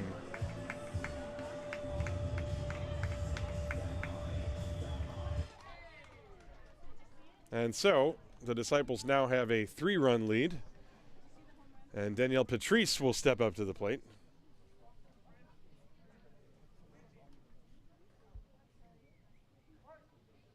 Patrice hit one high off the net in the first game, as that breaking ball is outside for a ball.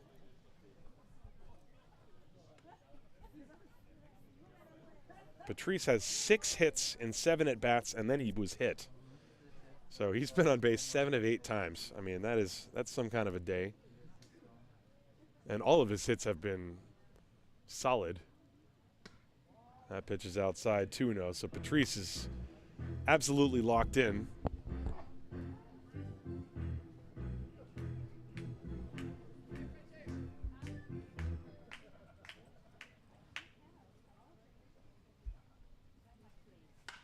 That ball hit high in the air to right field. Nazario back, spins around, and puts it away shy of the warning track.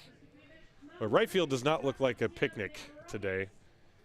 As every single ball that's been hit out there, I feel like the outfielder has turned around on. And Nazario, you can see himself, looks like he's shaking his head after that one. He made the play, but it did not look easy. 2 outs now for David Dinsky, as Dinsky will come up. Dinsky struck out and then reached on a fielder's choice, driving home a run in the third. He had 4 hits in the first game. And the pitch to him. Fouled away. Good cut by David. 1 strike.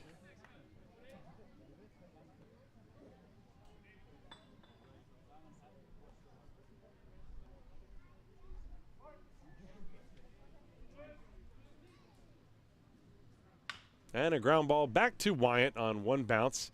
He fields and throws to first for the final out of the inning. But the Disciples get a run, 1 hit, no errors, nobody left on base. The home run by Nate Thomas makes it 5-2. We go to the 6th inning here in Haar, the Disciples leading.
So we're zipping right along here. It's the top of the 6th inning. The Haar Disciples leading the Tübingen Hawks 5-2.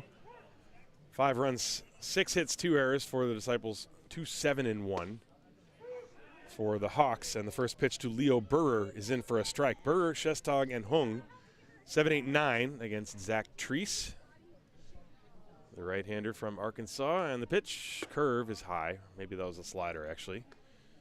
Not quite sure. At any rate, it is a 1-ball, 1-strike count. This game moving much more quickly than the first game did. We've seen excellent control from both pitchers. There's a breaking ball in for a strike, 1-2. Treese started off the game a little bit shakily. There was an error and then a hit batter, and both of those runners came around to score. Since then, he's been very good. And the pitch, slow ground ball left side. Treese off the mound, fields, throws, and got him at first base. That submarine throw to first base. And Patrice receiving it on the back end. So 1-3, there's 1 away. And Robin Shestag.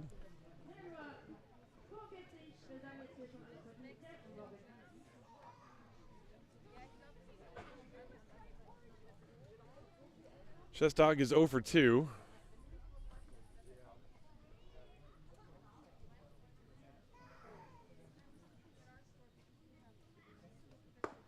Fastball strike. Treese really attacking the hitters in the recent innings. He had a 1-2-3 fifth.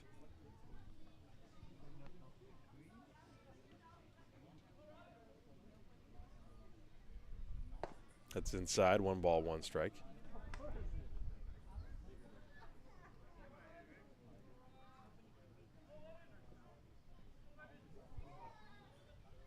One and one on Robin Shestag. Popped up on the infield left side. Thomas and Riestra. Who's going to get it? It is Thomas. Out number 2.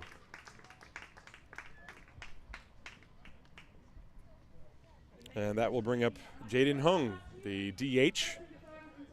Hung reached base on an error his last time, but it could have also been a base hit. He had a little swinging bunt that went between the pitcher's mound and the third baseline, and Riestra tried to come in and barehand it.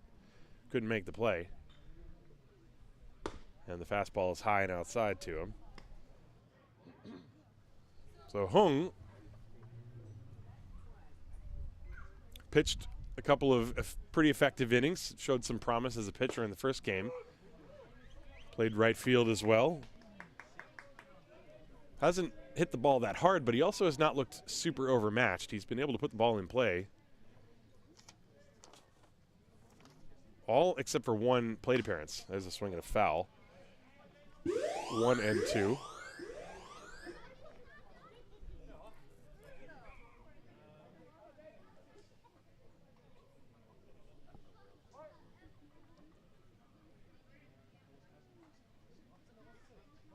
And he asks for time. 1 ball, 2 strikes.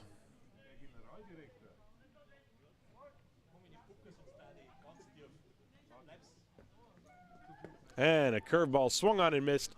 The ball in the dirt. Thorpe needs to complete the play by throwing to first, and he does so. 2-3 on the putout. A 1-2-3 inning, 7 in a row, set down by Treese. Actually 8 in a row when you go back to the 4th inning. Nothing across for the Hawks here in the 6th. We go to the bottom of the 6th. Haar 5, Tübingen 2.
Moving to the bottom of the 6th inning, my name's Tim Collins. Hope you're enjoying your day wherever you may be. Here it is absolutely gorgeous. Perfect baseball weather. A breezy Saturday afternoon in the middle of May. Summer is just around the corner here in Haar, and Simon Lechner is up at the plate against Josh Wyant. And he looks at a ball outside, 1 ball, no strikes. Lechner, the DH, he is 0 for 1. He also hit a sacrifice fly to drive home a run in the 3rd. That was when the Disciples scored 4 to take the lead after they trailed 2-0. And the pitch is low. You can actually hear the home plate umpire, Andreas Pichler, saying ball low. 2-0 on Simon.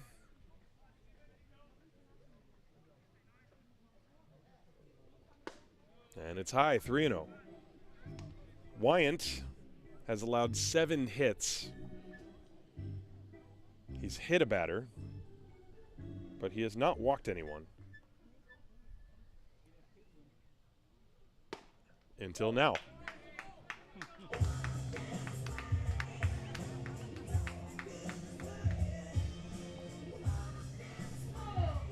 And so Lechner at first base for Titus van Kopp, who's 0 for 2 with 2 ground balls. Lechner on first base.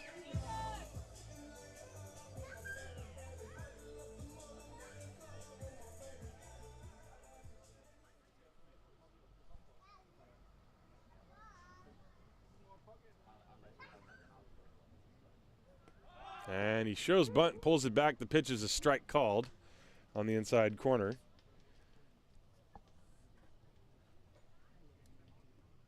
Nothing in 1.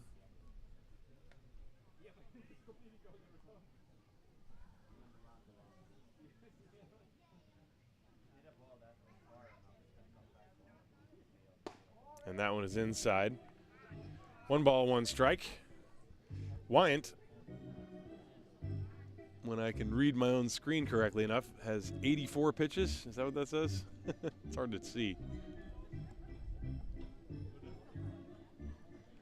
Well, I told you he'll be in there for a while. He threw 170 a couple of weeks ago. The pitch is a strike, a throw behind the runner, and he is back. 1 ball and 2 strikes now on Titus von Kopf as Simon Lechner had to go diving back in.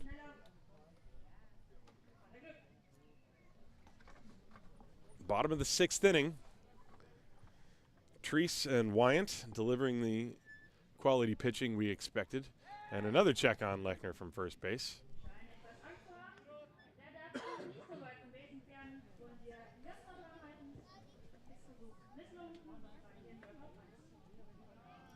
One ball, 2 strikes. Nobody out. Lechner on first base. The pitch. Hit in the air to left field and deep, sending Herring back. He spins around a couple times, and he's not going to catch it. It lands on the warning track. Lechner is being waved around. He's coming to the plate, and he will make it without a throw. Titus von Kopf with a run-scoring double that got Marcel Herring spinning around in left field. And the Disciples lead 6-2. Well, let's watch this in the replay. I don't think you're going to be able to see Herring in left field. He's probably out of your picture at this point.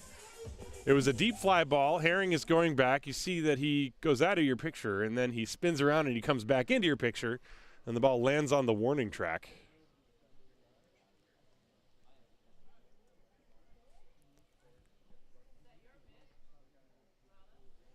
And so Rosenthal is now the hitter with von Kopf on second base. The Disciples leading 6-2. And another big hit by Titus. And the pitch is outside. That's probably the longest hit I think I've seen him get. He drove it deep to left field. He's really swung the bat well today. There's a strike at the knees from Wyant. 1 ball and 1 strike. The Titus with that double, he had 2 doubles and 2 singles in the first game. So he's got 5 hits in the doubleheader so far. The Disciples brought their hitting shoes today. There's a swing and a miss from Rosenthal, 1 and 2. Rosenthal is 0 for 2 in this game. But he did have a base hit. In fact, he had a single and a double in the first game, plus a walk in which he came around to score. 1 ball, 2 strikes. There are no outs. Bottom of the 6th inning. And off the outside corner is that last pitch. 2-2.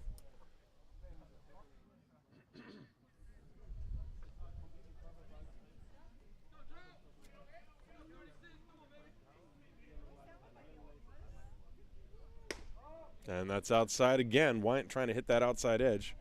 Couldn't quite get it there. 3-2 the count.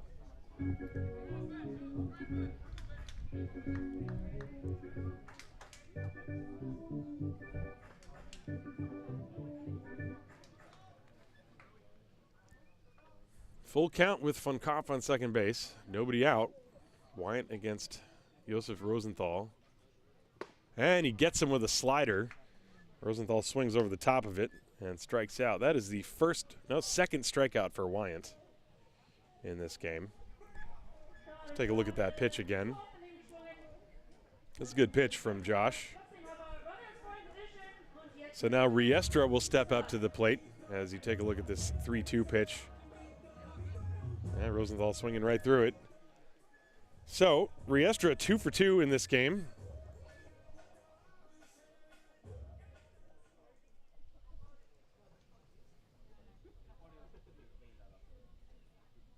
And the pitch is outside for a ball. 1 ball, no strikes. Francisco singled and scored in the 3rd, and then he singled and was picked off in the 4th.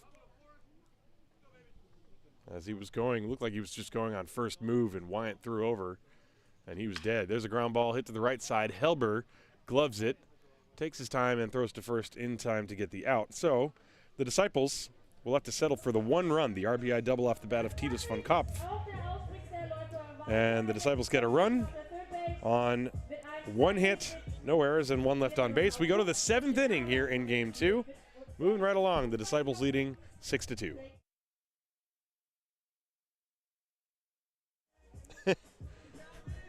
I'm out of my mind. That's only the second out, everybody. Good thing, I eventually opened my eyes and looked up from my scoreboard to see Callum Murphy stepping up to the plate with 2 outs and the runner on third base. Well, I'm going to have to refill my scorecard. Wouldn't be the first time. First pitch was inside to him.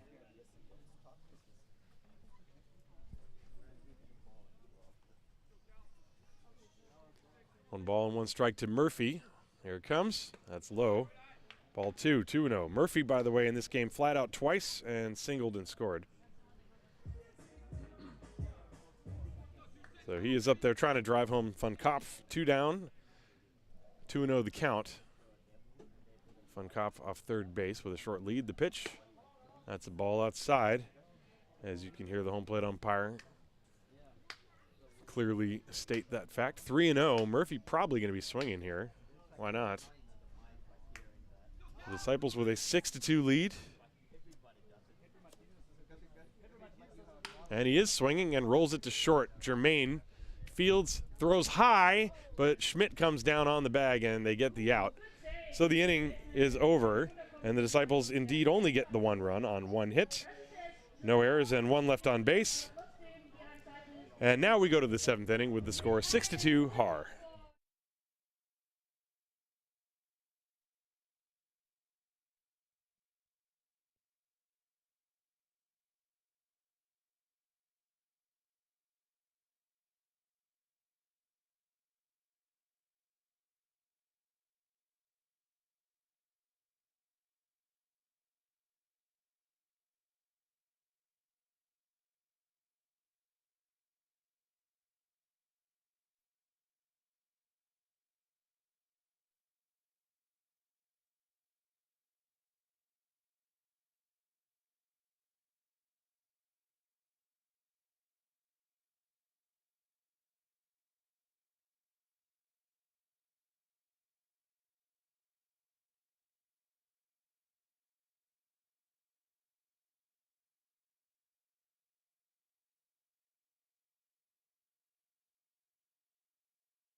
To the top of the 7th inning here in Haar, the Disciples leading the Tübingen Hawks in Game 2 of this doubleheader by a score of 6-2. They took the first game 16-6. And looking to sweep the doubleheader, Zach Treese going to work against the top of the order, Marcel Herring, Timo Stoltz, and then William Germain. Herring has reached on an error, flied out, and singled, and the first pitch is a slider way outside for ball 1.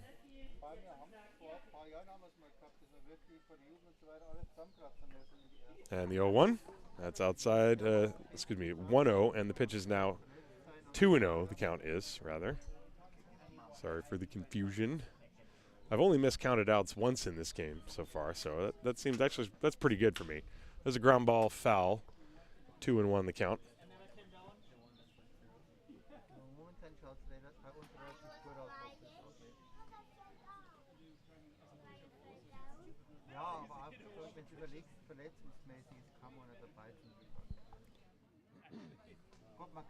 Treese with a 2-1 count on Marcel Herring. And the breaking pitch is inside, 3-1. We'll see. Treese hit a batter in the first inning, but he too has not issued a walk as of yet, but he's behind Herring here, 3-1. There's a strike, and the count now full 3-2. Timo Stoltz is on base, on deck rather. Full count to Marcel Herring. Got him swinging on an off-speed pitch down and away. Excellent spot for that pitch from Treese, and Herring is out number 1. As you watch the replay. 1, 2. That's only the 4th strikeout for Treese. Treese, who had 11 strikeouts last weekend in Mannheim. Only 4 today.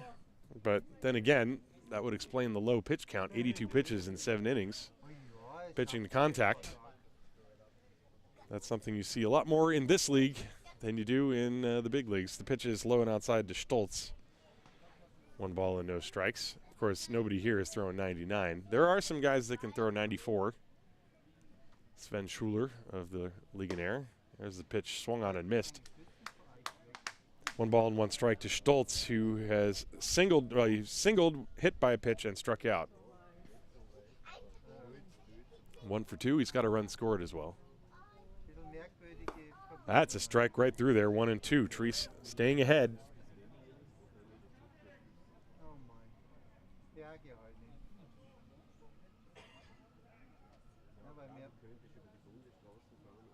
One-two pitch.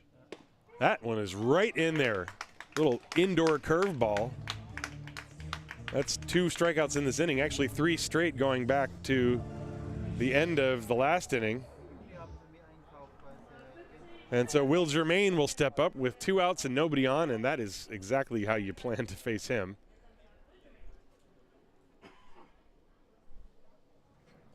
So Will Germain, who in this game is 0 for 3.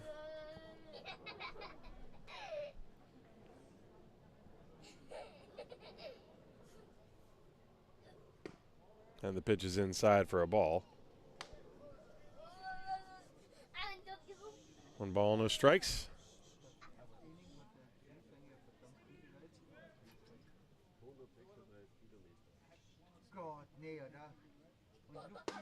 There's a strike on the outside corner from Treese. 1 ball and 1 strike to Germain.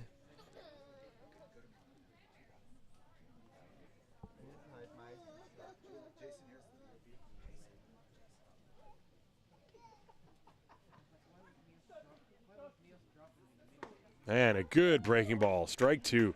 Treese seems to have really found that pitch. He's had good command of it all day. But when you can throw it to a good hitter like Germain in a, it kind of is a hitter's count, 1 and 1, and get it in there for a strike, that's a real weapon. As Treese comes set, the 1-2. He tried to get Germain to expand the zone ever so slightly, and Will was able to let that one go by outside. 2 balls and 2 strikes.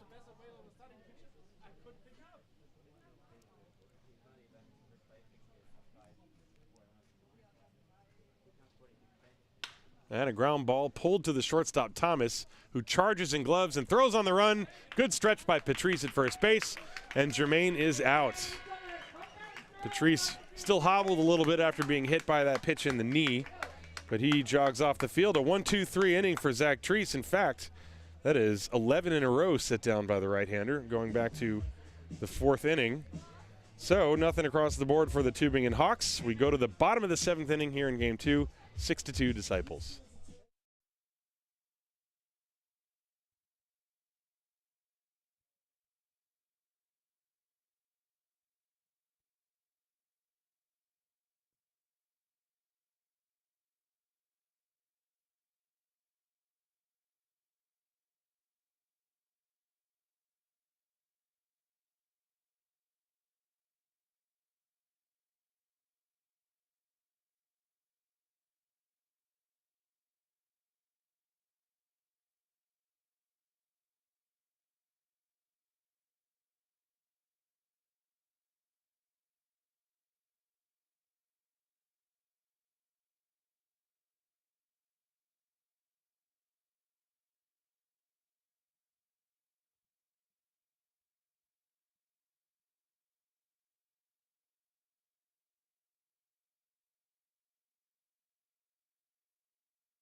Having a little fun here in the bottom of the 7th inning.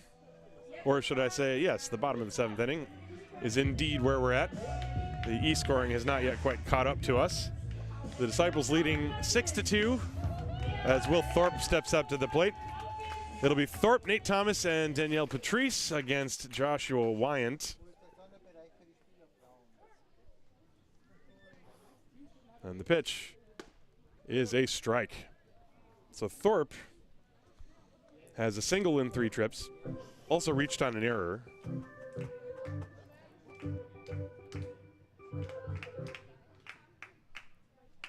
And the next one, that one is popped up down the right field line. A long run for Nazario, and it lands. It's a fair ball. Thorpe hustling to second base. He is going to stop there with a double. Thought about maybe moving on as the throw comes trickling into the infield. But he's at second base with a double. His second base hit of the game. He has 4 in the afternoon. And Victor Nazario, the right fielder, was playing way off the line, and that pop fly looked like it was actually going to go foul. And it landed very close to the line down the right field side. And so now Nate Thomas steps up. Thomas blasted the ball out of the ballpark his last time up. And he's up there with Thorpe at second and nobody out. Thomas 2 for 3 in this game. And that is high. 1 ball, no strikes.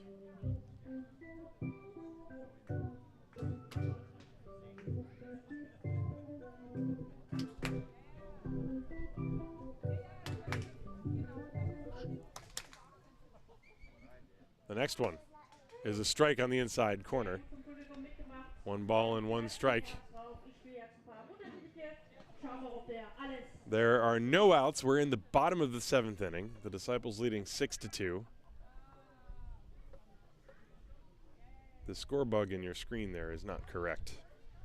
Not sure what's going on with that. There's a swing and a miss. Thomas trying to replicate what he did last time with that cut. And came up empty. 1 ball, 2 strikes.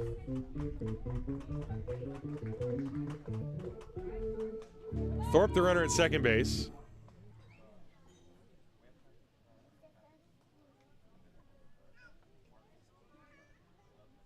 And that one is outside. 2-2 now.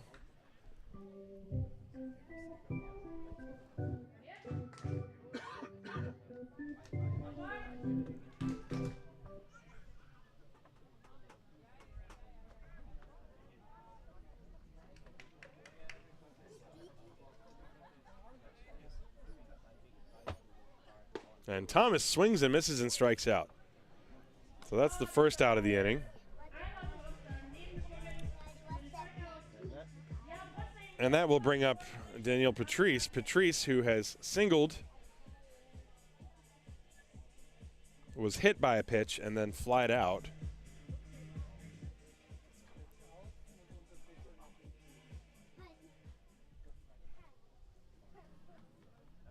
And now your score bug is correct. Not sure why it took so long for it to update, but Patrice with a good cut swings and fouls that off. Strike 1 to him. Wyant still with a very good pitch count, only in the low 80s it looks like. Very hard for me to read that. I think it says 86. I'm reading it off the screen the same way you are.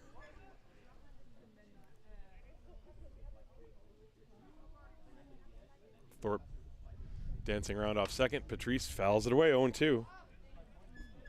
Heads up.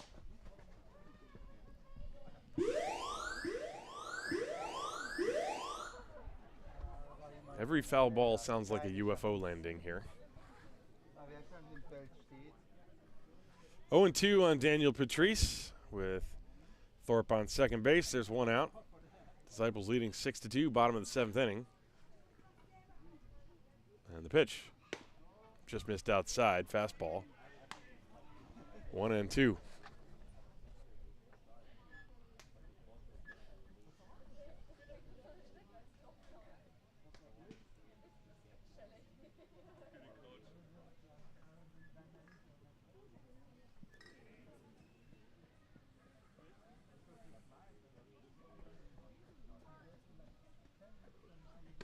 And it's outside to even the count, 2-2.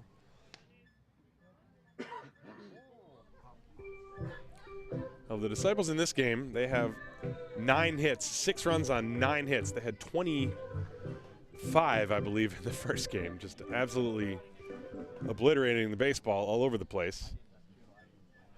And 9 hits through 6+ innings here.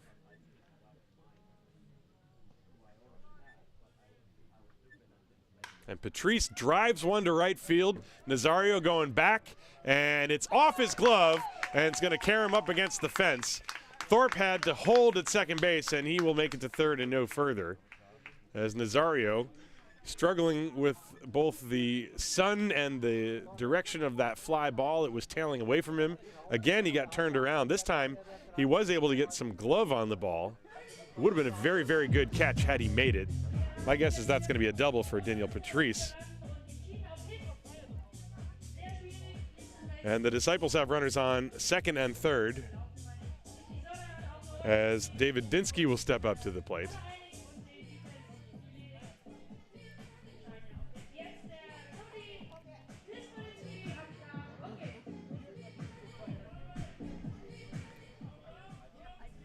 So now Dinsky stepping up. Second and third, only one out, and the pitch hit in the air to right field, down the line, long run for Nazario. That ball hits high off the wall. 2 runs are going to score. Dinsky racing to second base. He's got a 2-run double, and he nearly went oppo and left the ballpark. That ball hit maybe a meter or so below the top of the net, which, by the way, was extended a couple of years ago to make it higher than normal. It's a really high wall out there, probably about, I don't know, 30 feet or so up into the air, maybe even more. And that ball banged high off of it, so a 2-run double for Dinsky.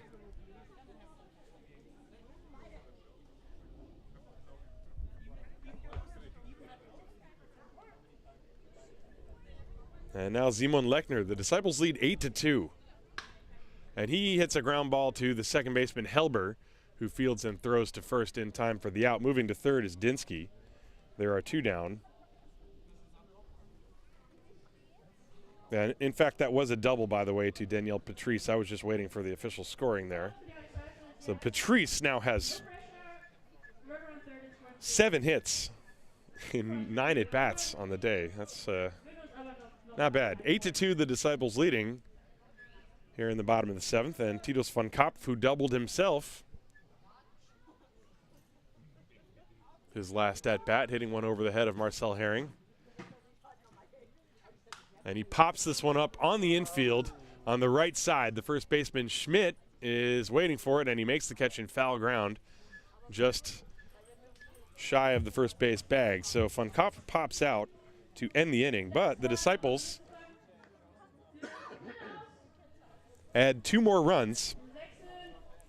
2 runs on 1, 2, 3 hits. There were no errors and 1 left on base. We go to the 8th inning here in Game 2. It's the Disciples 8 and the Tübingen Hawks 2.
We are here for the 8th inning, and the new pitcher on the mound for the Haar Disciples is the veteran Lucas Steinlein.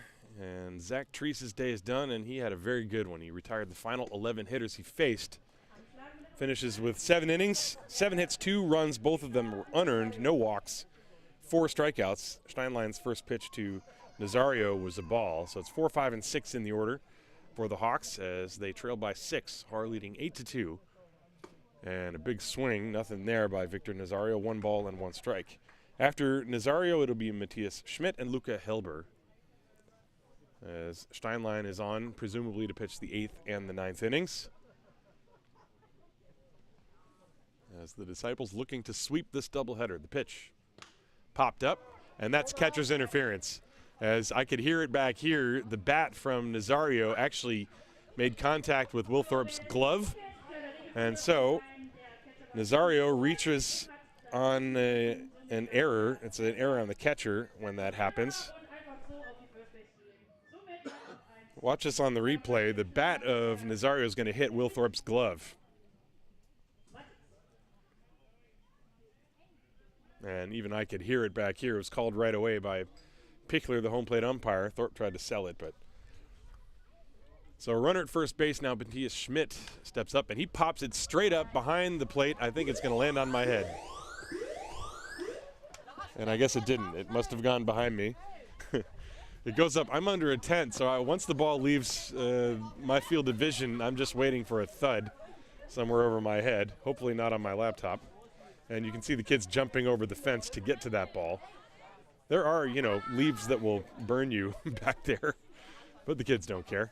Pitch is inside. The count 1 ball and 1 strike to Matthias Schmidt.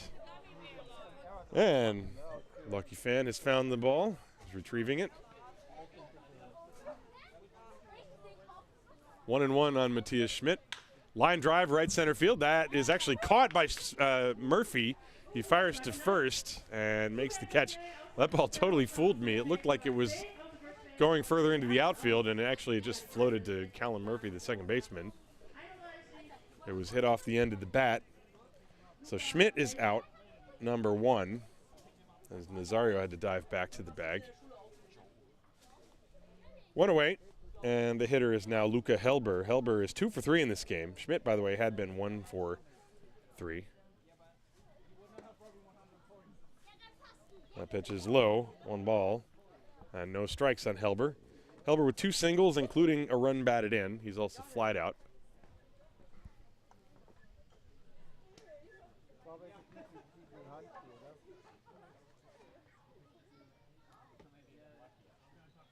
Swing and a miss. Steinlein poured a fastball in there, and Helber went hunting. 1-1 the count to him.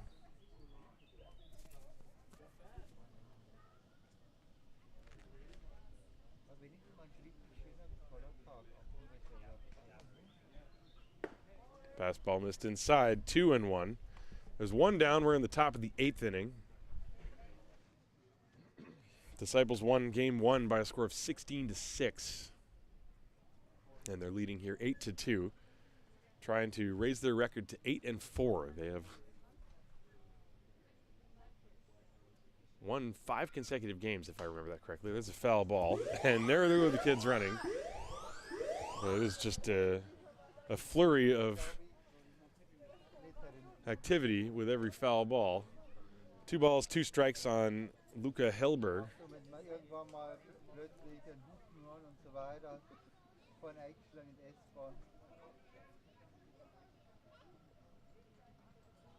And a tapper foul. Now let me see if I remember correctly. So last weekend the Disciples swept Mannheim. Prior to that they swept Ulm. And I think they won the last game in Mainz before that. So that would mean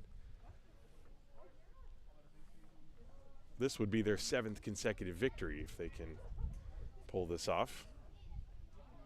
Swing and a miss and a throw behind the runner, and the tag was not applied, but they had him as Nazario was way too far off the bag, but Patrice had to go to the inside of the bag to receive the throw, and then he couldn't quite turn around quickly enough. Remember, Patrice is over there with possibly a little bit of a painful knee, so he wasn't able to spin and apply the tag quickly enough. However, Helber strikes out. And there are 2 outs now for Leo Burrer, who is 1 for 3. And he foul tips that one at the plate, strike 1.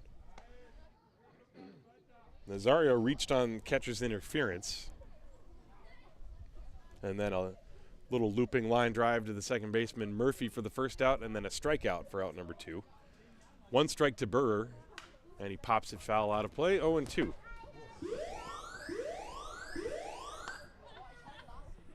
I don't know why the kids even come back, honestly. Every foul ball, they go running all the way to the opposite end of that Little League field, which is off to the right. They get the ball, they come back, and then another ball is hit over there. You know, just stay there. It's a curveball swung on and missed for strike 3. Steinlein with a solid inning. No runs, no hits, 1 error, and 1 left on base. We go to the bottom of the 8th inning. It is 8-2 Haar. This is Haar Disciples baseball.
Eight to 2 Disciples leading the Tübingen Hawks as we go to the bottom of the 8th inning here. And for the Disciples, it'll be 8-9-1. Rosenthal, Riestra, and Murphy to start things against Joshua Wyant, still out there for the Hawks. Wyant has given up 8 runs on 11 hits. The Disciples have swung the bats really well today. They've pounded out over 30 hits throughout the course of this doubleheader.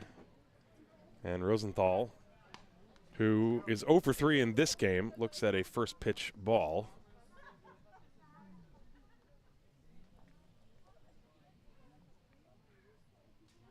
And he fouls one back to the screen. 1 ball, 1 strike. I could have caught that ball had the screen not been there. That was headed right for me. See if I would have been able to catch this foul ball. Maybe it would have gone over my head.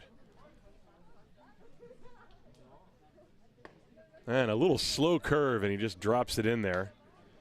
1-2.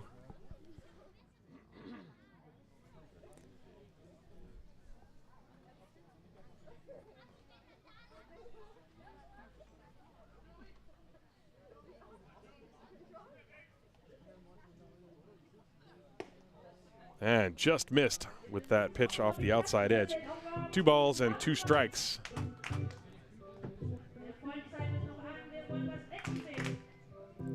Next weekend, on the 21st, the Disciples will play in Ulm.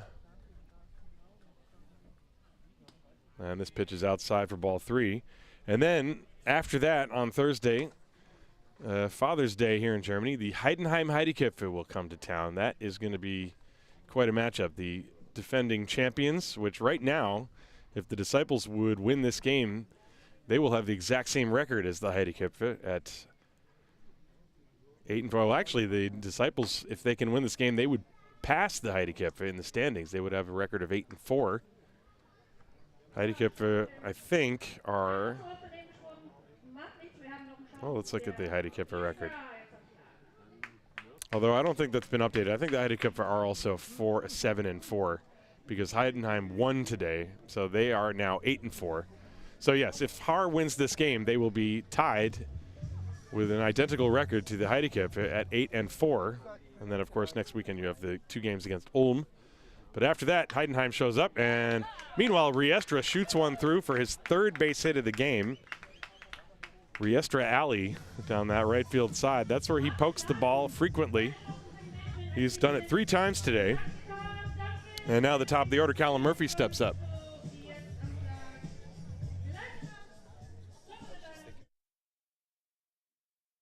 Yeah. So Callum Murphy with a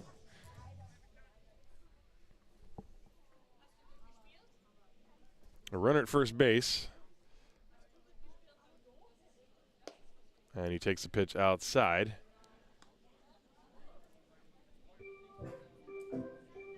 Rosenthal had struck out prior to that.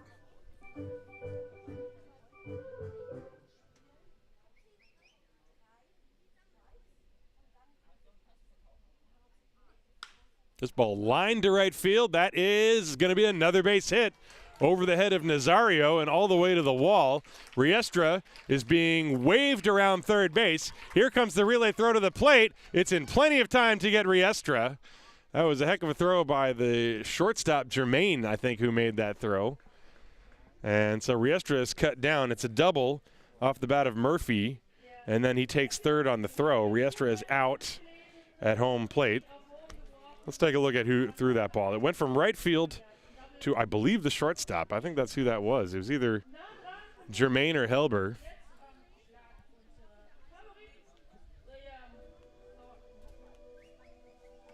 Now who? That was Luca Helber who made that throw, I believe.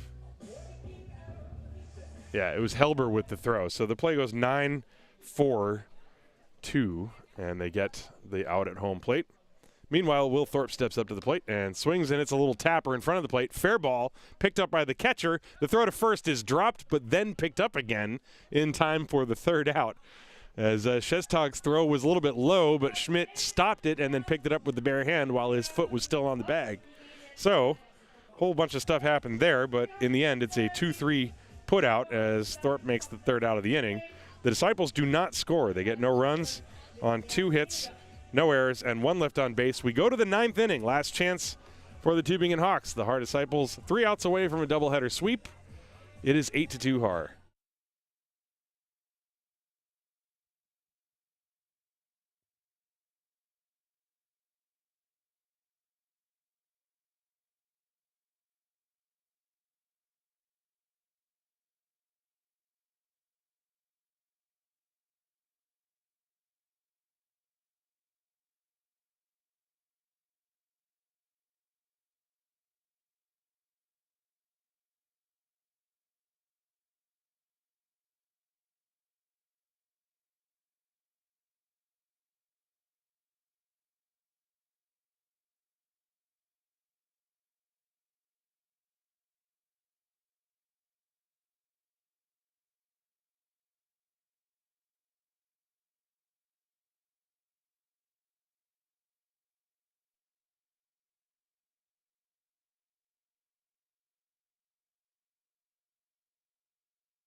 So we move to the top of the 9th inning. Do or die for the Tübingen Hawks. The Disciples leading this game by a score of 8-2.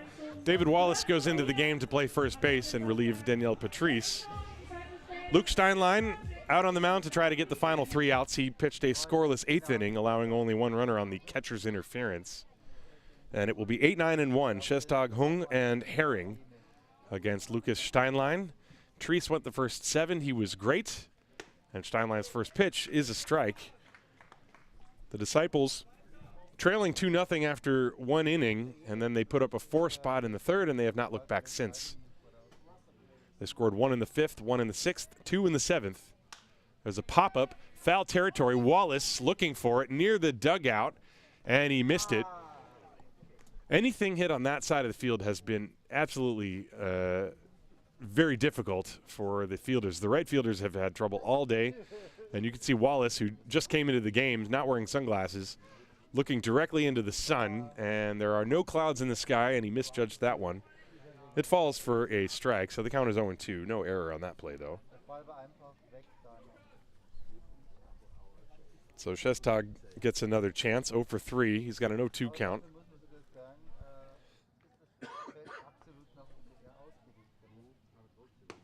Fastball missed outside, 1 ball and 2 strikes.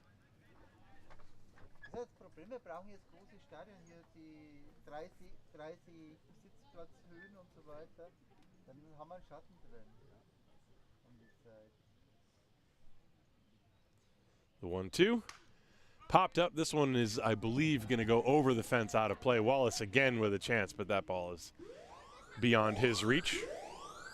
Still 1-2.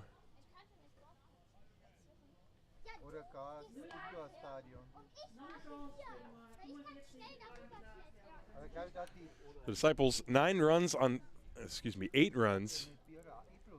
13 hits.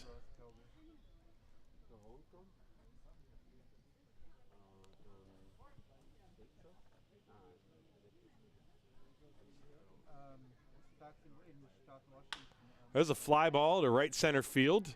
Von Kopf is there. He puts it away for the out.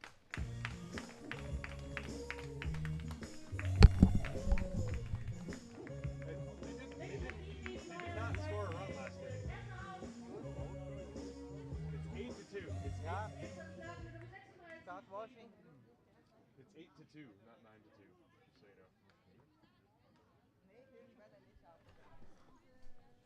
know. 1 out in the 9th inning. Disciples leading by a score of 8-2. And here is Jaden Hung, and he takes a strike. It looked like the Disciples were going to score last inning, but they did not, as the runner was thrown at home plate. And the pitch, strike 2. 0-2 from Steinlein to Hung, who is 0 for 3, reached on an error, struck out and flied out.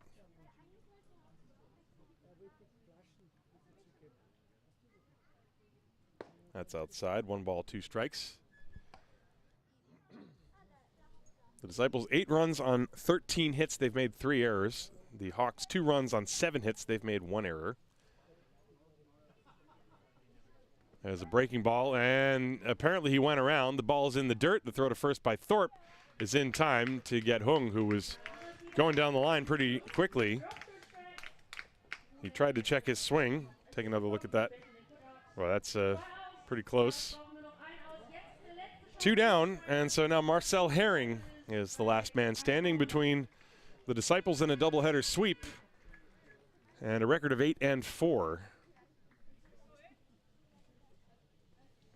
2 outs in the 9th inning. Nobody on base.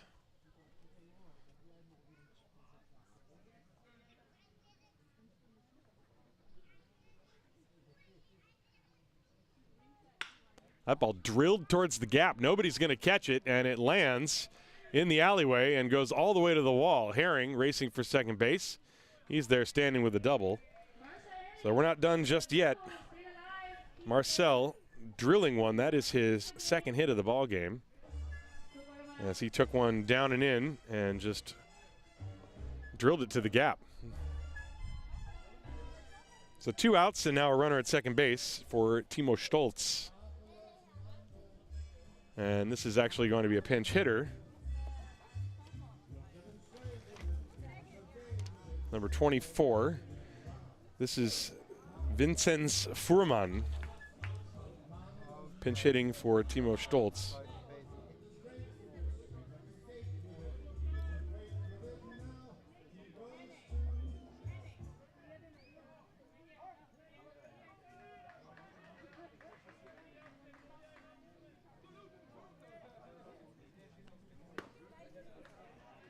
And the pitch is outside to him.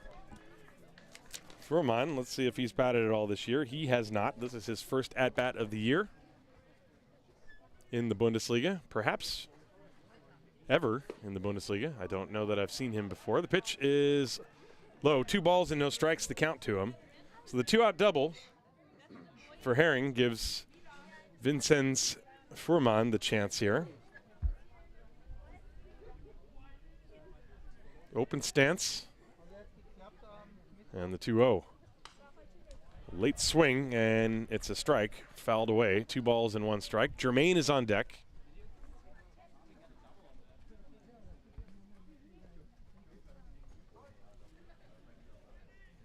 Two down in the 9th. 8-2, Haar leading Tübingen. Swing and a miss, strike 2, and the Disciples now 1 strike away.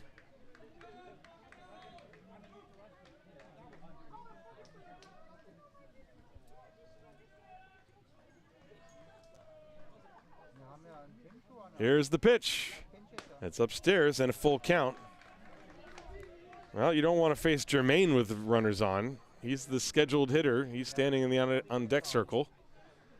You figure Steinlein's just going to go right after Fuhrman here. Strike 3, and the ball game is over. 2 strikeouts for Steinlein in each of his 2 innings, so he finishes the game with 4. Zach Treese, 7 strong innings. Steinlein pitched 2 innings, allowed 1 hit, no runs, no walks. And it was a perfect afternoon for baseball and a perfect afternoon as far as the win column is concerned for the Haar Disciples. They sweep the doubleheader against the Tübingen Hawks.